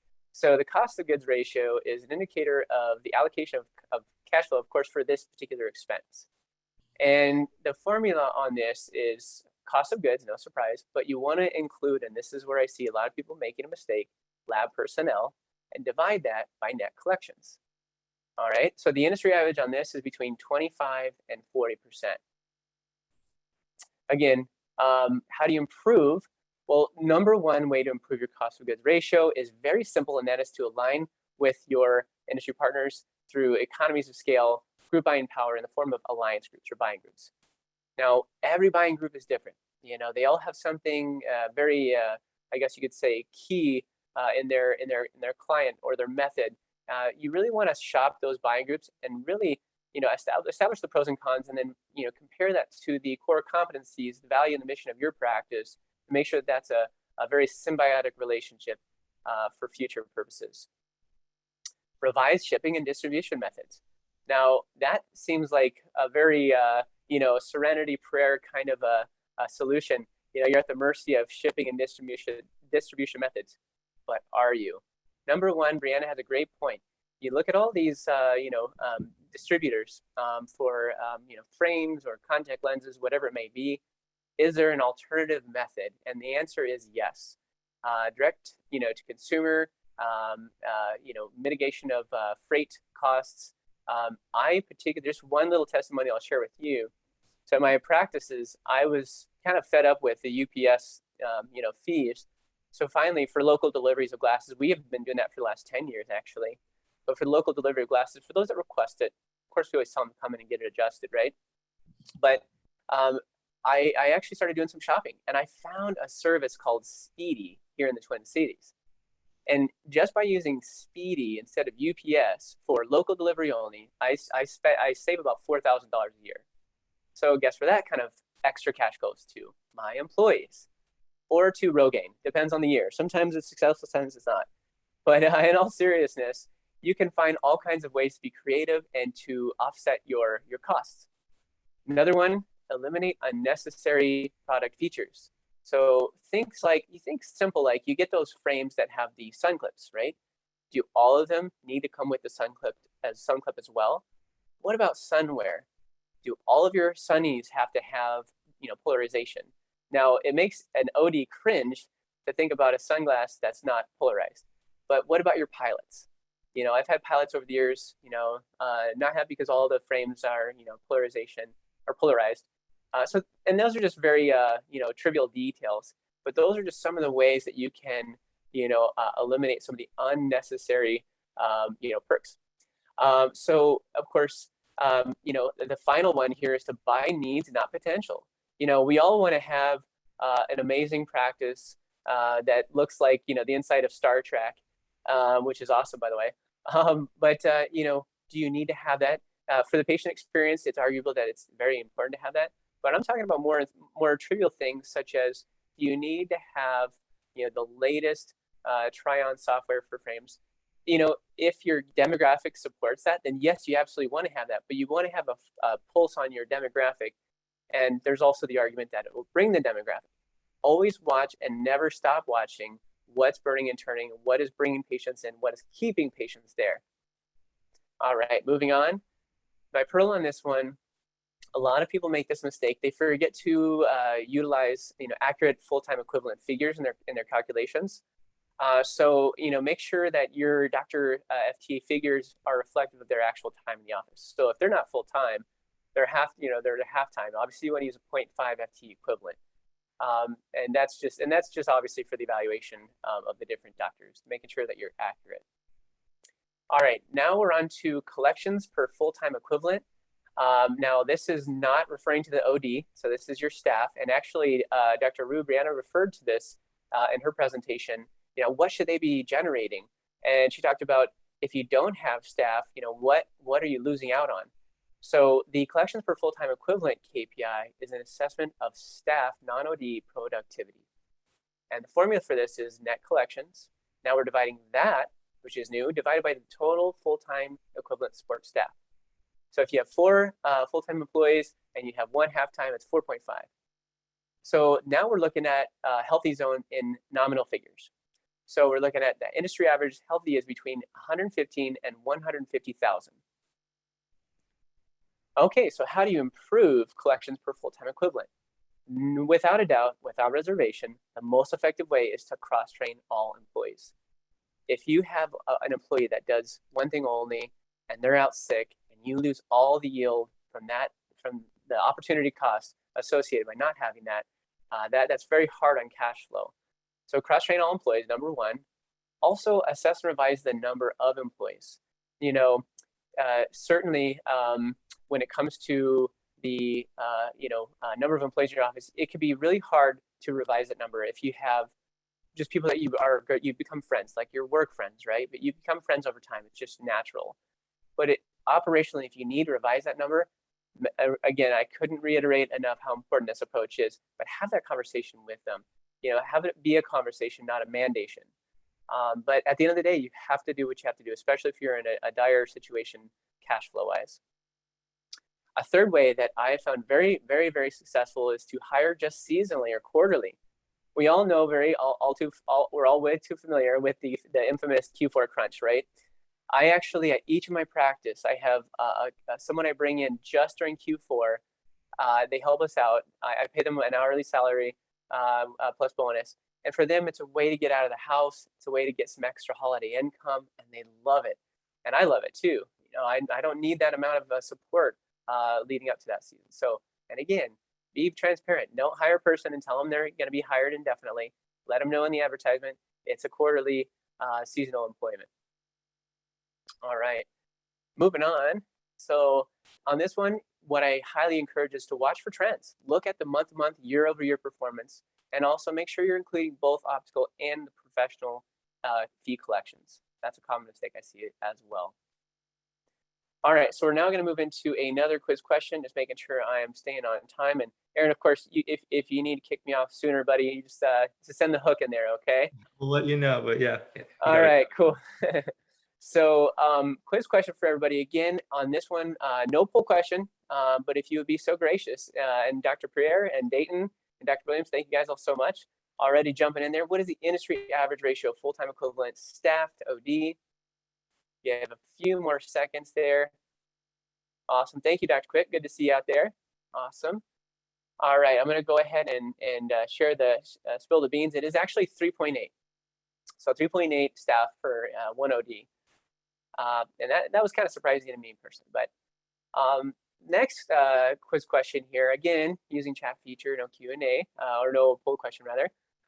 What is the industry average, moving the screen around there, for staff productivity per hour?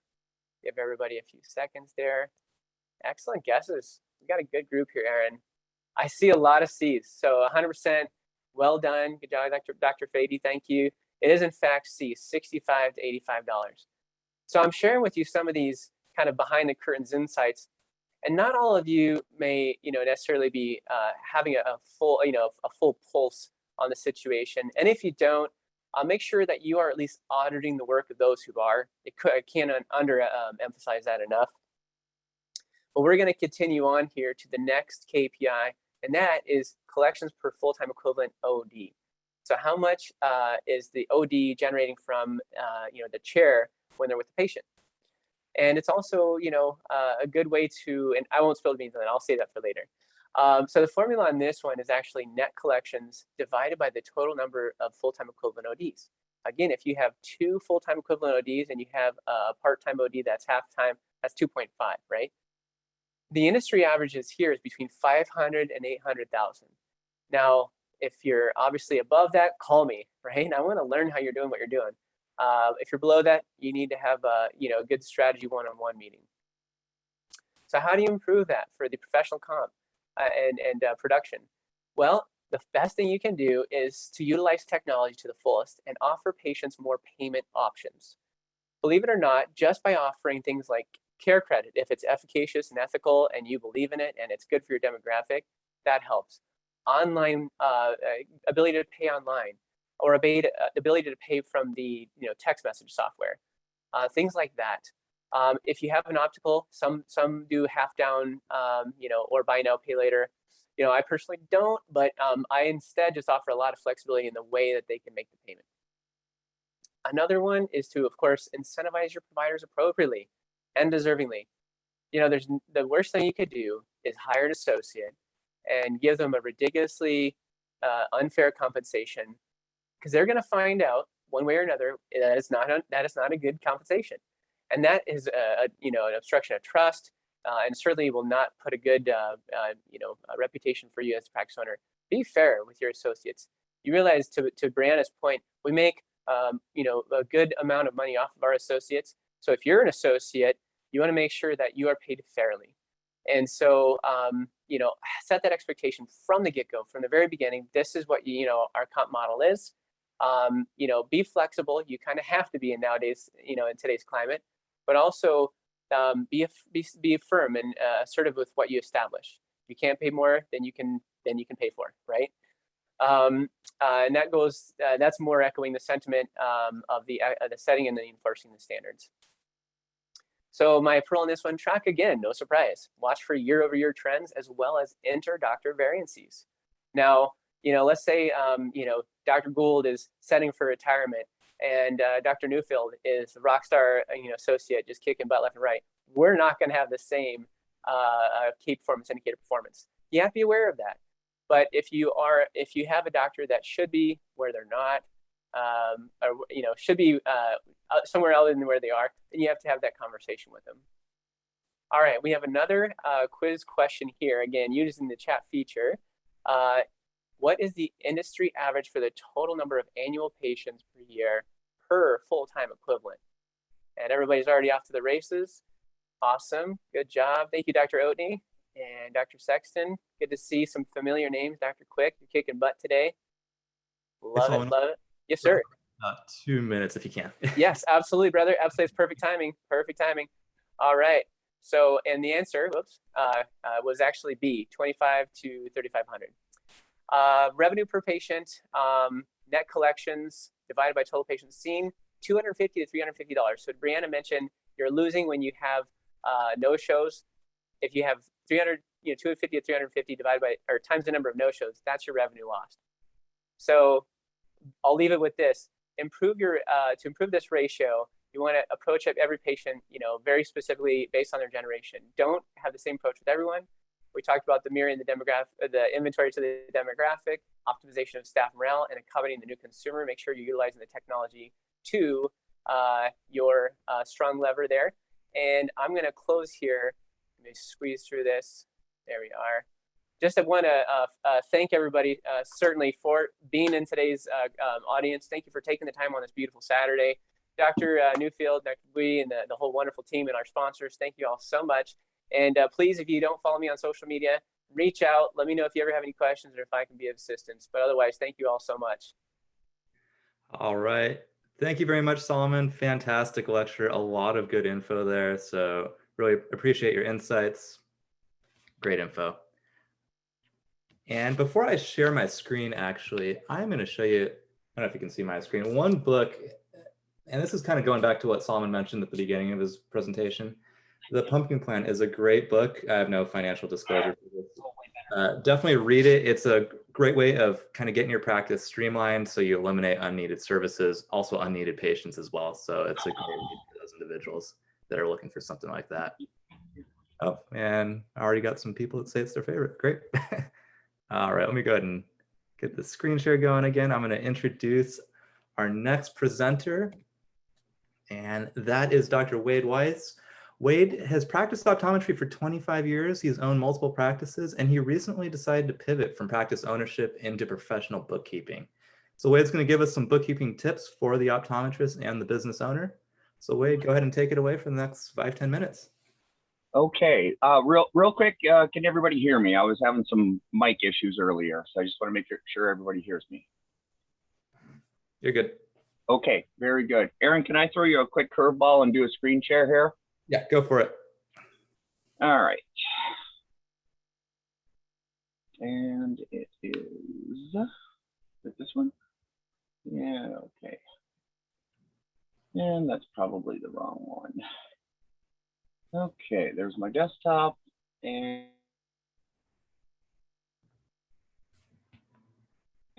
my mouse isn't cooperating. Zoom quit unexpectedly.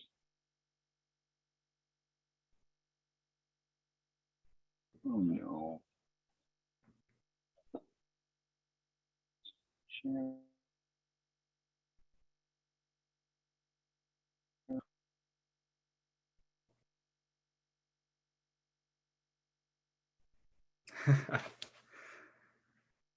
I'm just reading the comments. That was a good one, Daniel. All right, well, Wade is getting his things organized. What we're going to do at the end, I'm going to switch the two last quick talks with Adam Smala's CE. That way, all of those that are coming for the CE, you can get the CE and it's within the agenda, because I know we're running a little late. So we're going to switch those. So if you got to hop off at 2:30, you can get your CE in. So just a note for a couple hours in the future. Wade, unmute yourself. You are sharing, but you're muted. Okay. Okay, perfect. You're good to go. Oi, good heavens. Good heavens. I thought I was better at this. So let's do this.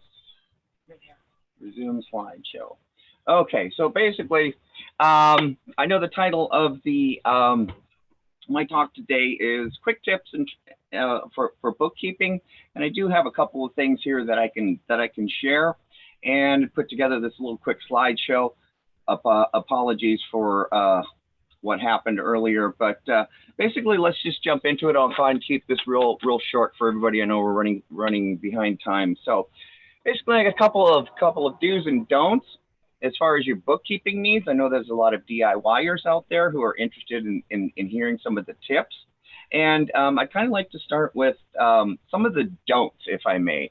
So basically, QuickBooks is a little bit tricky in that it kind of sets you up for failure, in that it promises you a lot of automation, and they literally have advertisements out there where they show people and they're sitting up in their chair with their feet up and looking at their computer screen, giving the impression that QuickBooks does everything on its own and by itself, and you get these nice financial reports and your numbers just go into your QuickBooks automatically. And honestly, working with QuickBooks now for over 30 years or whatever. I started with the basic Quicken version back in the old DOS days. And it basically kind of sets you up for failure if that's the attitude that you go into it. You find out real quickly that although it's not rocket science, and we're certainly all well educated here, and we should be able to do it, one of the things that Quicken or QuickBooks does is that it, like I said, it kind of sets you up for failure, and it can become very confusing very quickly. And it's a lot of these set it and forget it workflows, as they call them, that really kind of get you into trouble. So first of all, you kind of need to pay more attention to the books. I'm seeing a lot of inattention, and just, us optometrists, we're always so busy, and we got 16 plates spinning in the air over here that sometimes the books are often put to the side or as a task that we later will get to, and sometimes they don't even get to at all.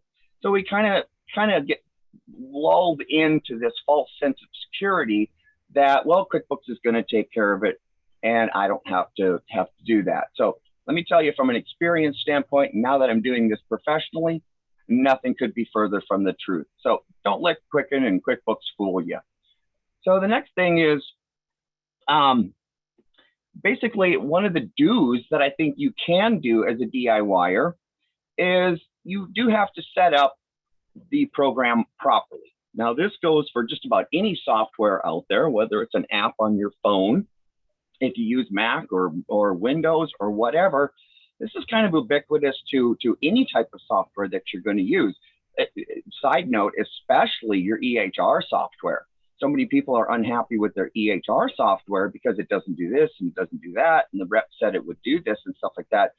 And so often we see that, well, it really does do that, but the rep and what and maybe other optometrists are doing is they're getting a little bit more functionality out of their software because they took a little bit of extra time at the beginning to set the software up. So I would highly, highly, highly recommend that same plan or that same strategy in getting your financial accounting or your accounting software set up properly. So in order for you to do that, you do have to go through the little accountant settings gear icon, and I'm talking mostly about QuickBooks Online. And quick side note, QuickBooks Online offers just the best way to do your books. It's the industry standard.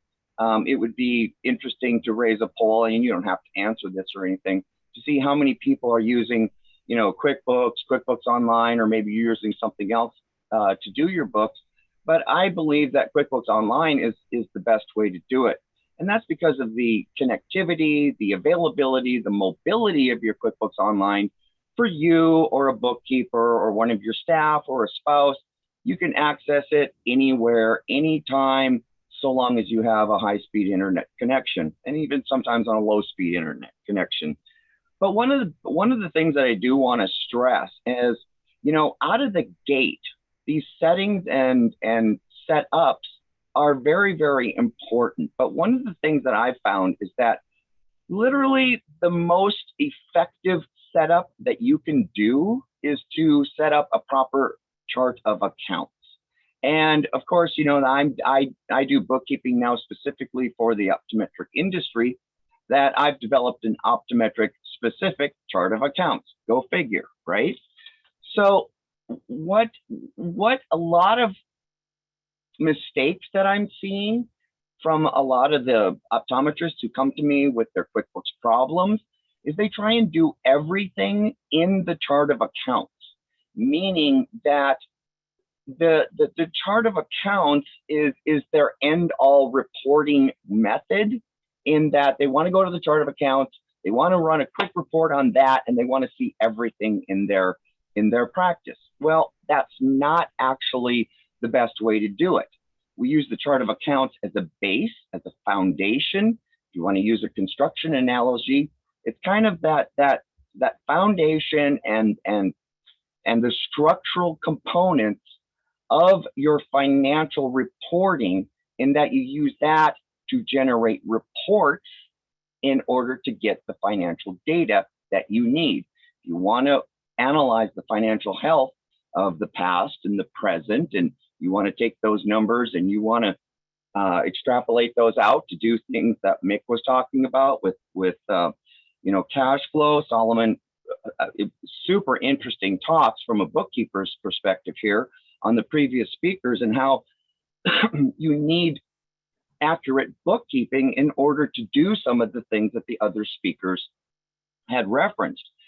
And basically, your take-home message here is chart of accounts first, and then get your reports and the information about your practice using the chart of accounts and producing reports. Now, it comes with standard reports, and then you can do custom reports. And it's really, truly amazing how many variations that you can build reports that are not only specific to the industry, but specific to the individual practice and stuff like that.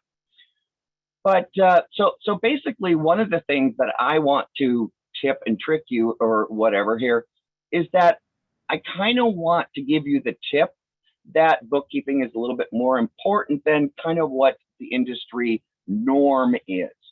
So, I'll just kind of read a couple of things here. What you need to understand is just because you write the check through QuickBooks doesn't mean it automatically shows up in your financials. That goes back to what I was saying of don't set it and forget it. I've literally seen clients come to me and they thought they were writing a check for something, cost of goods or just, a trip to Costco. And at the end of the day, those cost of goods checks, those expenses were actually going to income accounts. So your financials are going to be off if your chart of accounts isn't set up correctly. So it can be your best friend. It really, really is a good piece of software to do the accounting on the office, on your practice. But like it says here, it can become your worst nightmare. And it can quickly, and here it says from the beginning, mess things up very, very soon. I mean, literally from days. I saw a comment by Perry the other day that it's so important whether or not your practice is in day one of its lifespan, life cycle, or day 167,849 or whatever that number was. It truly is. And some of my most grateful and clients who have the best books have come to me even before they open their practices. So they're literally, I don't know, smart enough or foresightful enough, insightful enough to say, hey, bookkeeping is important. And I really, really appreciate that kind of mentality. But as I'm trying to express here is I get a lot of questions as to how do I do it? How do I do this? How do I record this? How do I record equity transfers? I bought something on my personal card and it went to my business. How do I do that?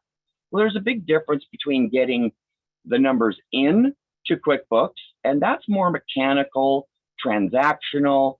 There's a lot of tradesman-like duties of a bookkeeper, but your whole goal, don't forget the goal here.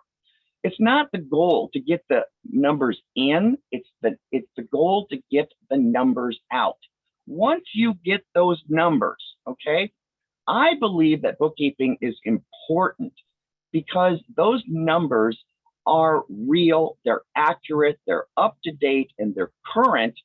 And then what you do with those numbers, which largely falls on after bookkeeping scope, and part of your responsibility as a practice / business owner to take those numbers to people like Mick, to take people like Adam, Solomon and the KPIs. We got practice consultants in this group. We got financial planners in this group.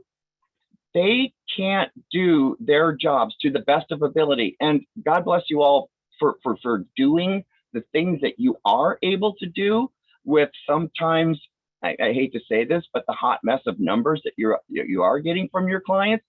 You all do an amazing job. I don't think I could do it myself. But think about it this way. If you're taking your numbers as practice owners to these people who you're paying your good money to consult with you, to do your taxes, to plan your your overall practice, and in some cases your life strategy, they are best equipped with the financial reports that you give them that are accurate. It only makes sense, right? We as optometrists, we expect our autorefractor not to be $1.50 off on sale every time that we do a refraction. We want an a habitual RX that's accurate. The more time that you spend as a doctor in correcting inaccurate data is kind of the same thing that happens when you do take these numbers and you want to grow your practice. So, tips and tricks are fine. And, a lot of the mechanical aspects are not rocket science. They are difficult. But what I would suggest is do the final do here. Make sure that you get somebody qualified, experienced, and of course, trustworthy to manage your books. We all do, as optometrists, we all do the medical aspect, frame aspect, the refractive aspect of optometry. Great. We were never taught to do accounting or bookkeeping back in optometry school. And this entire webinar, you see what I did there? This entire seminar, I'm going to use that, by the way, is, I got a smile out of Aaron. I enjoyed that one, is focused on practice management. And really that's code for let's go build our practices. Let's go be profitable. Let's be more efficient in the things that we do. And the speakers who came before me, awesome. I was literally riveted to the screen, and the speakers who come after me, I'm going to be just as riveted. But I do believe from a bookkeeping standpoint, the necessity of proper data before the fact that you want to grow your practice. So you can just read this, and I'm going to finish it up here real quick. You save money, you save time, you make life easier by outsourcing your books. Obviously, I'm biased on that. I'm a big proponent. I think it's the most efficient way. It's the most accurate way to do it.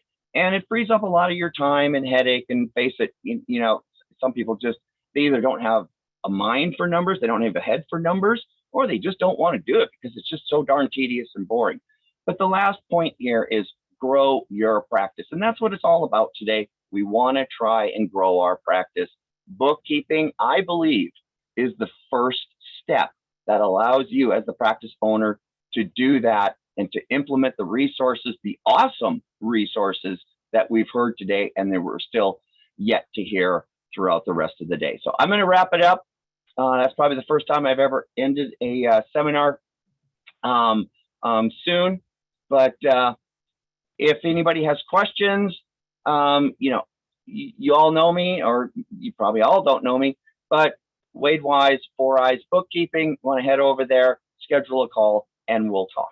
All right, back to you, Aaron. All right. Thank you very much, Wade. Great presentation. A lot of good content there. I'm going to go ahead and share my screen again. And while I'm switching over, everyone take a little stretch. I know we've been going at this for about 4 hours now. I'm going to tell you a quick story before we jump into our next speaker. When I was born, my parents, who are both CPAs, picked me up at the nursery, and they actually ran into this guy and they struck up a little conversation with him. And he went, "Oh yeah, I'm trying to put bookkeeping onto computers." And my dad was a CPA. He's like, good luck with that. I don't know if that'll ever happen. This is, remind you, this is back in the 80s. And that individual turned out to be Scott Cook, the founder of Intuit and the ones that create QuickBooks and Quicken. So funny little story there. But anyways, we're going to jump into our next lecture here. And we have Dr. Bethany Fishbein here. And let me just give you a quick intro on Bethany, and then she's going to take over. So Bethany and her husband, Dr. Jonathan Fishbein, opened their first practice in Somerset, New Jersey. They have been clients of the Power Practice from the time they opened. Bethany joined the Power Practice consulting team as CEO and has helped practices of all sizes and scope across the United States. And I actually had the privilege of being on the Power Practice and Power Hour just about a week ago. Fantastic program. When working with the clients, she is passionate about inspiring other doctors to build the practice culture in order to ensure the success of the business. And Bethany is going to be giving us 2 hours. She's going to give her first hour we're gonna have a little break. Ryan Guthis is gonna give a little talk, and then Bethany's gonna jump on again and give her second hour. So I'm gonna turn the floor over to you, Bethany. Thank you.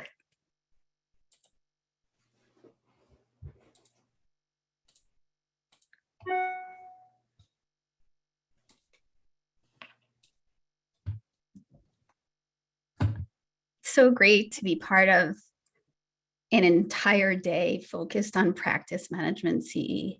I feel like there's not enough of it out there, and good job to you for bringing it to the forefront. Obviously, there's a need for it. We can see by the number of people attending, and I'm here for it and super excited to be part of it. So I'm talking today about leadership, about communication, and about practice culture. We've already gotten a lot of great content, great ideas to implement into your practices, to make more money, to improve processes, to provide better care for your patients. Improving your skills as a leader is the biggest investment you can make in whether or not you can get all of those other things done.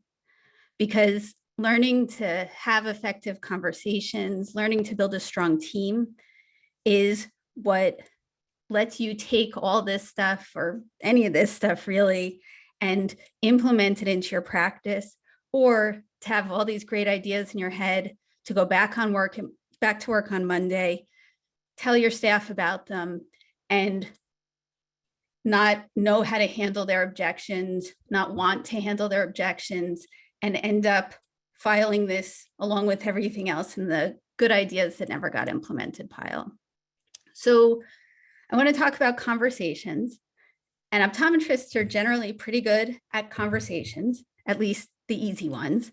We make small talk in the exam rooms. We can talk to each other at CEs and parties, but the tough conversations we're not as good at. And these conversations are important because inevitably, when something's not going well in a practice and a doctor shares with us, this isn't going well, how did it get to that point? And typically they'll think back and say, well, you know, I probably should have brought it up months ago, but, or we probably should have been talking about this all along, but. And it always comes down to conversations that weren't had, should have been had, were had but weren't effective, or could have been more effective. In general, optometrists perceive a lot of these conversations as confrontations, especially when things aren't going well. And many ODs I know will tell me straight out, I'm totally non-confrontational. Or in some cases, they're totally conflict averse. They'll hide rather than deal with any kind of conflict. So the tendency is avoidance, which often has disastrous results. I took a seminar a while back through a company called Fierce Conversations, and it's on my personal recommended reading list, which I have at the end. But they gave out notebooks that had this quote on them.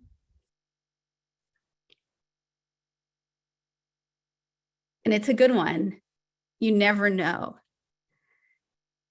Not having a conversation that needs to be had can lead to an employee never reaching their full potential, or totally underperforming, walking around, having no idea anything's wrong. And then one day it blows up and they get fired and had no idea it was coming. It affects the outcomes to the practice, and it affects the doctor, who can lose some of the joy of private practice because they're walking around with the stress and unhappiness, knowing something's not going well and holding it themselves because they don't have effective tools to share this with the people that it needs to be shared with. So it's worthwhile to learn these skills to get more comfortable in these conversations. Everybody's starting at a different place. not all the conversations that I'm talking about today have to be difficult conversations. And with practice, very, very few of them should be. So I want to walk through some of the critical conversations that we're having with staff and potential staff, and just share my thoughts on some of these. So we'll start with the first conversation you'll ever have with an employee, which is the interview. And most people that I know hate interviewing.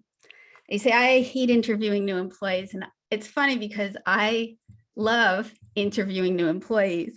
I don't do it anymore in my practice, and I miss it because it's an opportunity to get to know somebody new, get to hear what makes someone tick, get to sit in a position where you can ask really whatever questions you want, given legal guidelines, and just learn from other people to see if they might be a good future member of your team. So people haven't received any training on how to interview. The number one question that we get asked as consultants are, what are the questions should I ask in an interview? What are the right questions? And there's websites and books and magazines and articles and YouTube and blog posts with lists and lists and lists of right questions. I'll take the unpopular opinion here, and I think that there aren't necessarily any right questions, because truthfully, it doesn't really matter. I rarely ask the same questions twice in 2 different interviews. That's not true. I almost always start with, walk me through your resume, just because you have to start with something, and tell me about yourself can go anywhere. So walk me through your resume. You can start wherever you want, and then see what they say. When something interesting comes up, I stop them and I'll ask questions, mostly just out of my own curiosity. My goal is really just to get them talking so that I can get to know them as a person, so I can hear them talk about their experience, so I can get a sense of their personality. Are they well-spoken? How do they interact with others? That gives me so much more information than how well did they prepare for what are generally expected standard interview questions. And so if something comes up that's interesting to you, just keep talking about it. The longest interview I ever did was with an employee years ago who had, prior to coming to me for an interview, worked in the Disney program. And I've read books about Disney staffing, culture, training, how they create this. So this was like a real life guy who lived through it. I had a million questions and learned a lot about him and a lot about Disney in the process. When I'm helping somebody learn to interview, my advice is be quiet. New interviewers who haven't interviewed some people before generally start talking and talking and talking about the job, and they just keep going. And here's all the reasons you want to work here. And then they end the interview. They walk, the interviewee walks out, and I say, how do you think they'll do here? Oh, I think they'll do great. What makes you say that? Well, they seemed nice. They have no idea because they're the ones who did all the talking. So you want to get them going on something that they're passionate about, and then just sit back and listen. They will tell you everything that you need to know about them as a person, about them as an employee, if you give them the space to do so. And then you can talk about your office as well, but I almost always do that only in response to their questions. So I don't say anything really until they ask. And if they've talked about themselves and I say, okay, great, do you have any questions for me? And they say, nope, I don't think so. Then they don't get to know. Where if they ask, tell me about the job, tell me about the day in the life, what are you hiring for? Then I'm able to talk about that. When you are talking about your office, be honest with them about the good and the bad. If you're telling them everything's perfect. This is such a great place to work. Everybody loves it here. It's so incredible. And they get there on the first day and everybody's like, oh, they got you in too, huh? This job sucks. They're not going to trust anything that you've said. So if there's something going on in the office that you expect to be a problem that might come up when they start, for example, people are short-staffed right now. And so when they're asking, you can tell them one of the issues we're having right now is that we're short-staffed and it's hard to find time to allot for training. Have you ever been in a situation like that before? How else can you learn besides having one-on-one somebody teach you? And in an interview, when somebody is telling you something about who they are, whether they're saying it, this is who I am, or it's coming across through subtext, if they've worked 6 jobs and at every single one, they were the only one who knew what they were doing and all of their other coworkers were annoying, they're showing you who they are as an employee, who they are as a coworker. Make sure that you believe them. In an interview, you can ask them what they want. What's their big picture? What are their goals for themselves, professionally, personally? Now you're not allowed to ask, what are you making in your existing position? But you can ask, what would your target salary be? And you can ask where they'd expect to start. And ask them for questions. The ones who have questions for you are often the best interviews. I find when my brain is spinning and I'm sitting in the interview already thinking about, oh, wait a minute, they have experience on social media. I can have them do this. I can have them do this. I can have them do this. Then that to me is somebody that I want to hang out with, somebody I want to bring in and have on the team.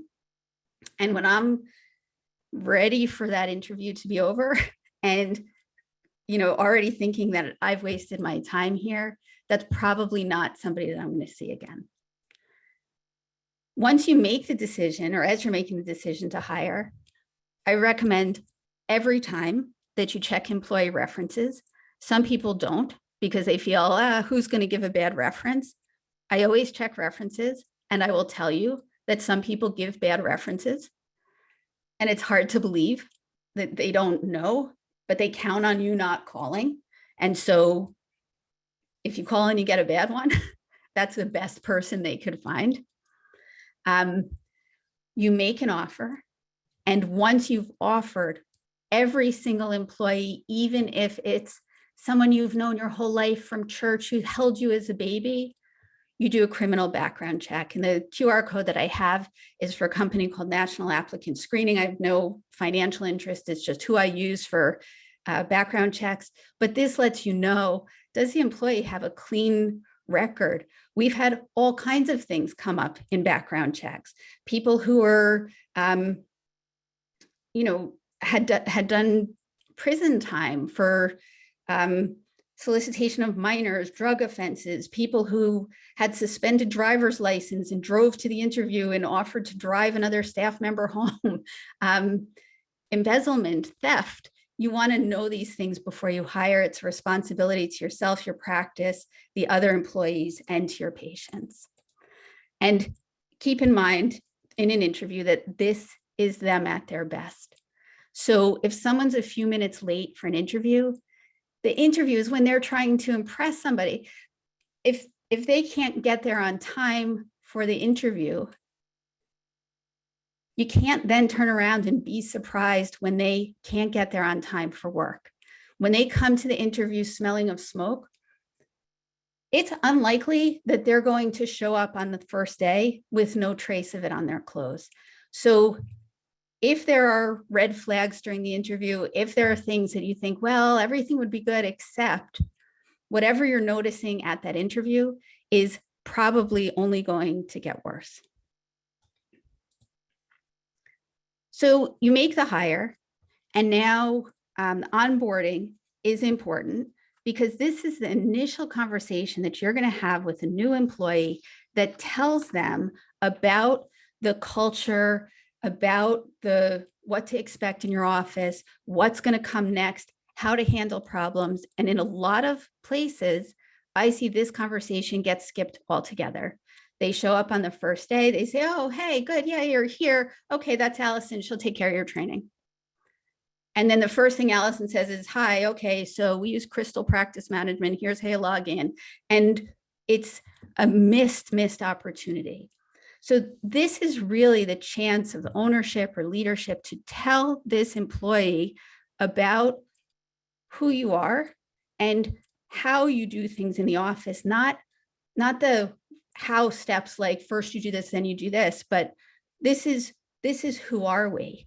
And you've got to be specific. So one of the things we used to say, and it used to be part of our mission and values, is we used to say, oh, we treat every patient like they're a guest in our home. And all of our staff would nod and go, okay. And then finally somebody says, so what does that mean? I should offer them a drink?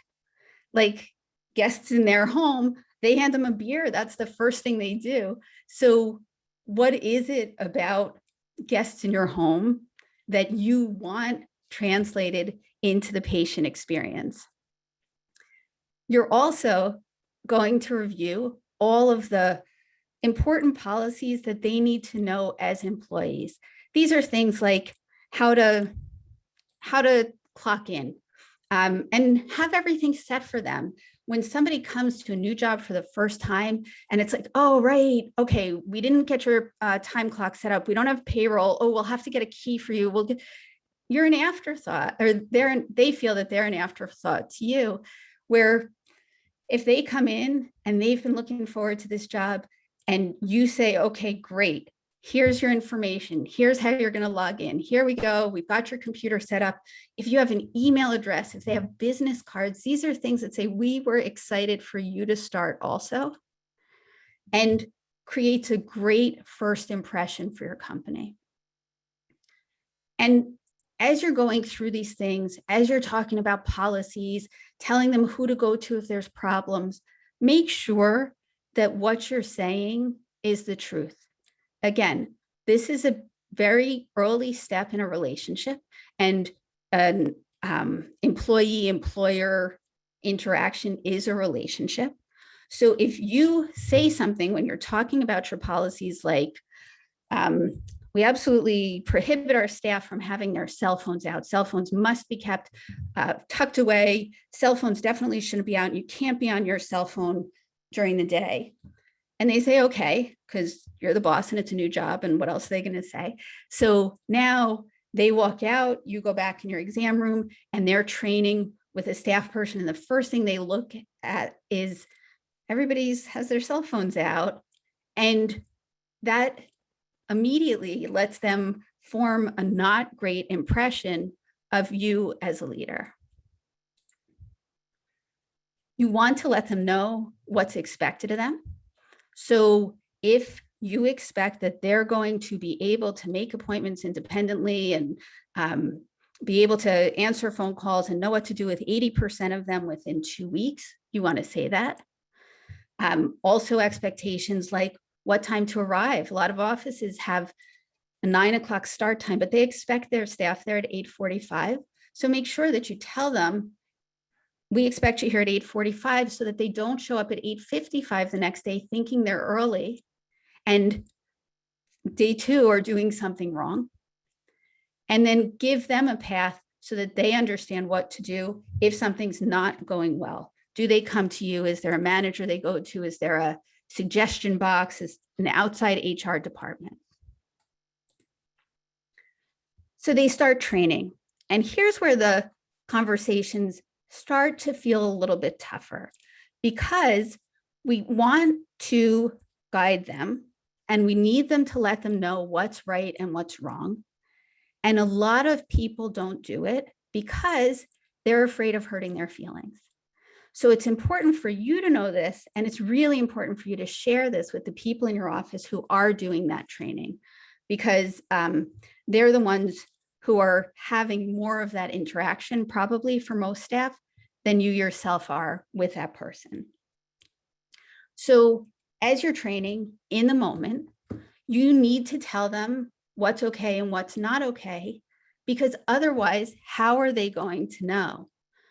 So an example is, let's say you're training somebody at your front desk to pick up the phone, and they pick up the phone and say, hi, could I help you?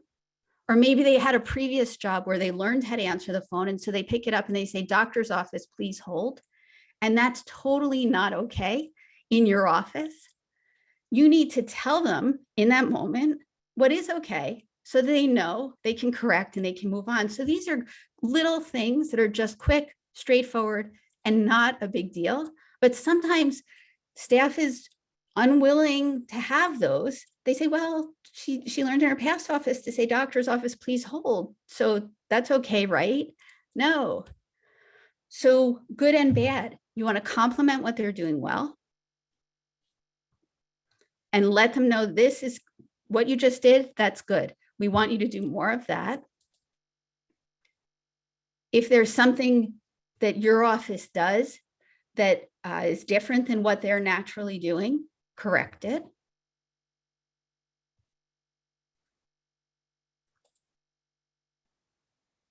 When you can share your practice values, and we'll talk more about those in a bit, but when you can share your values and they naturally hit them, that's fantastic.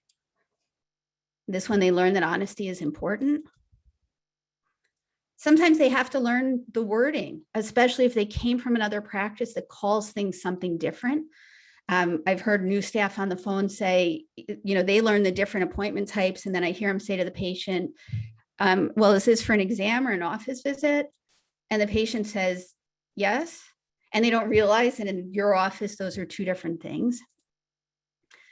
And you need to tell them what to do when they don't know the answer, because if they don't know, what are they supposed to do? It's an uncomfortable feeling for a new staff. So tell them it's okay to tell patients, especially in the beginning, always really, I don't know, but let me find someone who can help you. You don't have to correct little like typos, but when something comes up more than once, the same typo, they may actually think that that's correct.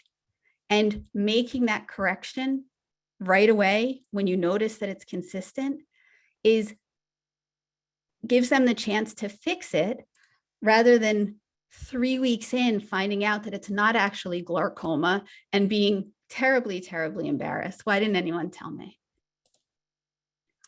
So once they've started, you want to do a check-in somewhere in the first 30 days, usually on the short side of that 30 days. And this is a chance for you to see how that employee is feeling, how they think things are going, for you to tell them if they're on track. And the check-ins can be easy or tougher, depending on how well things are going or not. So when things are going well, this is really an opportunity for you, because you've got this new employee, they're there less than a month, things are going great, you're excited about it. This is an opportunity for you to hang on to them as an employee by showing and acting on your investment in their success with your practice and beyond. So let them know things are going really well, and you can ask them for feedback. How can we make things even better for you? What suggestions do you have for us? And maybe they've already reached a bar that you thought was going to take 3 months, they're there in 1 month. Let's give them, what are the next steps?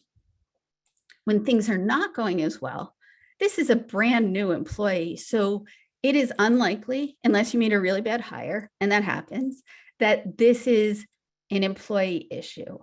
Sometimes it is, where the employee realizes, you know what, I thought I could sell eyewear and I just realized I absolutely hate it. I don't like looking at people's faces and talking to them. Okay, that's a people issue.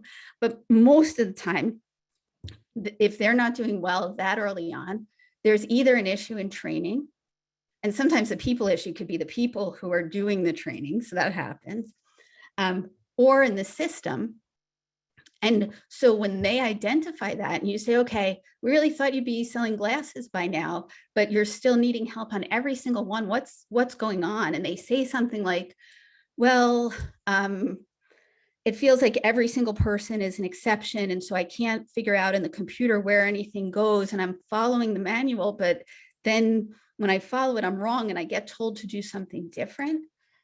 That's a system issue. And with them together, you can come up with a plan to fix it. And now the responsibility is on you. This new employee has told you, here's what I need for success, and has handed you the issue. And now it's your job to create success for them to fix it. Whatever comes up, especially in those early days, but always, my advice is just say it. It's hearing that is what they need to be able to have success for themselves. In this seminar, they asked us, if you had a new job and you were doing something wrong, or you were doing something that was making your boss crazy, on a scale of 0 to 10, how much would you want to know it? And everybody right away, 9, 10, 9, 9, 9. One person said, well, 7, I'm kind of sensitive. But everybody had high numbers. And they turned it around and they asked if a new employee starts and they're doing something wrong, or they're doing something that makes you crazy, how likely are you to tell them? And the honest answers for most people were 3s and 4s. So treat these employees the way you would want someone to treat you in a new position, and just say it. I can't go through a conversation without talking about the awkward ones, because I am not exaggerating that our consulting team gets more than one email or phone inquiry a month, for sure, sometimes more than one a day, about body hygiene and bathroom habits. So I'm just going to do them. I'll say this. Things like this that are embarrassing, number one, have to be handled privately. Everybody's tendency, they don't want to have this uncomfortable conversation. And so the tendency is to do something like have an office meeting where we talk to everybody about how they smell. And everybody knows that it's the one person that's having the issue. And so that's horrible to do. Even worse than that is to not say anything, and everybody else in the office is talking about it, and they're wondering if you know, and they're talking about this employee, and hey, did you notice this? So you've got to get in there. This is part of your job. It's not our favorite part, but to go in and just say, I've noticed this issue. I want you to be aware of it. We love you. You're a great person. So I just need you to get this fixed. And you can have suggestions in the office to fix it. We've had this issue, and we started with an emergency hygiene kit in our bathroom that has wipes and spray deodorant and hairspray and floss and things like that, so that when someone's needing it, we can suggest that they go check the kit or send them home. They come in tomorrow, and it's awful. And most of the time they are grateful. And most of the time, they're embarrassed, they fix it, and it never happens again. Another one, the spending way too much time in the bathroom employee. Have you had that? We get those. And you just got to say it. Is there something going on that I need to know about? Because maybe there's a medical issue. Chances are they're on their phone, but I noticed it. It's creating an issue. Is there a problem here? And hopefully fixes itself. And for any of these things, whatever it is, sometimes it's something personal, sometimes it's something, a mannerism, something like somebody's smacking their gum when they're on the phone. Everything is going great. I'm glad you're here. I want you to be successful. There's something that's driving me crazy. Can I tell you? And if they're into this job and they want to be successful the way you want to be successful, they're going to say, of course. And you can follow this with, is there anything about me that's driving you nuts? Because you can get feedback from them. Maybe there is. And having those conversations leads to a productive relationship. Giving feedback to employees is one of the most important conversations that we have. And I love, love, love the book Radical Candor. Again, I've got it on a slide at the end. So they've created this grid that they've made by how much you care about someone and how much you're willing to challenge them.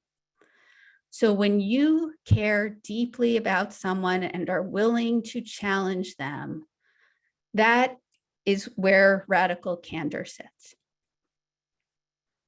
Most of us as optometrists fall on the other side of that vertical line in ruinous empathy. We really care about them, so much so that we're afraid to hurt their feelings and we don't want to say anything. So we really care. We want them to be great, but we're not willing to talk about it. And in the book, they share that this ruinous empathy is even worse than the bottom right corner, what they call obnoxious aggression, which is where you don't care that much about them. You just care about getting the job done. And you can say things like, you know, your work's crap, and not care how it makes them feel. People would rather have that than be doing crappy work and hear nothing about it. So up there in the top right corner is where you want to be. And when I started out, I was heavily in that ruinous empathy column. I wanted everybody to like me. I was, you know, young. I was a new leader. And I remember early on, as I was starting to research this, because all of a sudden everybody was sloppy and mistakes and things like that. And I went to Radio City Music Hall. We saw the Rockettes. And I'm watching the Rockettes, and I have this epiphany of what the Rockettes would look like if their coach was in the ruinous empathy. And they would be all over the place. One would be kicking here, one would be kicking there. There would be no precision. The way that they can be great, and you have to assume that employees want to be great, is because when they have something that's 5% off, 10% off, 3% off from greatness or from perfection, somebody's telling them about it because they can't see it, and it's giving them the opportunity to correct it. So when you give feedback, positive or negative, you're doing it to allow them to be Rockettes, for them to be the best at what they're doing, which again, you've got to assume that they want to be. If you go back to that interview and you ask, so, you know, how great do you want to be at your job? Like, if you had to get a report card at the end of your first year, what would you want to get? Nobody's going to say, oh, I was hoping for a B-. Everybody wants to be amazing. So giving that feedback is what allows them to do it. When somebody's doing something well, those are fun conversations.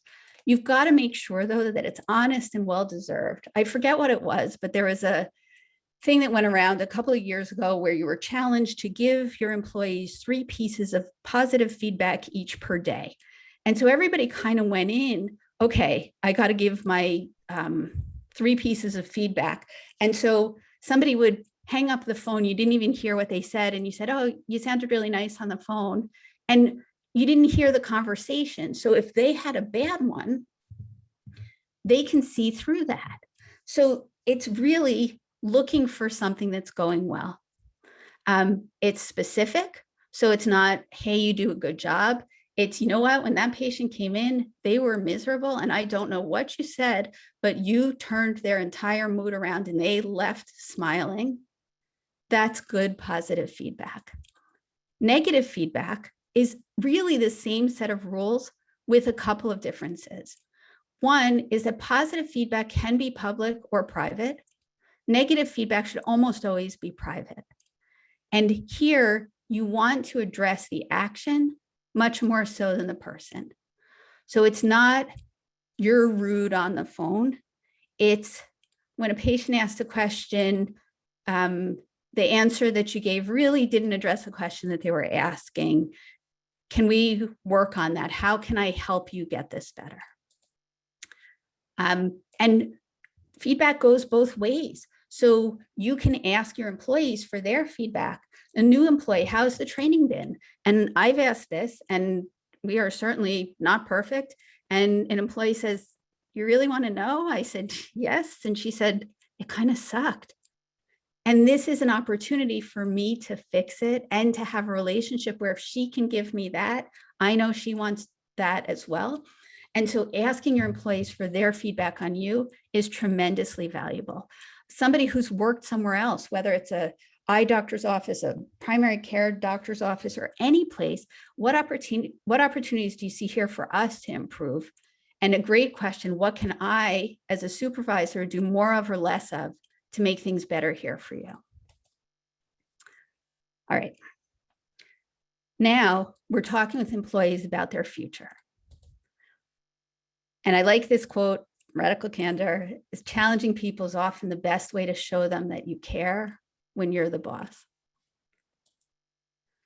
And we do growth plans with a format of a SWOT analysis, which you've heard of, pointing out their strengths, weaknesses, opportunities, and threats. Threats are things that are threats to their job. They need to fix this if they want to continue. And we want to know their goals, personal and professional. We very often have a salary path as a growth plan. Somebody starts at $15 an hour. They want to go up to $19 an hour. Here's how it's going to happen. So when are we going to talk about this again? And so you go through, here's their strengths, here's their weaknesses, opportunities, areas that they need improvement. I'm going to skip a little bit on time just so that you can, we can stay on track.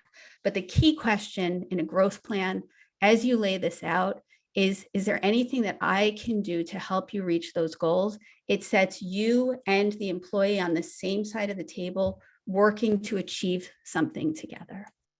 It doesn't always work. So sometimes things aren't going well. You need to give a verbal warning. It's just a statement of the problem. People want to sandwich it in between compliments. And what happens is staff starts to understand that when you give a compliment, they sit and wait for the other shoe to drop. So don't do the sandwiches. You just say the issue, state the expectations, make sure they know what to expect, and you move on. So here it's 9:05 in the morning. We open at 9. Our manual states that you're supposed to be here at 8:45. Is there something going on that you can't get here on time?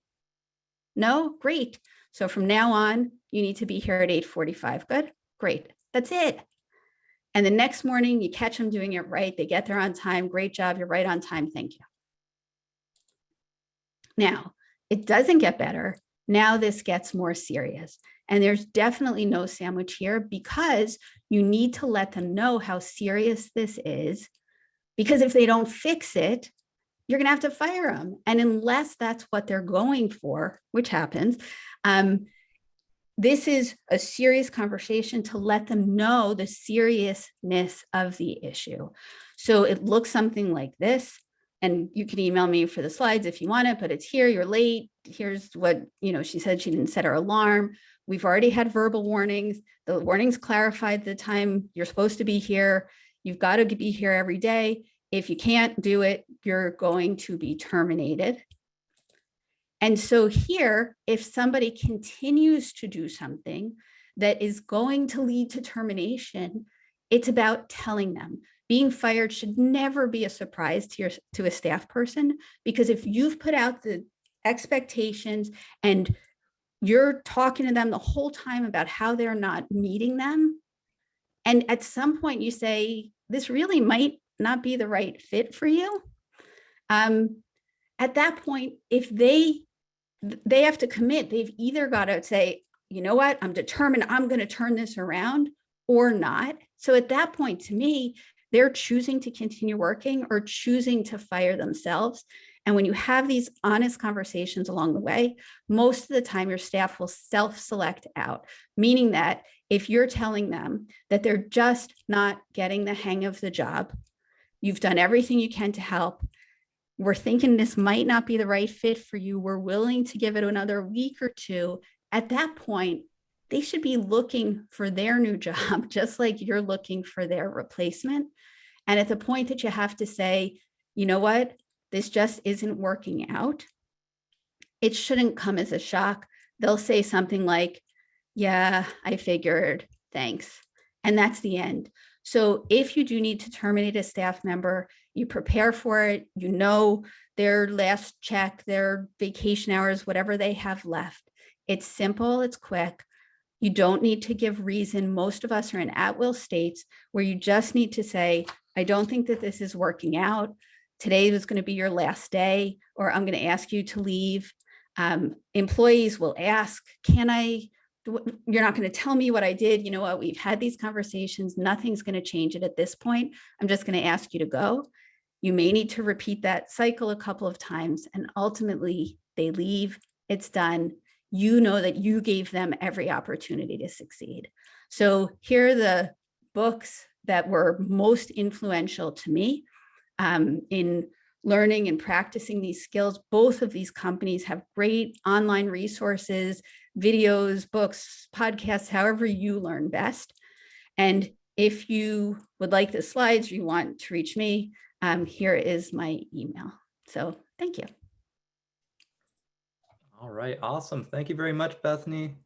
Great lecture, very important content that we often don't think too much about. So, and definitely reach out to Bethany if you got more questions on that. And she will be joining us again for her second hour in about 5 to 10 minutes. So let's go ahead and advance here. We've got another raffle. So I am going to have Dat send me the winner, and I think he is at the Tower of Terror right now in Disneyland. So let's see here. Dat has sent me Dennis Smith.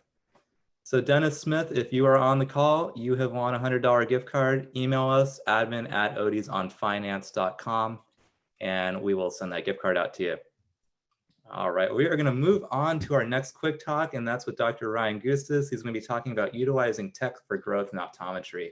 Just a quick bio on Ryan. He is a 2011 Indiana University graduate and completed a residency in ocular disease at Fort Wayne VA Hospital. Upon finishing his residency, he became 50-50 partner in his private practice in northeastern Indiana. In 2018, he founded LensQuote, a software platform that makes it easy for staff to convert more annual supplies among other tools while giving patients an exceptional in-office experience. All right, floor is all yours, Ryan. All right. Aaron, thanks, and Dat, wherever you're, he's really Tower of Terror right now? He is. Oh, that's awesome. We'll be in Disney World in a few weeks here, but I just want to say thanks for having me, guys, and well, thanks for having me, and congrats on this. I mean, having the numbers, and I know this takes a lot of work and to put something like this together. So congrats on that, and I'm sure you'll look forward to doing the next one, right? So with our 10 minutes, what I wanted to do was actually talk to an independent doctor who has had the experience of maybe going to Vision Expo, getting excited about something, committing, buying, and then maybe it's set in your corner of your office for a couple months collecting dust. Or if you're newer and you haven't made that mistake yet, like a lot of us have, then maybe this is kind of a talk for you on how to evaluate and do go and get that piece of equipment and implement it the right way. So for my utilizing tech, this is going to be more about the how to utilize. Now, where I'm coming from, so Aaron, you just mentioned, so I'm currently a practicing optometrist for 10 years, but also have the unique perspective of having, founded this software company. And, our first clients were very much practices like ours. I'm a single location in Indiana, soon to be double or 2 locations, but, independent OD. And then as we grew, then it started turning into more like, larger 10 to 20 practices as part of our clients. And then now, we've reached up into some larger corporate entities. And this talk isn't going to be anything about like little versus big, which one's better.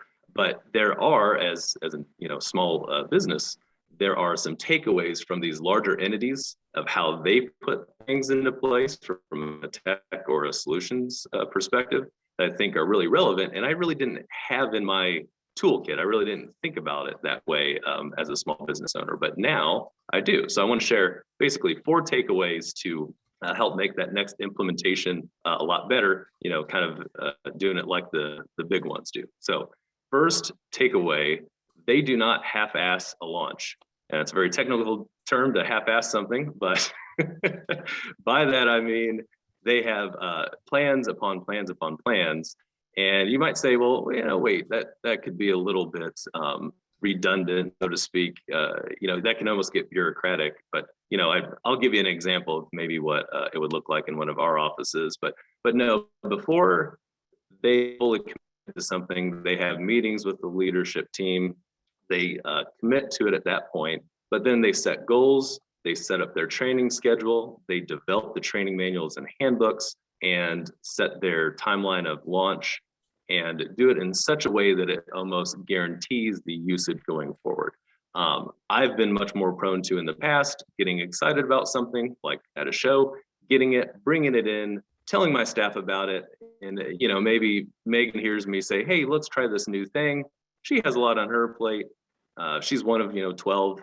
I have a lot on my plate. We forget about it. We try it again next week. And you can see how it's pretty quick and easy to forget that thing that you're excited about. These big entities, they don't forget about something they get excited about. So I'll share kind of an example timeline just to give you a quick idea. I'll do a slideshow. But I just built this real quickly as this is essentially what a lot of their plans look like. So first, their leadership team meets with the company. Those are the decision makers, and also that would be like a few chief employees. They're helping think about how that fits in the office, and then they also help determine the goals. Next meeting, that might be a week later or so, that's when we actually put together a timeline. They finalize all their training plans, all the materials needed, and develop that timeline. Over the course of the next few weeks, giving time to develop all of these things to make sure they're all together, then they would actually have a kickoff meeting with the staff, or in our case, in our office, this would be moving on from just a few key leaders within the staff. This would be to then everyone, where we're introducing the concept, outlining the plans, the reasons why we're doing it, and introducing the materials. At that point, you get some of your last feedback. You set your training to be completed date, which you're working with the company and your staff timeline to say, okay, we're gonna do our weekend workshop, whatever it is, to have training completed by, and then you set your launch date to ensure launch happens. So this is an example. If you need this slide, let me know. But that's a very typical way of how they run their launches, as in not half-assing. Next up, second, is they watch metrics. Compared to, so I'm probably talking to the right group about metrics, of course, but when they have these big business divisions that really pay attention to every facet, but when it comes to implementing something in their locations, they work with, us as an example is easy. It's like annual supply sales and increasing daily utilization and preventing walkouts, right? So those are like the three that they would choose and say, all right, we know how to measure these metrics within our system. We know it going backwards in time, and then we have our launch date. So going forward, we have our forwards in time. And then it helps take away a lot of the emotionality of making any decision making, right? It's hard to hide behind if you're not successful, then it's showing up in the numbers. Well, then what else are you going to say? So they really make those decisions based on those metrics. So my takeaway number 2 would be, when you go get something new and exciting that you're going to implement, make sure that in your system you pick a couple of 2 key metrics that you can work from. Try to pick ones like percentages that aren't based on gross numbers, because maybe have a few doctor days out that would swing you one way or the other. And just build a spreadsheet, putting those metrics on there, go back a year in time, and then have empty columns for the months going forward for whatever you're doing. And then absolutely track those on a week or month basis, and then make your decision on whether that new solution or tech was successful for you. Takeaway number 3 is they hold their people accountable more than I've ever held my staff accountable at certain levels. So the way that looks is it's kind of an evolution. It kind of evolves from takeaway 1, that if you put that much time into the planning stage and you put the metrics behind things, well, they don't let someone hide behind the concept of Sally didn't really feel like doing it that day, or she doesn't like it, something like that. They don't hide behind that. Instead, they say, you do this, and if it doesn't work, then the numbers will bear out. And that's the way our decision will be made. So they hold their staff accountable by basically creating these whole plans. They also hold the company, accountable from the perspective of, if you're delivering these things, then we better see those things delivered, including results and the training and et cetera. So my takeaway for you as an independent practice owner, do the same thing. You know, when you're creating these plans, it'll create some accountability on the side of your staff, but also continue to have that conversation with whatever, you know, company or tech you're working with to make sure that they know that they're being held accountable. And then the fourth last takeaway is they structure pilots and kind of leverage their size. The way that looks would be kind of the evolution from everything I just said, right? They develop plans, they have metrics, and they hold everyone accountable. But I would say from my own personal experience, there's a lot of times where I do, you know, analysis levels or paralysis levels of analysis, where I'm looking into every facet before I make this decision. But once I made the decision, it's based on whatever my previous analysis was, and I'm kind of committed. Like, I bought that machine, I'm sticking with it. They don't take that same approach. They take let's form a solid business idea, put a plan behind it, put the metrics behind it, make sure everyone's accountable, and let's set an end date and measure at that point, was it worth it or not? And if it is, then obviously we expand from there. And when they do so much planning in advance, it helps them then scale up. But if they don't, then they have a way to drop off.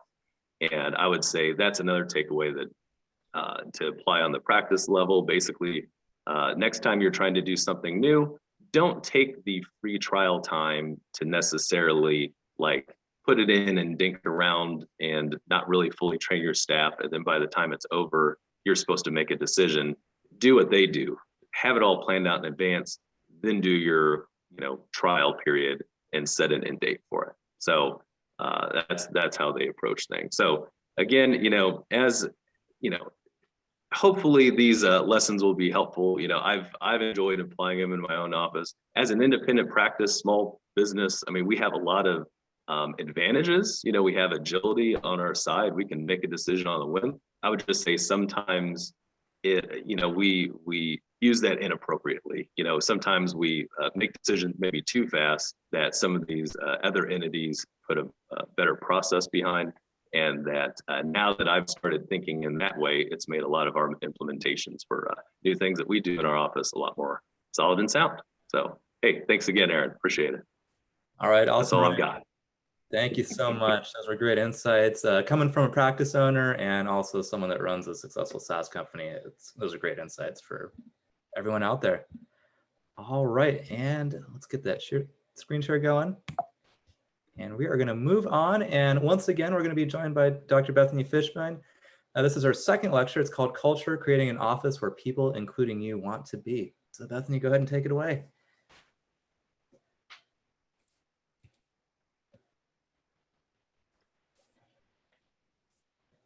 Culture is a biggie. So I graduated from NECO, which is New Enco then, in 1997, and walked out of school into what I thought was my dream job. It was this private practice, great technology, great reputation in the community, and I was thrilled to be there. And within a year, maybe year and a half, that feeling started to change. Unfortunately, I ignored it and bought into the practice as a partner, but it's all good. So then all of a sudden I'm sitting outside in my car in the parking lot, watching the minutes until I have to go in. And then weeks later, I'm in the car in the parking lot. Now I've got this daily stomach ache that I seem to have every single day. And I didn't really know what that feeling was. I didn't have a name for it, but I knew that it meant that this was not the right place for me. So ultimately, I left there and opened a practice. And I felt like finally I could take all of these things that I learned, all of these what not to do lessons that I learned, and my husband's an optometrist and he had learned some along the way as well. And we could take all of these and finally open a practice and have the freedom to do things the way that we wanted to do them. We were going to be our own boss. We were going to do things differently. We were going to create the practice of our dreams. We were going to create opportunities for people. And we opened this practice and it grew, and most of the time it felt amazing. We called it our first baby, and we loved it, and we worked it, and we spent hours there late at night till 11 p.m. doing stuff in the office because that's where we wanted to be more than anything else.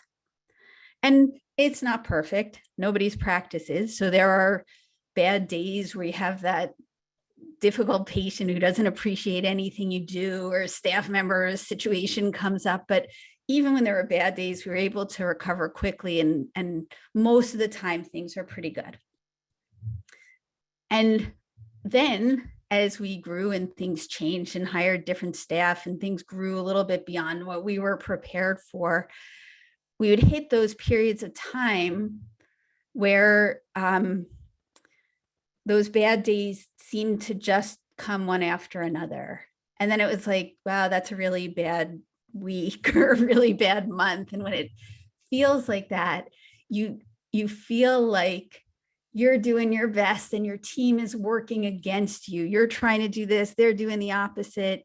You don't want to be there. And those are the days or weeks that Jonathan and I will text each other, it used to be, should we just go work in a commercial practice? Or, later it evolved into, should we just sell it to PE? And the difference in that feeling compared to that feeling that we had when we first opened is a night and day difference. And so all of a sudden, this practice that you created because you had the freedom to create what you wanted feels like someplace you're trapped and you'd want to be anywhere else. And for us, it was just a feeling of trapped, but I've met doctors, clients who feel physically trapped. They've got their back office in the back, and they shut their door and they go in there and they hide out on their phone, and they feel like they can't go out because they'd have to deal with whatever was going on at the front desk. And that, and being somewhere that you love to be, where you are excited to get up, you're excited to see your team, you're excited to work together. That's the difference between good and bad culture. I didn't have words for it as I was experiencing it, but as I started to figure out, oh, that's what culture is, I knew that good culture was something that I wanted to learn more about and learn how to get it, because it's really the secret sauce that makes everything else work. It's not only how you feel about being there, but it's the ability to get employees, keep employees, recover. You're still going to have bad days. You're still going to do things wrong, but is it something that you can laugh about together and come back stronger the next day or the next week? And most important, having good culture means that you're able to create change in the practice together.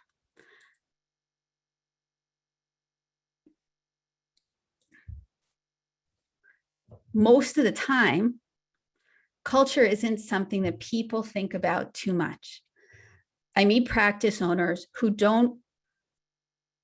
aren't even familiar with the concept. I say something about culture, they say, what's that? Or maybe they've heard of culture. Yeah, that's, like, what do I do? How do I get that? But this is something that you can learn to do, learn to develop, because most of the time, any of the goals or dreams that our clients throw at us as consultants can be met and exceeded by helping them embrace what I think is their most important responsibility as a leader, which is creating great culture. So given that most people get no training on this, I've got some key ingredients that I think are the most important to help build a positive office culture. So the first one is having a clear vision and goals. And this is knowing in detail what you want for the future of your practice and the future of yourself, and what you want all of this to become. And you've got to be specific on that, because very often I ask the question and I get answers like, well, you know, I'm hoping that we can really take it to the next level. Okay. If I go around and ask that team, all right, Doc wants to take it to the next level. What is the next level? I might get 6 or 8 or 10 or 12 or 20 different answers. So we've got to be able to ask ourselves the hard questions. What does the next level look like? What do you mean the next level? And not only money, because obviously there's always a financial piece to it or a financial goal, but to reach that financial goal, what does the office look like when you get there? Is it the same space? Is it different space? Is the space that you have big enough? Do you need more? Does it look the same way? Is it sleeker and updated? How many staff members are you going to need to have to meet that goal? And you can really create a very clear picture. The idea is to go 3 years ahead into the future and you say, okay, it's December 2024, and here's what my practice looks like. And the beauty of this is that when you first create this, you can do it without any thought at all to how you're going to get there. So you can have a $2 million practice and say, in 3 years, I would like to have a $5 million practice. And I'd like to be grossing netting 1.75 million. Okay, great. Write it on the list. That's all you have to do for right now, because having this clear vision and having these goals and then ultimately sharing them with your team is going to be the number one step in aligning everyone so that they know the steps that they're taking are the steps that are going to help you get there. And when you get this and you share it with the team, ironically, maybe not everybody is going to automatically align. So you might say, I want to take this from 2 million to 5 million. We've got 2,000 square feet right now. I want to have 6,000 square feet. I want to have multiple locations. I want to have this crazy, super high-tech practice. And there may be someone on your team who quits the day after because they don't really see themselves working in a practice like that, which is fine, because the ones who stay and the ones can get excited about it with you are the ones who are going to help you get there. Number 2 is you've got to have values that are met by everybody in the practice. And these are the things that make you unique as a company, not necessarily the things you do that are unique. You do ortho-K, you do aesthetics. These are the who you are at the heart that makes it different from everyone else. So a good exercise to get to these is for you to sit down, and you can do this with staff. You can do it with the leadership of the practice if you have partners, and to think about the people who were your best ever employees. And then you can think about people who were your best ever employers. Who's the best boss you ever had? Write their names down, or initials if you want it to be confidential, and answer the question, what qualities did they have that made them so great? So now on the right side of the paper, you have all of this list of qualities that make somebody a great fit for your office or somebody you really admire. And you're going to see there's repeats, so you can combine some, you can cross some out that just, maybe somebody baked the best chocolate chip cookies and that's why you remember them so fondly, but really that's not a core value, although they were delicious, and end up with a list of the things that make you, you. And now you have your vision, you have this how you're going to be. And third step to creating a consistent culture, a positive culture, is that you as the owner, as the leader, have to walk your talk. So to be an effective leader, I think you've got to be your authentic self. You've got to be you. When I was in that practice, the one where I was crying outside of my car, I was very young when I started, and they were very invested in making me present myself as someone else. I think I was 24, and I remember the owner saying, "You need to tell people you're 30." And I was 24, and most of the staff was 50, and I wanted them to call me Bethany. They said, "No, you have to be called doctor." And so I was being pushed to be somebody that I wasn't comfortable being. And that's exhausting and impossible to try to keep up a work persona all day in and day out. And staff people can recognize it. They can recognize when you're not being your true self, because they get a little glimpse of who you really are. And they think, oh, that person's like kind of fun. And so it's got to match who you are. And the values should align with who you are and who you can be. Right. So in my office, we did this exercise. And one of the values that we came up with was we're happy.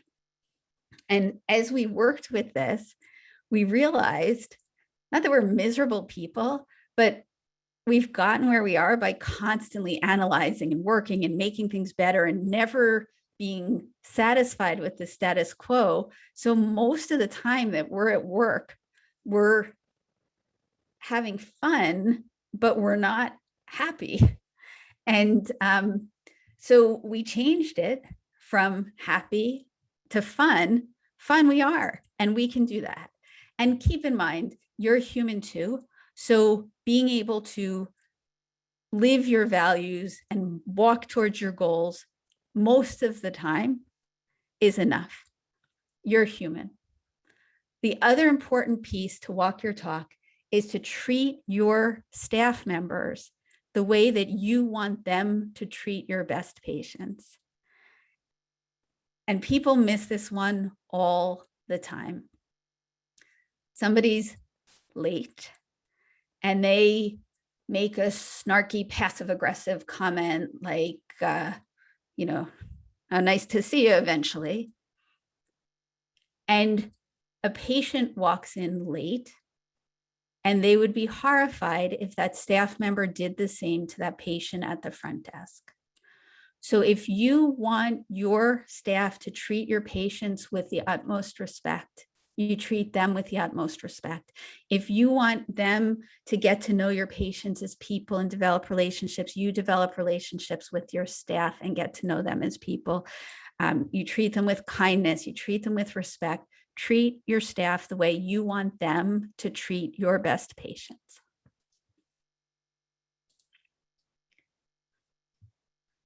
To have an effective team and a strong culture, everybody needs to know what their roles and responsibilities are.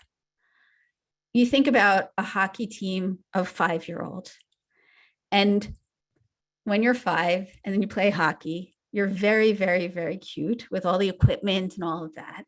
But what you have is a clump of little hockey players all clumped together, chasing the puck wherever it is around the ice. And as the teams get better, the kids get stronger, they learn more about the sport, they start to learn how to play their positions.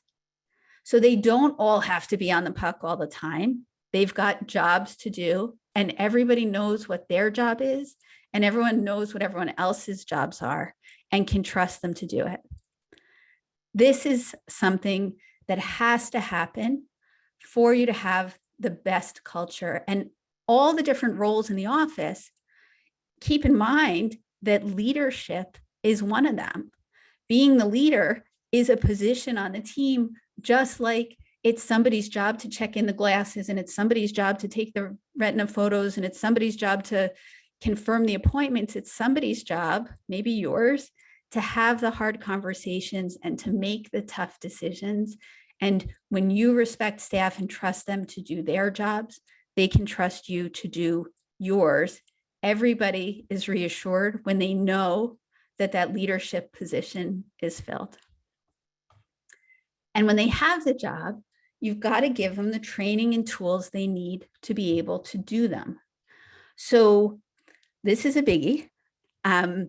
Training, right, is helping people know what steps have to happen for something to get done, and the standard that you expect it to be done to. So again, we tend to say things that we've heard in seminars like this, and we say things like, you know, I want you at the front desk to provide Disney level service, right? I want you to take such good care of patients that they maybe feel like they're at Disney.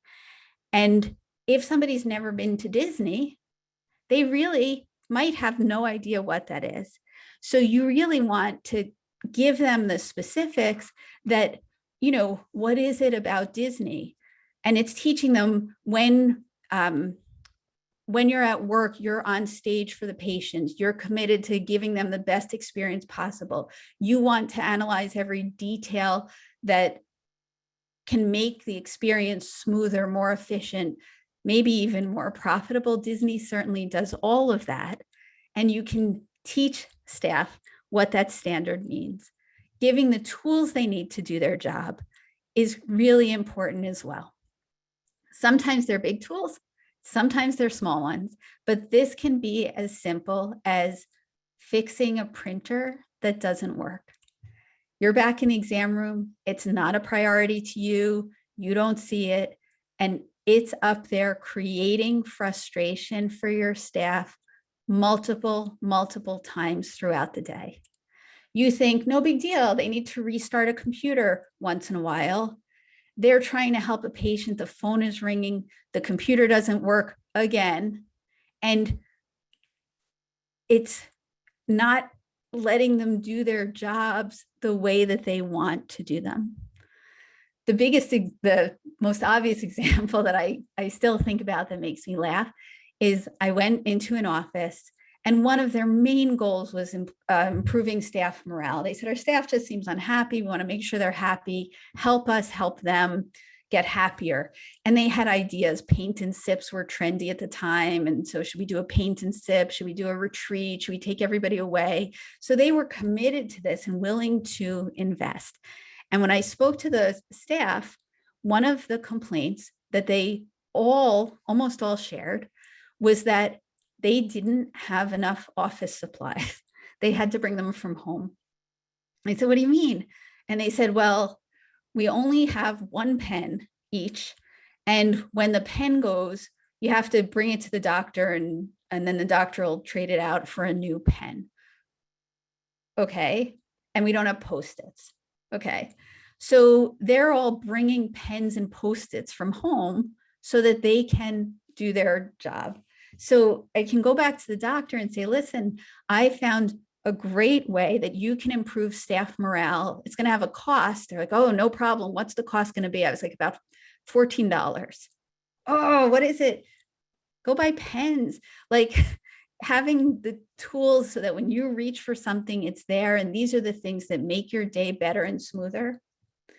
Those things are well worth it. And sometimes employees want silly things. They want purple pens or purple Post-its, whatever.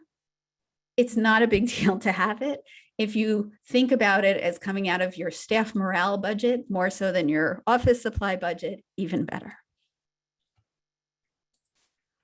All right. You have staff members that fit your culture, and GWC, this is from EOS, from Traction, which somebody was putting little fire in the chat before. I fully agree. So staff members fit your culture, and GWC, which is get it, want it, and have the capacity to do their jobs. So we talked about hiring, and this is an example of hiring, typical ad, where this eye care provider is hiring a receptionist, and it's pretty standard. here are your hours, here's your pay, it's a busy practice, you're going to have to do intake and checkout and consents and copays and do all of these things. And that's what a lot of people have out for someone. And then they wonder why you're not getting people who fit their office culture. So my recommendation is to hire for culture. And this is one of my favorite examples. This is from Penzies, which is a spice online spice company. I think they have stores as well. And they are looking for people who believe that cooking is kindness and that kindness can change the world, right? You can train someone how to answer the phone, do intake and checkout, and obtain consent forms and collect copays, but you can't train someone to believe that kindness can change the world. That's who someone is. This ad doesn't say anything even about what the person is going to do when they get there. Are they going to work the register? Are they going to stock the shelves? Are they going to do cooking demos? It doesn't matter. They're hiring to find the right people, and then we'll slot them into the right positions. And there's a tool in EOS called the People Analyzer that lets you rate your employees against, number one, your core values, and you can give them a plus if they live that value most of the time, minus if they rarely do that value, and a plus minus if they sometimes do, sometimes don't. And then rate whether they get it. That means they understand what you're trying to do. They get it. They get what it means to be on your team. They want it, and they have the capacity to do it. Having people who meet your values and get it, want it, and have the capacity to do their job will help you build a culture and a team that can do anything. Next, you need to connect and you need to communicate. So you need to be able to relate to your team as people. Getting to know them as humans lets you enjoy the time that you're spending together. You're with these people most of your waking hours. Many people spend more time with their staff than they spend with their kids and their husband or their wife. And it's important that you know and like each other. And it's also important that you're communicating regularly about things that are going on in the practice. If communication falls off, that's when you present a goal, you say something, and it's forgotten about in 2 days, right?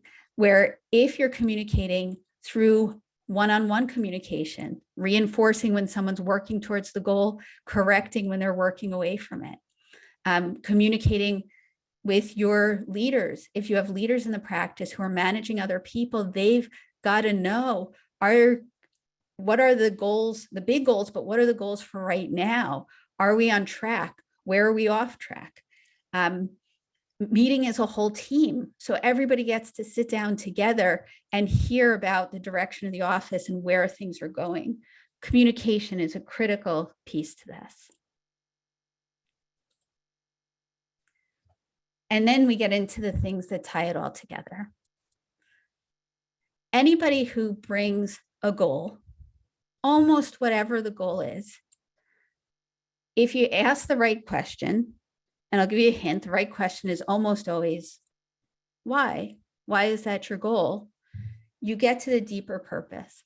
And when the team can share the deeper purpose, the magic really starts to happen. So you want to take your office from 2 million to 5 million? Okay. Why? Why do you want to do that?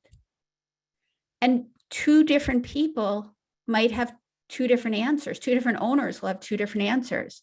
Someone, I went the wrong way. Somebody might say, you know, I want to do it because it's fun and I can, and I'm part of a study group and we're actually having a race to see who can get to 5 million first. And I'm super competitive and I want to be the first one there. And clicking into that competitive spirit with the team creates a shared purpose. And they might not necessarily be passionate about the 5 million, but they're passionate about winning. So if you're in it to win it, and you want to be there first, and if we're there first, we're going to take everybody on vacation, and we're going to do this, and this is going to be amazing, and we're going to be the best in our area because we want this incredible reputation. We want to win. That's fine as a shared purpose. Somebody else could want the exact same thing for a fully different reason. First generation in my family to go to school. I want to make that because I want to support my parents in a different country. I want to buy them a house. I want to be able to send my kids to college wherever they want to go. That's all good. You need to figure out with your staff, if you achieve that personal success, what's the personal success for them, so that they can buy into it too, or they really, really like you and they want you to have that because you're a great person and they just want you to have all the success you deserve. That's okay too. And as you've gotten to know them and know what their goals are and their purpose is, especially if they've shared personal goals and they see that you reaching your goals is going to help them reach theirs, right? If I can get to this milestone where I've got enough income to buy the house for my parents, at that point, your salary is going to be enough that you can go to college debt free. You can buy the house for your parents. And so again, we're in this shared vision together. And then there's trust. The older kids on the hockey team, when they stop chasing the puck all around, have to trust their teammates to be in their position. So learning to trust your staff to do what they're going to do is important. And them learning to trust you is even more important. This one is a biggie because to follow you as a leader, they've got to believe that you're going to get where you say you're going. They've got to believe in you. So to establish that trust, number one is you've got to be honest. And staff members realize when you are, and they realize when you're not. And honesty is a critical value in a lot of small businesses, optometric practices for sure. They've got to know that you're going to do what you say you're going to do. And the way that you can have them know it is for you to do it, right? It sounds simple, but it's not, because you're dealing with 100 different things every day where things are coming up. So you can go in the morning with best intentions and you say, I will get that information to you this afternoon. And then patients call and something happens and somebody calls out and you get an unexpected fax from the accountant and you have to deal with that and you just don't do it. But those kind of things start to erode trust. So when you're seeing things that aren't letting you trust someone, those are things that need to be addressed through some of those conversations we talked about earlier, because the stakes on not being able to trust and not having them be able to trust you back are really quite high. I was working with a client who had an employee who was covering their mistakes. And so they would find something or see something and notice that the employee was denying that they were that they had made the error. And then it went a step further where they started to question whether the employee was even doing the things that she said she was going to do with a patient, meaning if she wrote down numbers for acuity, did she check the acuity? They had one of those air puffs. If she wrote down the pressure was 16 and then the patient said, I didn't get a puff of air. these things, allowing that in your office will take those relationships away in a second. So you need to expect to be able to trust your staff. If situations arise where you can't, you need to change them. If they can't be changed, it's not a person who can work on your team. And you need to be the person who's trustworthy, who they can trust themselves. And then the final ingredient, I think, is to have your team's best interest in mind and to know that really you want what's best for them and you want to see them reach their goals, even if reaching their goals means that ultimately they're leaving your office. We had our client retreat a couple of weeks ago, and one of our speakers was a blind Paralympian named Lex Gillette. And he shared a story that touched me, and I've thought about a lot since then, but he works very closely with a guide, Wesley, who he's worked with for many, many years. And Wesley's job is to guide Lex so that he can do this long jump while having a blindfold on. And he's blind anyway, but all of the Paralympic athletes have a blindfold, so it evens the playing field. So he told a story of how Wesley stands at the middle of the sand pit and yells to him to get so that Lex knows where to run. And Lex runs towards Wesley's voice. And then the critical piece is that when Lex gets close, Wesley has to move out of the way so that Lex can do the long jump, so that Lex can fly. And Lex challenged everybody to think about being that person where you can mentor someone, guide someone, bring them towards a direction, and then understand that very often they hit a point where you need to step aside and let them fly. And he challenged each of the people in the audience to be that person for someone else. And I hope that I've been able to share a little bit of that guidance with you today. These are my resources, and I will leave this up, but these are some of the great books on building culture, on establishing trust, on handling things that might be making trust more difficult. And I recommend them all. Certainly Radical Candor, which I mentioned earlier. And I would love to connect. My email is here.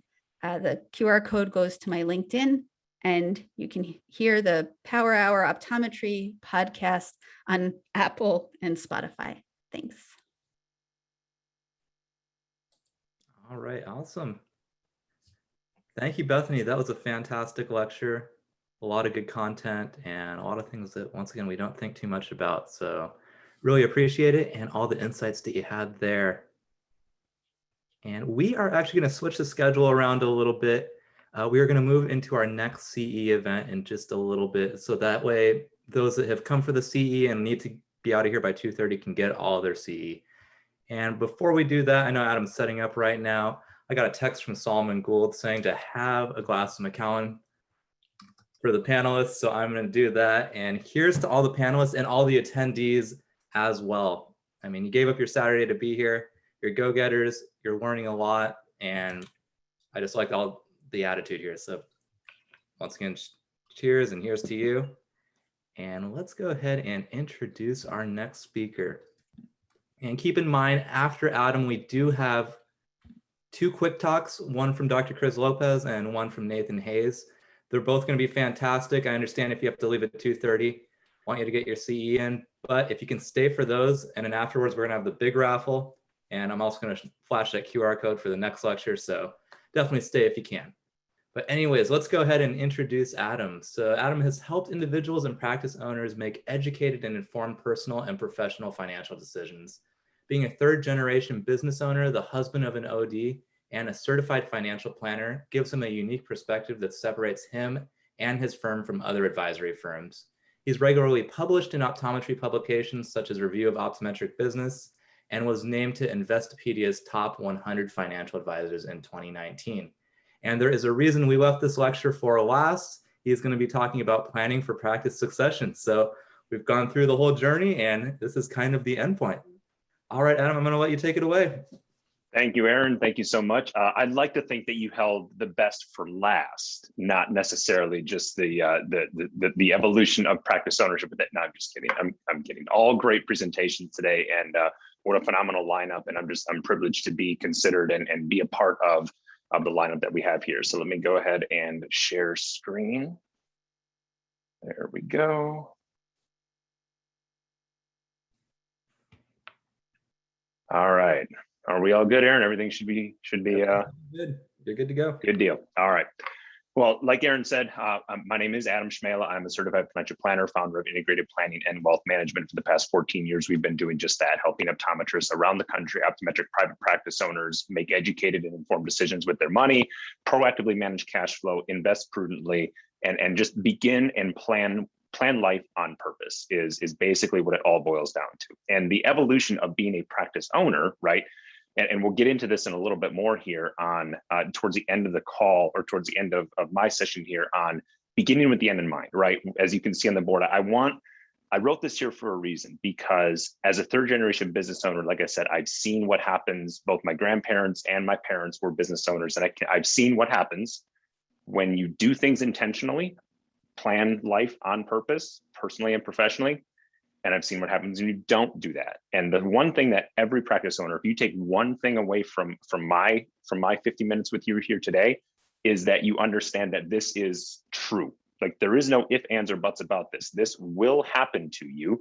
It just depends, again, whether this is going to be on your terms or on someone else's terms. My newsflash to that is someone else's terms usually don't have your best interest in mind. And so what I want to do here today is run through, candidly, kind of some ABCs and 1, 2, 3s in the very beginning. The first part of this probably isn't going to be like, oh, I had never thought of that before, but I want to take it a couple of layers deep and just talk about some of the ins and outs of the 3 different ways in which you can sell your practice. We're then going to talk a little bit more about how you'd structure the sale of a practice, both from the view and through the lens of you as the seller, as well as the importance as a seller to understand how your buyer is viewing your practice. And then we'll run through some strategies in which, from a financial standpoint, from a tax standpoint, from a retirement and transition standpoint, how 2 strategies basically on how everybody can win in this scenario, how you as the practice owner can win, how your team can stay invested, figuratively, pun intended there, in your practice through the transition, and why it can be a great tool for a buyer as well, on some ways during the transition, and why it's so important for you to have these conversations and start thinking about what I'm talking about at least 3 years, preferably 4 or 5 years in advance. And so let's just kind of dive right in here. We're going to go, let's see, advance the obligatory disclaimer here. So the most common ways in which to sell a practice, right? There's basically 3 different ways in which you can sell your practice. You can sell to an outside OD. Again, this is going to be kind of that Captain Obvious type statements here, but I do want to set the table in how just the different modalities that you can go down as you think about exiting your practice. You can sell to an outside OD. That's typically finding another optometrist in your area, geographic area. That buyer is now going to think of it through a couple of different lenses. Are they going to think about rolling your practice up in their existing location? Is it far enough away that they would buy that practice and keep that practice open so that one practice isn't cannibalizing the other from a patient flow standpoint?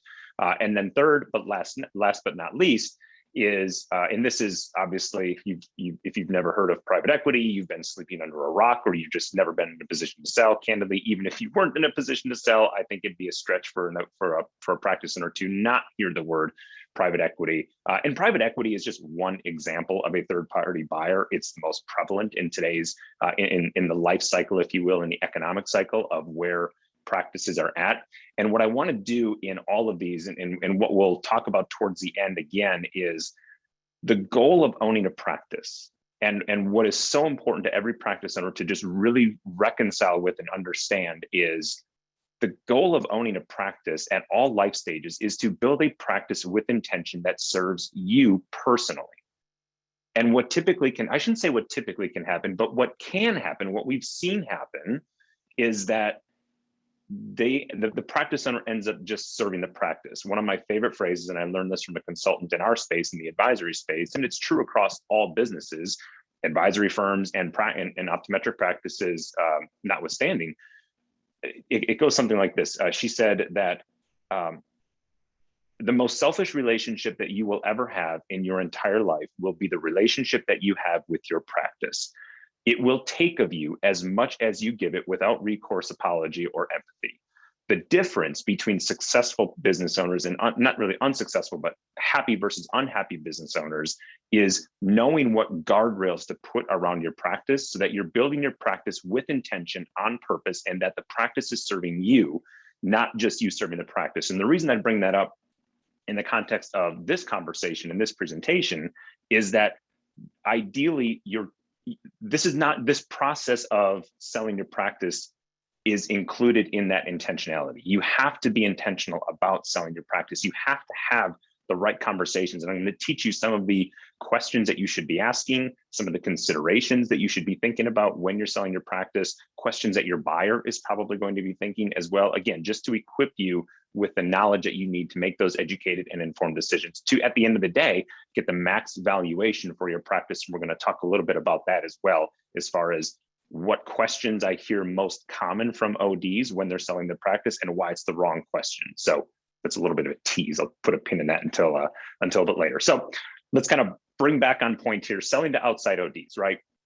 The first question is finding a buyer. There's a number of different ways in which you can do this. The easy options, right? Do a Google search in your area. Most of you that have established practices in your area, you know all the other players in the game in your area. It's not that hard to make a few phone calls, send a few emails, talk at a few local society, optometric society events, ask some questions, just start to kind of test the environment to see who might be interested in acquiring you either in a roll-up or just acquiring your team, keeping that location, et cetera. You'll notice I'm talking primarily in this conversation about the practice itself, and I'm not going to talk about any building or real estate part of the acquisition. In my mind, those are two separate transactions. Let me rephrase. I'm not going to get into the details of a real estate transaction or how that would work, because again, that can go a lot of different ways. Typically in the first two that I'm going to be talking about, when you're selling to either an outside buyer, right, another OD in town, another local OD, or someone that's going to be coming into town. We've had situations where a client will be recruiting someone from a school and bringing them in to eventually buy their practice, not necessarily even work in the practice, but the student is ready to purchase upon graduation. They're relocating to the area to buy the practice from day one after they pass boards, get licensed, right? That early to mid-July timeline, they're coming in. So my point in bringing that is when you're buying the practice, the real estate transaction that typically happens in that equation is one that happens as a completely separate transaction. Sidebar, our recommendation, and usually what works out well is to separate from a tax year standpoint. Very rarely would you want to sell your practice and the real estate in the same tax year, just because of the capital gains and tax implications of that type of transaction.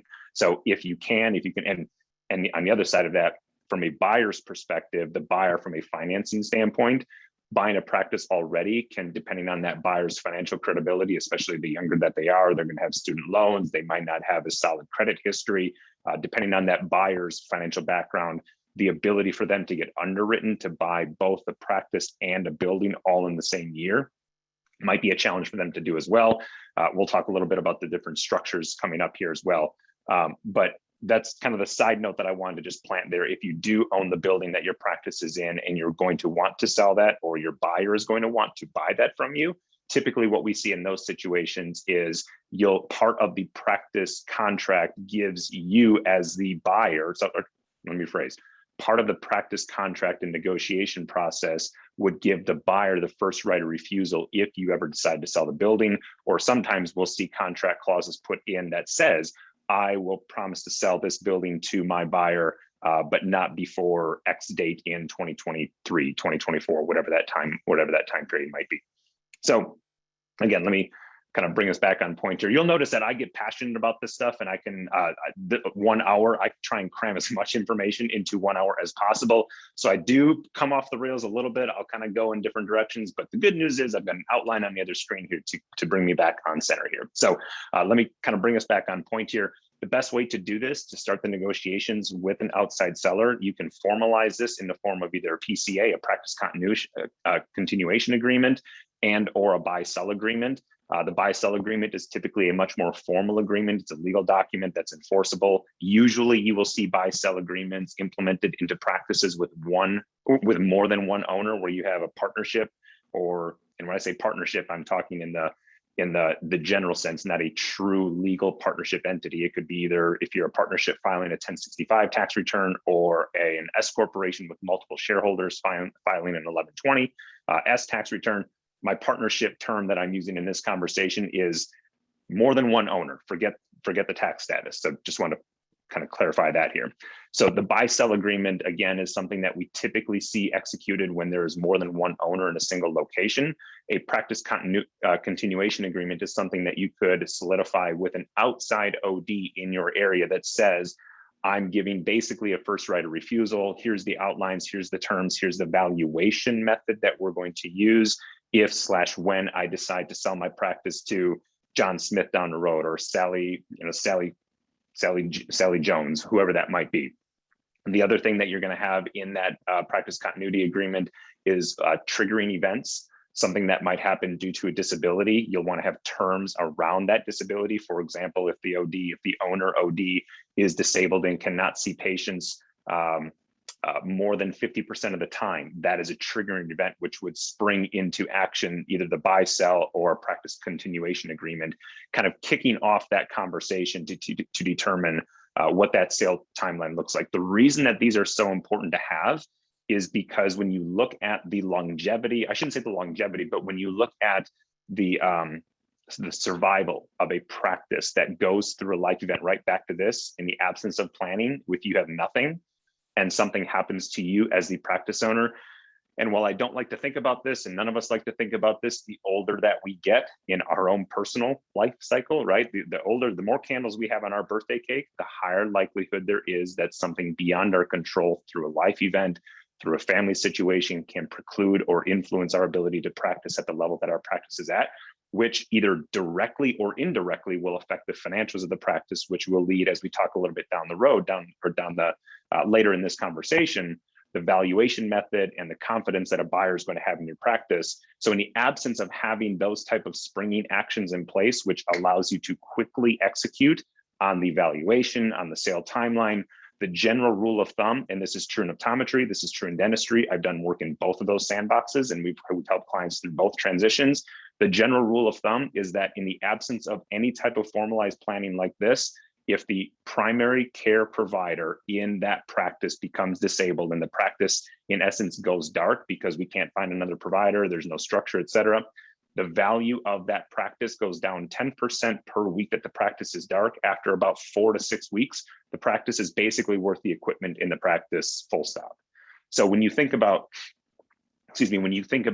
the split in valuation of a practice, and we're going to talk about goodwill here in a little bit, who wants more goodwill, who wants more of an asset to buy, the goodwill part of a practice valuation is an important part of that. That is the part that basically goes to zero in about 6 weeks, absent of any type of formal documentation. So for ODs that are listening, that are towards that, I'm a pilot and I love like everything I try and do, I bring through an aviation reference, right? If you're on kind of final approach here and you're coming into land, you're later on in your career trying to think about that next transition, the more important it is for you to have these types of things buttoned up so that, God forbid, something were to happen, you do have that ability to transition the practice in an efficient manner that at the end of the day takes care of you and your family, your patients, and your team. Those are the three stakeholders in your practice that most practice owners that I've talked to, those are the important stakeholders to have taken care of. So again, the selling to ODs, right? The owner does the due diligence on the current value. This is where you as the owner of the practice, you're going to go out, you're going to find a formal valuation. There's 4-ish methods to valuing. We're not going to get into the details and the weeds on how you value a practice. Typically what will happen in this is, again, Don't do this. The biggest recommendation that I can say is don't do this on your own. Do not do the classic back of the cocktail napkin valuation where an OD practice is worth 60 to 65% of gross collections. Even though sometimes, I should say, even though that is where the range can fall, that doesn't mean that's where it is always going to fall. So this is more from a, I'll say this both as a cautionary tale to both sellers and buyers. My favorite phrase in practice succession and transition planning is, I don't care what you make, I care what you keep. And so from a buyer's perspective, you want to understand, great, the practice gross is $1 million, so the value is 600,000. Well, give me 2 practices that are grossing $1 million. One of them is operating at a 15% profit margin to the what we call EBOC, earnings before owner's compensation. So when you look at the net profitability of the practice, minus owner compensation, minus net income, right? Just take gross income, minus cost of goods, minus all your operational expenses, except owner compensation. All of that we call EBOC, earnings before owner's compensation. Show me a practice that has $1 million gross revenue and is netting 15% EBOC versus another practice that's netting 35% EBOC. Well, as a seller, if I'm that 35% EBOC, I'm certainly going to command a higher valuation for my practice. Versus on the buyer side, if I buy a $1 million gross practice at 600,000, that's only getting a 15% EBOC, I'm gonna be pretty sour. Like there's a lot of work that needs to be done, and I just overpaid for that practice. So that's why it's important to take the valuation of a practice a couple layers of the onion deep, and don't just do 3 years of tax returns, 3 years of profit loss. Here's my average revenue multiplied by 60%. Great, let's go get some beers. Or Macallan, as I guess Aaron is drinking, which I am a Scotch fan as well, but I'm eyeing up some Bardstown after this. So if there's any bourbon fans out here, some Fusion Series Bardstown is where we'll go with that. But anyway, so the important thing here is to take the valuation here a little bit deeper. Use outside resources. It is worth it in spades to pay a valuation analyst, a CV, potentially even a CVA, a certified valuations analyst. If you're looking for a valuation person, look for someone with CVA after their name. You maybe don't have to do that. It just depends on the scope and scale of your practice, but make sure that someone outside of your organization, third party, unbiased, and objectively can look at the financials of your practice and give you a true valuation, because that's not only fair to you in the case of finding hidden value where you might actually get more than 60% gross value, or excuse me, 60% of gross revenue, but it's fair to your buyer as well. So transparency is really important in that process. So now this is coming back to goodwill, right? There's 2 parts of a practice valuation that are important to understand. The first is the value of the practice in the form of the asset. And we're going to talk about the difference between an asset and a stock sale here in a little bit. But the goodwill portion, so the asset, let me back up. The asset portion of your practice, that's a pretty fixed number, right? The variation in that number is going to be the equipment valuation. You might value your equipment here, another equipment appraiser might value it here. I personally haven't seen practice deals where there's been a huge delta between what 2 parties thought the value was.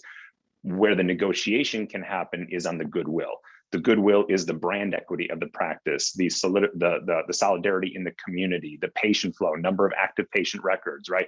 All of these things are part of, in essence, the goodwill of the practice, and that's the most valuable part of the sale for the current owner. Now, for the buyer, here is one point that I think I'll emphasize, and I have here for the buyer, but I think this is also a good point just for both parties at hand, right? A buyer and a seller. When you're coming together, the most important thing, if I've said it once, I've said it 1,000 times to both parties, right? Make it quick and don't complicate the buying transaction process. What I mean by that is we've seen deals where it was a 10% buy-in over 10 years. The only people that win in that equation are the attorneys and the CPAs that have to do the valuation every single year. Don't stretch that out that far for a couple of reasons. Number one, like I said, it can be expensive to continually have the practice valued and pay advisory fees in above and beyond what you might be paying for the normal cursory relationship for your professional advisors. On the other side of it, from the buyer's perspective, in essence, what they're doing, if they're working in the practice, is they're buying their own practice back at a higher dollar value, right? If I'm an associate coming into a practice, or if I'm associate going to be buying in, and then I have to buy in over 10 years, Well, every year that I'm working in that practice, the value of that practice is going up in part because I'm working in that practice. Now, yes, you as the owner of the practice, there is certainly merit in getting valuation for your practice, because candidly, without you having built the practice up to the point where it's at, this associate wouldn't have been able to come in and build their practice up to that point. In addition to that, on the other side of it, you'll notice I kind of bounce back and forth here through the lens and the viewpoint of who I'm talking about. From the seller's perspective here, right, from the senior OD, the one that's created the sandbox for the associate to practice in, unless that associate is going out and doing school screenings and doing community vision screening days and sponsoring Little League games and PTO, and like truly going out into the community and building their name, right? I'm Adam Schmela. I'm the new associate optometrist over at Miller Family Eye Care. I'm accepting new pay, right? Blah, blah, blah, blah, blah. Like the true entrepreneurial spirit inside the practice owner sandbox, unless they're actually doing that, the default is the vast majority of the success that the associate has is due to the environment that the practice owner has created in the existing practice. My biggest reason for saying this is that just don't complicate it. Make it simple for the associate that's buying in. Buy it now. Don't wait until buy it later. As a seller, right?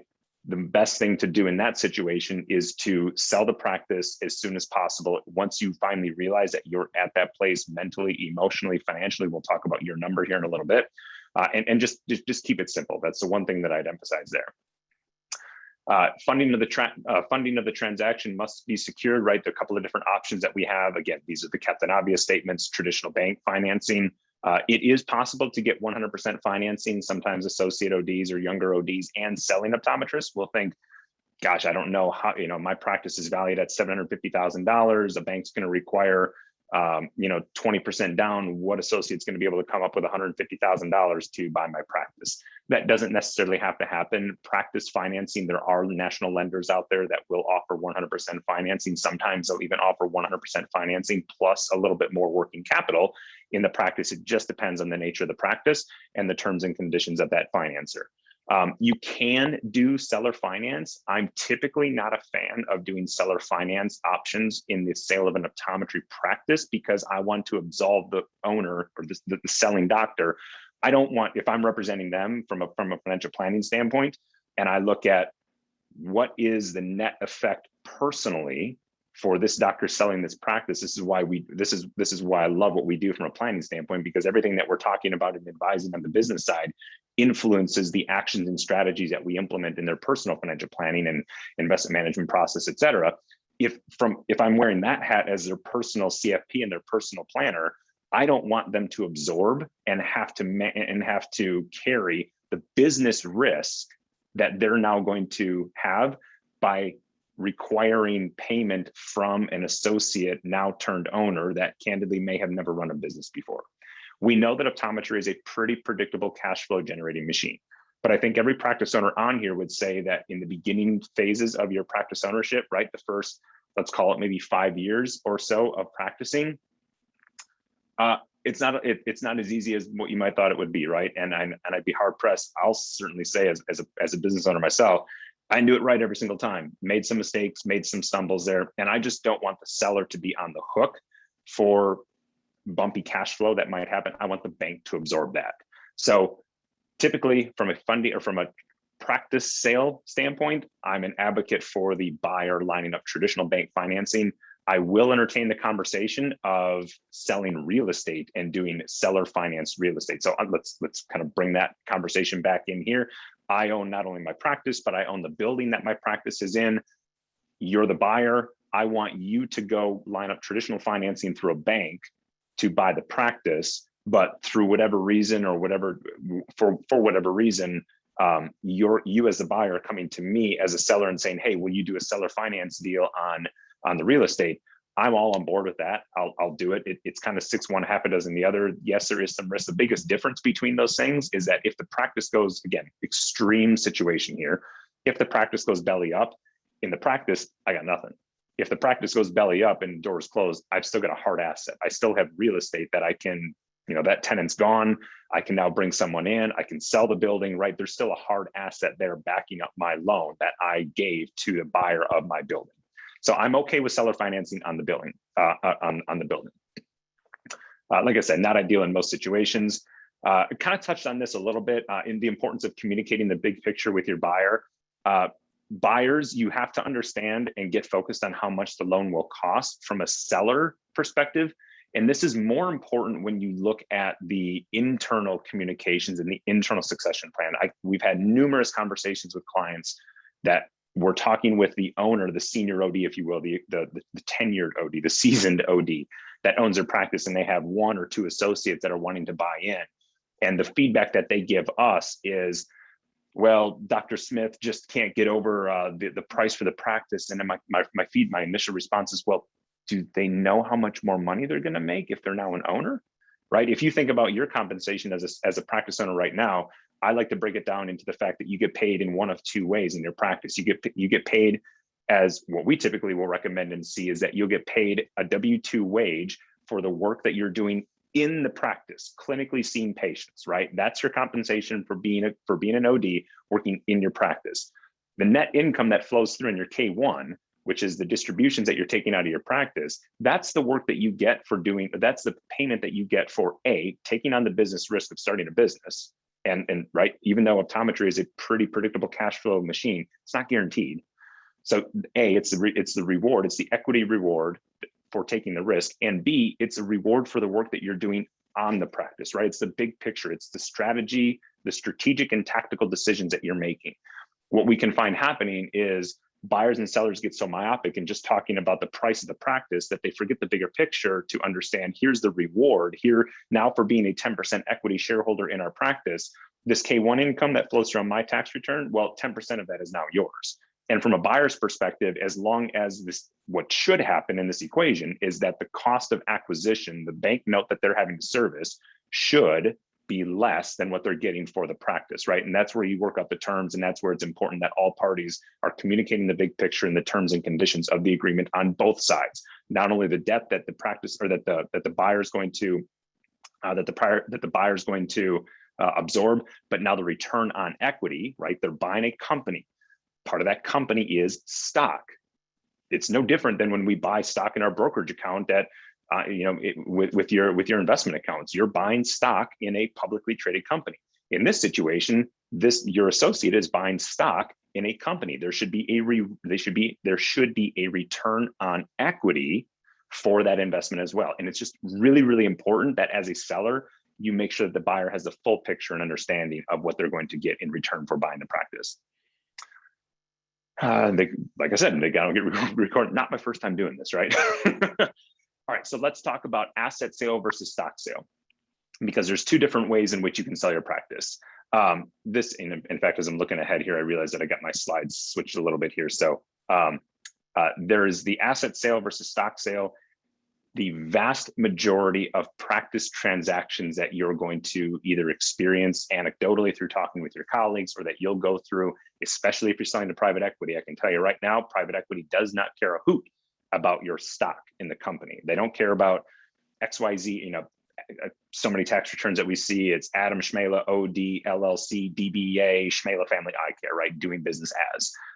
They don't care about buying the stock. They don't care about buying your company. What they care about, and what every buyer cares about, is buying the assets inside of the practice. And those assets, the value of your practice, this goes back to what I talked about earlier. The value of your practice is basically broken down into 2 parts. The assets of the practice, which is, look at your balance sheet, right? You're buying the assets of the practice, you're buying the inventory, you're buying the accounts receivable, and tighten up those ARs. If you're looking for ways to increase the valuation of your practice, tighten up your accounts receivable, send past accounts to collections, do whatever you can to tighten that up. That's one small area where you can improve the valuation of your practice. Again, we'll talk about that in a little bit here.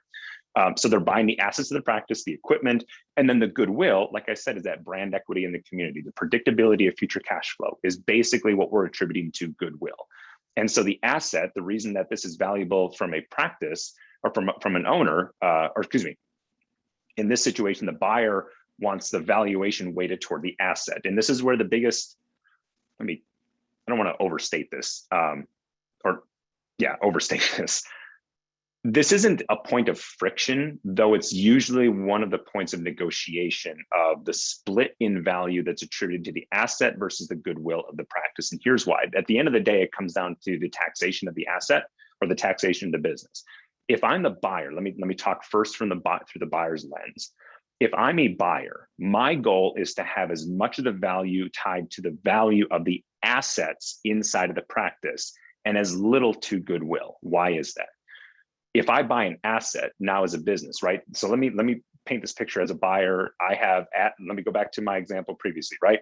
I'm a new optometrist or I'm wanting to buy a practice. So I go to my attorney and I set up a corporation called Adam Shmela Family Eye Care. It's a single member LLC. I'm the owner, but I don't have anything in this business, right? This is just a shell. There's nothing of value in this practice. All I did is I went to my attorney. I had some articles of incorporation drawn up. I filed with the Secretary of State. I got my EIN number through the IRS.gov website. Poof, I've got a business, but there's nothing in that business. But if I, as the buyer, go to you as the seller and I buy the assets of your practice, now those assets are transferred into my business. And now I have basis. I have assets in the business that I can depreciate and take advantage of depreciation and amortization of your practice once I assume ownership. You cannot depreciate goodwill as a buyer. So that's why from a seller standpoint, or excuse me, from a buyer standpoint, I want the valuation tied more towards assets. Flip the hat. Now take off my buyer hat, put on my seller hat. As a seller, when we think about it from a tax standpoint, the goodwill in a practice is taxed at long-term capital gains. In today's tax environment, this is being recorded in 2021, just for full disclosure and just to put a little timestamp on this here. In 2021, based off current tax code, most practice owners are going to see their long-term capital gains in the year that they sell their practice at 23.8%. That's because typically owners, by the time you take the income that's normally earned from the sale of your, or from working in your practice the year that you sell, not to mention the value of the practice that you realize on your tax return, that usually bumps people up into the highest capital gains rate, which goes from 15% up to 20%. And then you have this lovely little 3.8%, what's called Medicare surtax, that's added on to those type of transactions as well. So that's why capital gains in practice sales are taxed at usually 23.8%. We're all talking federal here. This doesn't include state taxes. But it's still lower than the ordinary income rate or depreciation recapture, 1250 depreciation recapture, which is 25% on the assets of the practice. So that's where you can get into a little bit of a tug of war between how much of the value, depending on whether you're the buyer or the seller, how much of that value is weighted towards goodwill versus assets. Like I said, buyer wants valuation weighted toward the asset, seller wants valuation weighted towards goodwill. Stock sale, you can see this happen. Typically, it's not really something that as a it really doesn't play into the value, or it really doesn't matter. Let me rephrase it this way: the stock sale isn't very popular just because as a buyer I lose the ability to depreciate the assets.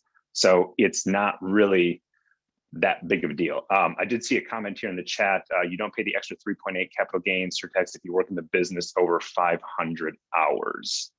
Actually, I believe I stand corrected. You, Joe, you are correct in that. I apologize for that. So, but you still will pay the 20%.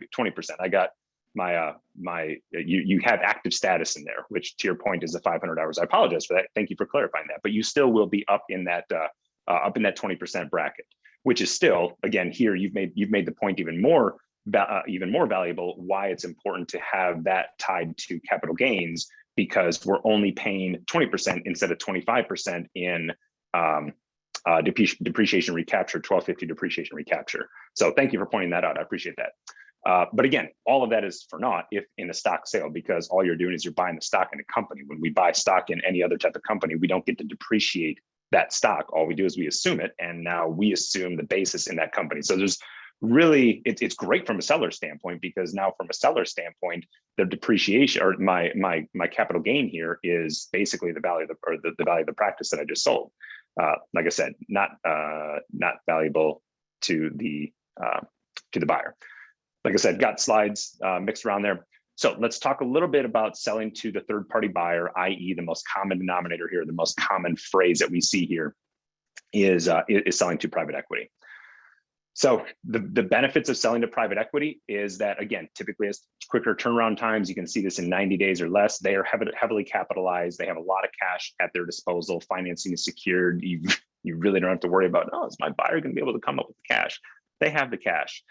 They see your practice through a different lens, right? What they're looking at is, I'm going to be able to buy this asset in immediately. This is something, and we've got a couple of guests coming up. I host a podcast called 2020 Money. If you're into podcasts, you can just search 20/20 as if and retract it down to 2020 Acuity. Just search 20/20 and it should show up on any of your podcast platforms. But we've got a couple of really good interviews coming up here between now and the end of the year on how private equity sees your practice and the return on investment that they see. And the goal with that, from our perspective, is to give you as the seller in that transaction as much information that you can, so that if you're thinking about going down that road, it's kind of like selling a house, right? What do you do when you're going to sell your house? Well, the ideal this situation is that you find out who your ideal buyer is and then appease your property to what it is that they find valuable in your property. And so they see your practice through a different set of lens, right? They will instantaneously, from the day after they close in your practice, see a multiple increase in value of roughly 2 times. That's just the nature of the beast. And so from a negotiation standpoint, this is where we talk about what can you do to spruce up the value of your practice. And I still want to put a pin in that. I'm going to come back to that towards the end of the conversation here. But again, they have economies of scale. They're buying, their cost of goods are compressed. This is why we see the valuations in optometry practices being larger than the valuations in dentistry, because there's more economies of scale in optometry because of the fixed costs, or excuse me, not fixed costs, but your cost of goods that you have that a dentist practice doesn't necessarily have. The one thing I think is important in this is the importance of team buy-in, especially with key providers in the practice. This is why I have yet to ever see a deal where you'll sell to private equity at a valuation that is, well, valuable to you without the contingencies of you staying on as a provider for a good usually it's 3 years or more, depending on what your plan is in your personal plan. So it's really important that you have the team buy-in and that you have conversations, and that's a whole conversation in and of itself on how to get the key providers in your practice to buy into this. So the timeline, financing, and appraisal, again, what we're talking about here is the ideal timeline that you want to have here. Begin these conversations 3 years out. And I'm going to introduce a concept and strategy to consider that not only provides the benefit to you as the practice owner, but also to your team members and also potentially to the buyer in the valuation, or I should say, how to manage the cash flow in the practice in the years leading up to and in the year of the practice sale. Like I said, it's similar to what would happen if you bought and sell a house.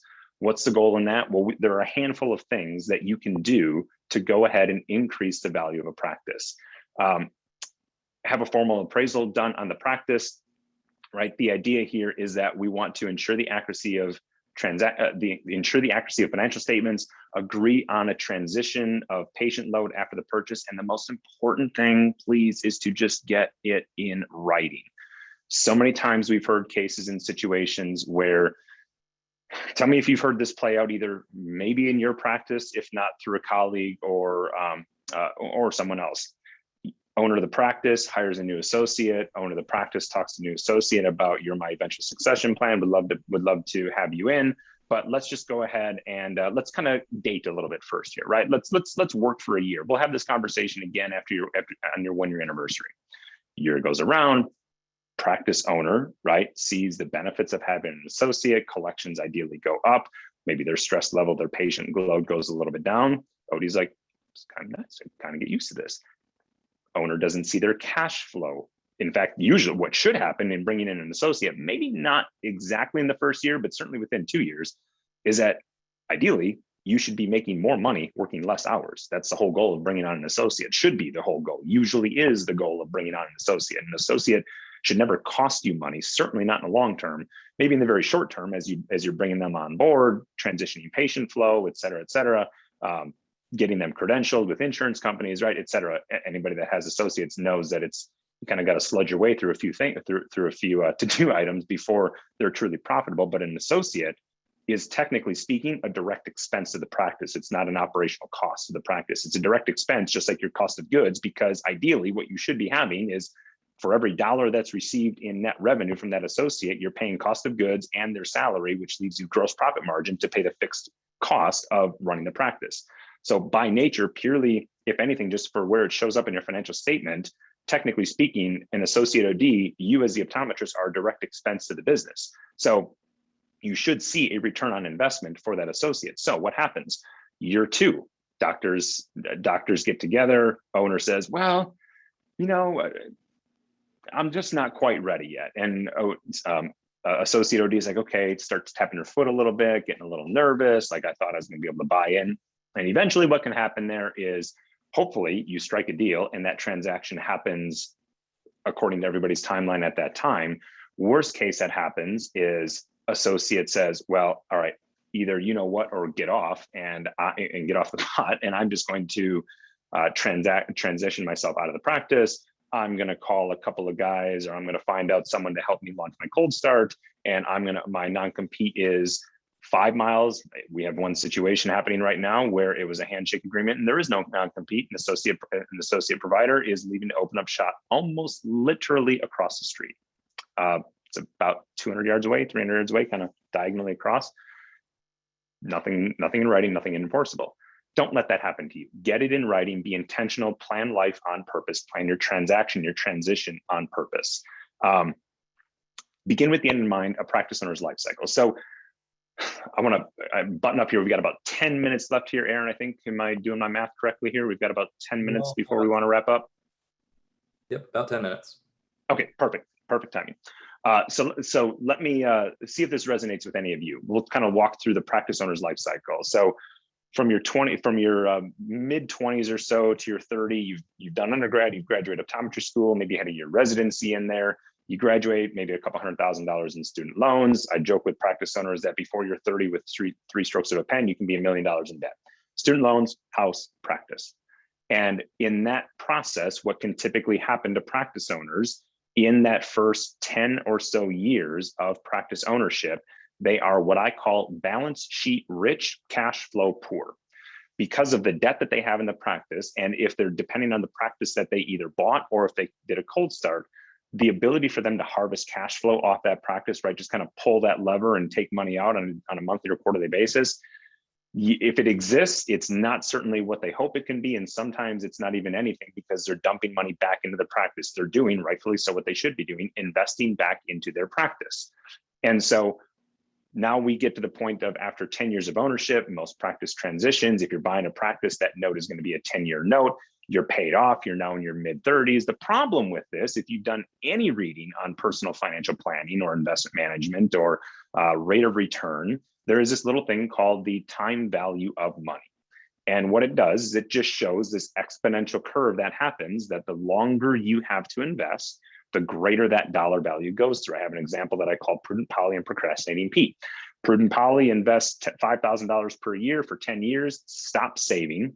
Procrastinating Pete waits 10 years, starts saving $5,000 a year for the next 25 years. So he saved 15 years more than Prudent Polly. And when you do the math at the same assumed rate of return, pick 6, pick 8, pick 7, pick 5, it doesn't matter. But at the assumed same average rate of return, Procrastinating Pete never catches Polly, even though he's been investing 3 times the value that Prudent Polly did. So how do we fix that? Well, the difference that you as an OD practice owner have, that in my example, Prudent Polly and Procrastinating Pete, their variable of how much they're saving stayed the same. The difference for a practice owner, if you plan life on purpose and don't let what we call lifestyle creep happen, where as the practice and the cash flow, right, you're still balance sheet rich. You get balance sheet richer because assets are staying the same or increasing, and liabilities are going down because you're paying down practice debt, you're paying down student loan debt, et cetera. And that translates into now being cash flow rich and income statement rich. What can typically happen in the absence of an intentional plan is that lifestyle creep happens. We buy a condo over here, we buy a new toy over here, we do this, we buy cars, we buy, right? In the absence of intention, all of those things happen. And what happens in that is what I've seen happen personally in my family, where your spending habits dictate your savings habits. And what we want to do is flip that around. We want savings habits to dictate spending habits. And how that translates for practice owners listening right now is that once you reach that point of, let's call it mid to late 30s, maybe your early 40s, is that now the cash flow of the practice is really, really churning, right? It's really, really good. You brought an associate, you're seeing patients 3.5, 4 days a week. You've got an associate in there full time. Hopefully your total EBOC is in that at least 20%, ideally 25 to 30. We've seen practices in the mid 30s, and life is good, right? Lather, rinse, repeat in the practice. But you've got some catching up to do. You've got to get away. You've got to figure out a way how to catch Prudent Polly over there, right? That had been saving from day one that you didn't necessarily even have the ability to do. Even maybe you did, and you've been in ODsonFinance since you were in optometry school, and you saw what Aaron and Dad have been, and everybody else, and the importance of starting early. So maybe you started funding your Roth IRA. Great for you. Good job, right? But you've still got some catching up to do relative to what you're going to need to retire and live the same or similar lifestyle post-retirement that you did pre-retirement.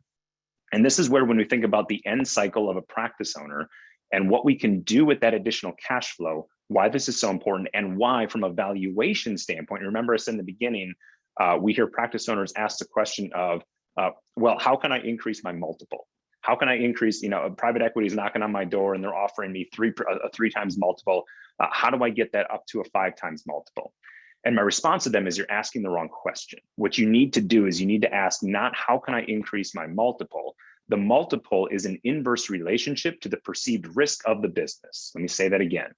The multiple that you're generating is a perceived inverse risk to the business. So what we mean by that is if I'm buying a practice and I put the hat and I put on my private equity hat, all I'm doing is I'm looking for the predictability of future cash flow. The more predictable that future value of cash flow is, the more predictable that I am, the more confident I am that the cash flow of that practice is going to be predictable, the less return that I'm going to expect to get on my money. It's the same reason, through the same filter, of why you're getting 0% rate of return, or let's call it maybe 0.5% on your cash in an online savings account versus the risk that you would get if you put your money into a microcap stock, right? The risk, you're taking more risk over here so that you want a higher return. Same thing is true in your optometry practice. As a buyer, if I see a lot of risk into buying into your practice because the financials are buttoned up and you've had decreasing revenues for the last couple of years and your accounts receivable is pretty big and there's turnover in your practice, right? If all these kind of red flags are going up and I want to buy your practice, well, then I'm going to demand a pretty hefty return on my investment. I might ask for a 20, 25, 30% return on my money. And because of the higher return that I'm asking for my money, if you want to figure out the multiple of your practice, take whatever, let me rephrase this way. If you want to think of what type of return that your buyer is expecting with their money, take the multiple that you're getting, divide it into 100, and that's the number, that's the rate of return, right? So if you're getting a 5 times multiple for your practice, that means that your buyer is demanding or commanding a 20% return on their investment. If you're getting a 6 times multiple in your practice, that means they're asking for a, 16.5%, 17% return, right? So the bigger the multiple, the less risk that they see in your business, the less risk that they see in their business, the less return that they're going to ask on their money. What that translates to you as the seller is a higher multiple of your cash flow. And this is why an optometry practice is a really, really good business to sell to private equity, because there's compression, there's value in that business in and of itself, just in the margins. The bonus for you is the more buttoned up your practice is, the bigger the multiple that you can command. The bigger multiple that you can command, multiplied times a healthy EBITDA, right? That earnings before interest, taxes, depreciation, and amortization. That's what translates to the highest value. So how do I tie a bow around all this in the next 2 minutes and 10 seconds or so to round out the hour here? Cash flow and value are not the same thing in a practice. So what I mean by that is, in the years leading up to your practice, there is something that you can consider. There are a couple of things that you can consider doing with the value of the cash flow that you're generating from the practice, to not only make sure that you as the practice owner are taken care of, quote unquote, on the other side of that transaction, but also ensure and in essence provide confidence and continuity to your buyer that, hey, I've got this one other little tool over here that is potentially anchoring my associate, anchoring my team members, kind of golden handcuffs, if you will, to the practice. And what we're talking about here is utilizing what's called a cash balance plan. So in this example here, let me kind of run through this. Family optometric is an optometry practice, 150-year-old. I'm not going to read it. You can read. Basically, a cash balance plan works phenomenal for practice owners where there is a large disparity between your age as the owner, your salary, and the rest of the team. Even associate ODs play into this equation, but the biggest benefit here is because you as a senior OD, if you are older than the vast majority of your team members, even including associates, we can see here, this is a real life example of how it works where a 7-office staff or a 7-office team, excuse me, seven team member office ended up having, the numbers worked out where the optometrist ended up getting $239,000 out of the total, ended up getting a total, I'm backing up here, I'm getting caught in my words here. The owner associate or the owner optometrist in this situation was able to capture a significant amount of deposits that were made into these various types of retirement plans inside the practice, where this is a big benefit to practice owners and how this can coincide to the sale of your practice. And again, this gets into the weeds a little bit on the actuarial calculations. Full disclosure, this is not what we do in our firm. We outsource this. We're not actuaries. We're not cash balance plan providers. This is a solution in our arsenal, kind of one of the arrows in the quiver that we can use as practice owners. So we don't do this, just for full disclosure there. But what can happen in this is based off of the actuarial calculations and the design of the cash balance plan, is that we can kind of hold back, deduct. No, that's not the best word that I'm using, that I'm trying to come up with here. We can basically kind of back weight the deduction. So for example, cash balance plans have to be kept open for at least 3 years. And what can happen now is and there's going to be a number of, there's going to be a dollar amount that needs to be put in, and it's fixed. Again, I don't want to lose us in the weeds here too much. If you have questions about cash balance plans and whether that's going to be applicable to your practice, please talk to your advisor, do some research, connect with someone to help you understand whether it's a viable option. But the biggest benefit to this is that in the year of the practice sale, you can kind of accelerate some of those deductions that you didn't take in the 2 years prior to selling your practice. And now what you have on your personal tax return, on one hand, you're going to have a big increase. You're going to have a big capital gain. You're going to have a big boost in income because of the value of selling your practice. But if you make a cash balance contribution to a cash balance plan, you're going to have a really big tax deduction in the business to, in part, offset that big capital gain. It's not going to be a 1-for-1, and I'm not going to get into the weeds on all that, but it's one way to not only benefit you in the context of owning a practice, but I look at it as also a retention tool for your team, because they're gonna share in some of that cash balance contribution. There's vesting schedules that go along with that to make sure that they have to stay within the practice for X number of years. So for a private equity buyer, like I said, one of their concerns is making sure that you have continuity of care, both in provider and support team. So this is another really good tool to use. This also does coincide with something called a qualified business income deduction, otherwise known as 199A, just because of time, and we didn't get into that in all. You have these slides. So by all means, if you have questions on that, reach out. We'd be happy to connect in a one-on-one capacity to learn whether or not this is of value to you. Like I said, I'm going to kind of fly through the last part of this here because, well, there's really not a lot to talk about here. It's just information that I would ask you to go back and read if this is something that is relevant to you. So I realized I took my conclusion slide and put this off here. Like I said, you will leave your practice at some point. The biggest question is whether it's going to be on your terms or someone else's. None of what I've talked about here happens by accident or by chance. What's the phrase? Chance favors the prepared mind. And so if you want something that you've never had before, it's going to require you to do something you've never done before and just think differently about your practice. So with that, thank you so much for being here. I know this is a long day, and hopefully I met the expectation of keeping you awake after a long Saturday of CE. So with that, I'll turn it back over to Aaron. Again, thank you so much. More information on the 2020 Money podcast. You can go to any of your app stores or any of your podcast platforms, look for 2020 Money, or check us out on LinkedIn or on our website. So thank you, Aaron and Dad. Appreciate it. All right. Thank you, Adam. A ton of great information. Always expect that from your presentation. So once again, you delivered. So I appreciate that.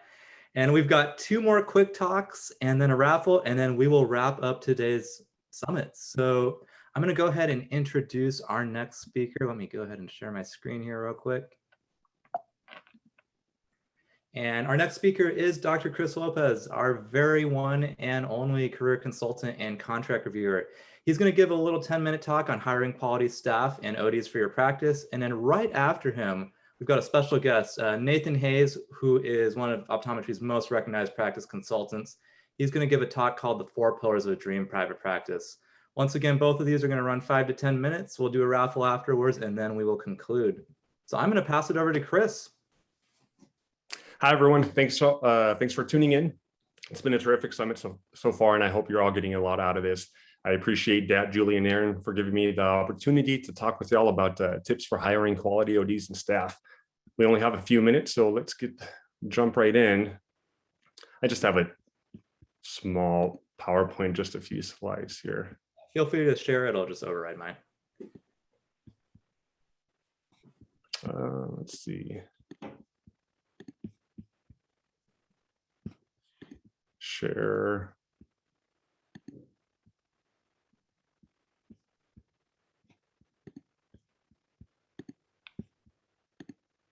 Well, maybe I won't, but I'll send it to you, Aaron. So the hiring quality ODs and staff, I enjoy talking about hiring quality ODs, as that's where the bulk of my consulting is focused. I help optometry students, new grads, and even more seasoned ODs and business owners and everything related to employment agreements like job contract reviews. With that in mind, I've seen a lot of good practices that can really entice hotshot ODs to join your office. Likewise, I also see a lot of poor habits that can turn away quality applicants. And when I think about hiring quality ODs, I think of triple P: pay, perks, passions. Pay, perks, passions. Let's talk about pay. And at the risk of sounding patronizing, I will say this explicitly because you all would be amazed at some of the almost insultingly low pay offers that I've seen employers offer to potential ODs. If you want great ODs, offer great pay. No joke, I've seen optometrists offered salaries of $60,000 a year without a good bonus incentive. I spoke with someone a couple of days ago that was offered $75,000 a year with a really poor bonus incentive. I speak to associates that generate $1 million in annual production and are paid a salary of $120,000 a year with no bonus. So most top-notch ODs are aware of their worth, and they'll think twice about signing or re-signing a contract in which they won't receive compensation in line with their goals. Even if an optometrist does agree to lower pay, they likely won't stay on board for very long before they realize that they may be underpaid. So from experience, ODs are friends with other ODs, and a large chunk of my consulting sessions stem from ODs who heard from friends that they are getting paid significantly more than said OD. So pay associates well. And there are a number of ways to pay associates. There's base, there is straight production. What I think works best is a hybrid model, like a base plus bonus incentive. The actual details of figuring out the specific values is beyond our allotted time. Also, remember that great ODs likely will receive offers from other practices. So you have to be competitive, because if your offer is significantly lower than that of another office, the OD would be unlikely to even negotiate and be more prone to flat out declining the position. Lastly, employers in rural areas tend to understand the need to make offers even more enticing, because it's tough to recruit young talent to rural locations. Most younger ODs are geared towards living in larger cities with more amenities. So pay, perks, passions. Perks, along the same lines of salary, it's wise to entice high quality ODs with fringe benefits, which takes the overall value of the compensation package to the next level. There's lots of potential benefits. There's CE allowance, paid CE days, association dues, AOA and state association, licensing, DEA, malpractice, et cetera, et cetera. Pay, perks, passions. Passions, so find out what the optometry applicants want. What are they passionate about? Maybe they want to start fitting scleral lenses. Is there a need for that in your clinic? Can you help support that? The same goes with any optometric subspecialty like vision therapy or low vision. Maybe they want ownership in the future. Can you offer partnership down the road? And more importantly, are you willing to get that in writing? Many associates that have their mindset on ownership will accomplish that with or without you. So you can either partner or risk facing competition down the road. Regardless, if they express an interest in ownership, be a mentor, teach them some things. This is a part of being a good owner and leader that goes beyond the salary and benefits. It's making the OD feel appreciated and valued. And life is about relationships. It's important to make an effort to nurture the relationship with the associates that you hire. So pay, perks, passions. Let's pivot to hiring staff. When I think of hiring ODs, I think of triple P. When I think of hiring staff, I think of triple S. Skills, suitable, staff involvement. Skills, suitable, staff involvement. I've known that I wanted practice ownership from early on in optometry school.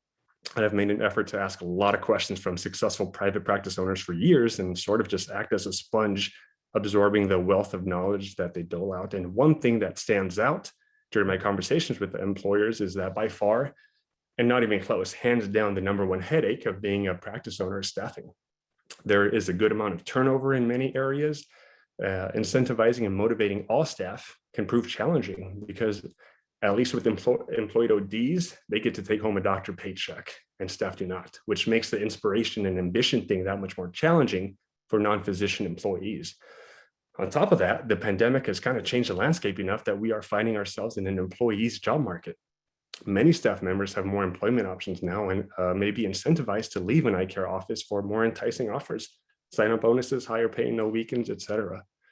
So hiring staff, skills, suitable, staff involvement, skills.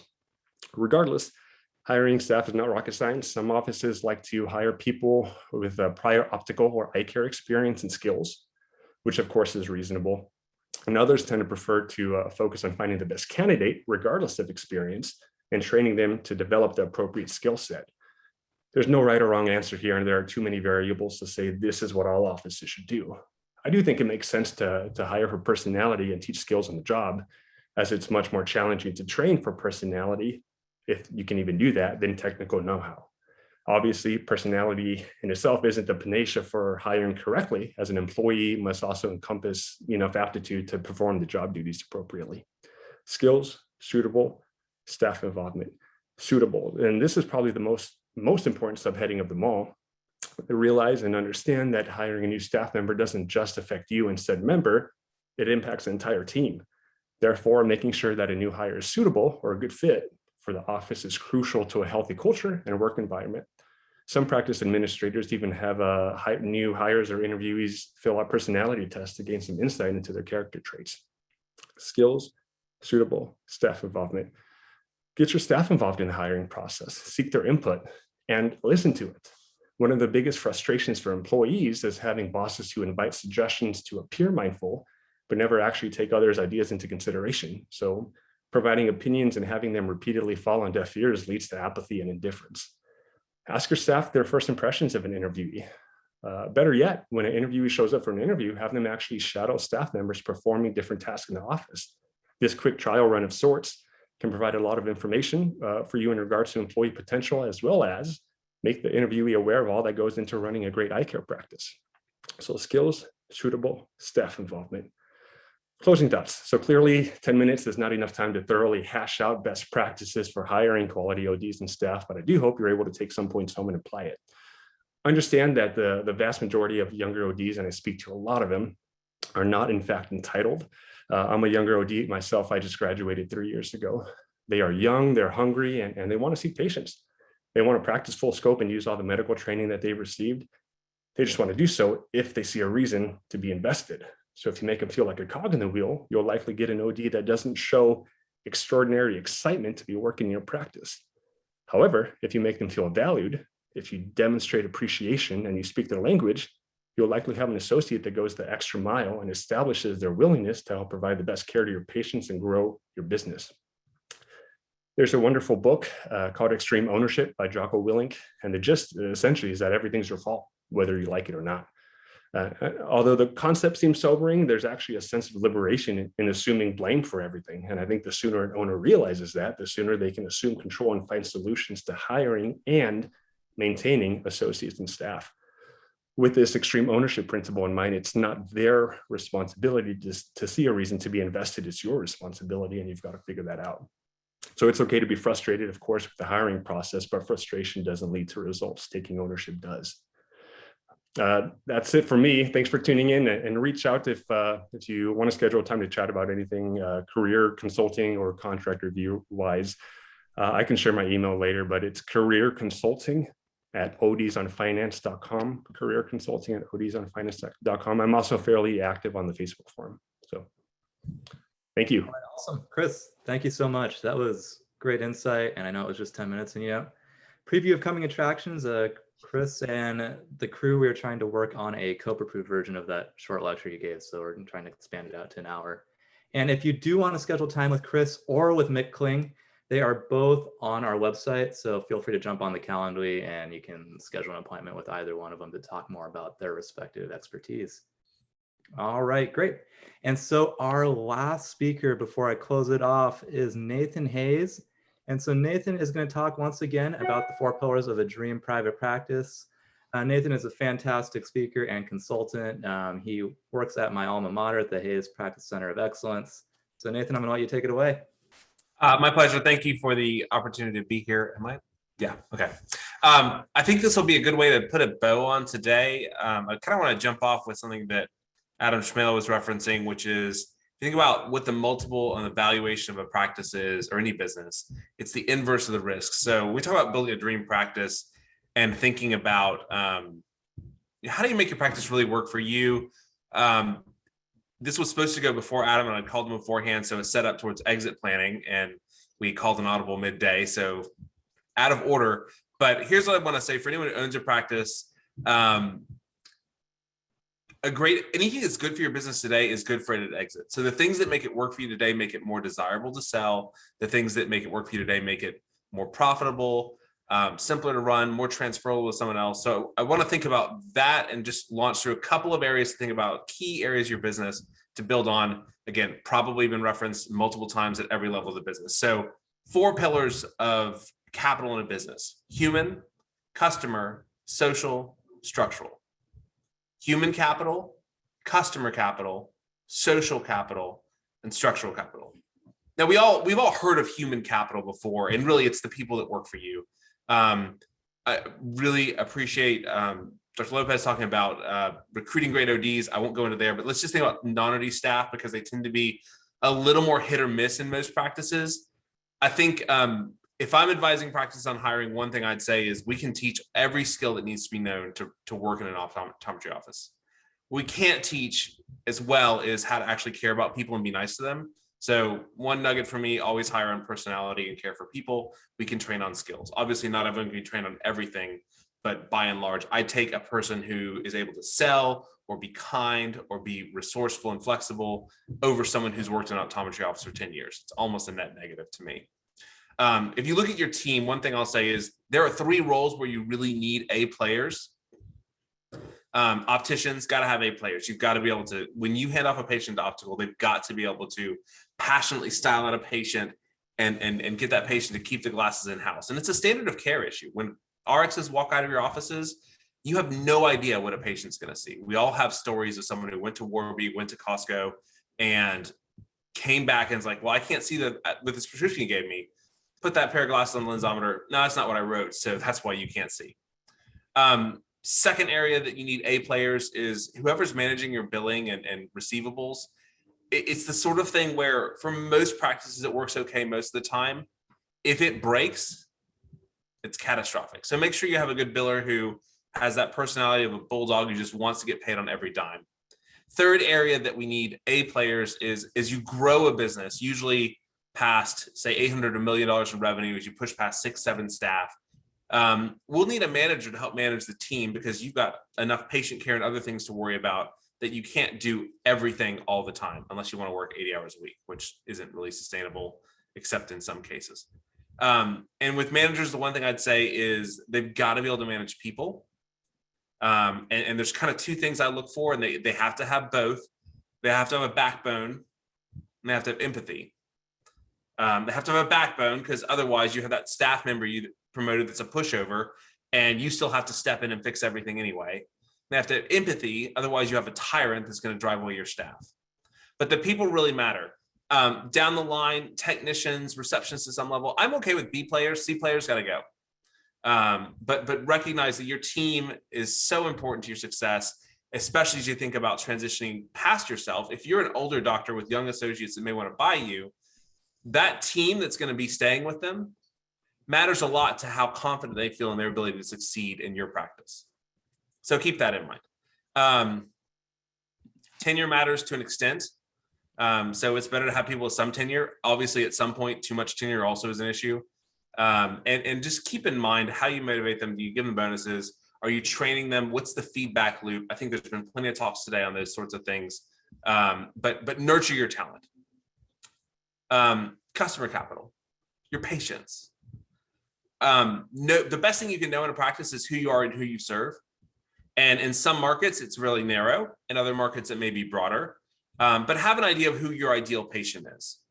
Know where they come from. Is it from vision care plans? Is it from specialties and referrals? Is it your community involvement? Can you broaden that to attract more patients? But constantly grow your patient base. I've been doing finance consultant. I've looked at 900 unique practices, seen I don't know how many thousands of P&Ls. And the one thing I'll tell you is that the key to growing practices is twofold. It's really these first two things. It's developing great culture on your team that translates to great service to your patients, and being focused like a laser beam on what your patients want and need. You figure those things out and the financial stuff will just help, but it tends to take care of itself.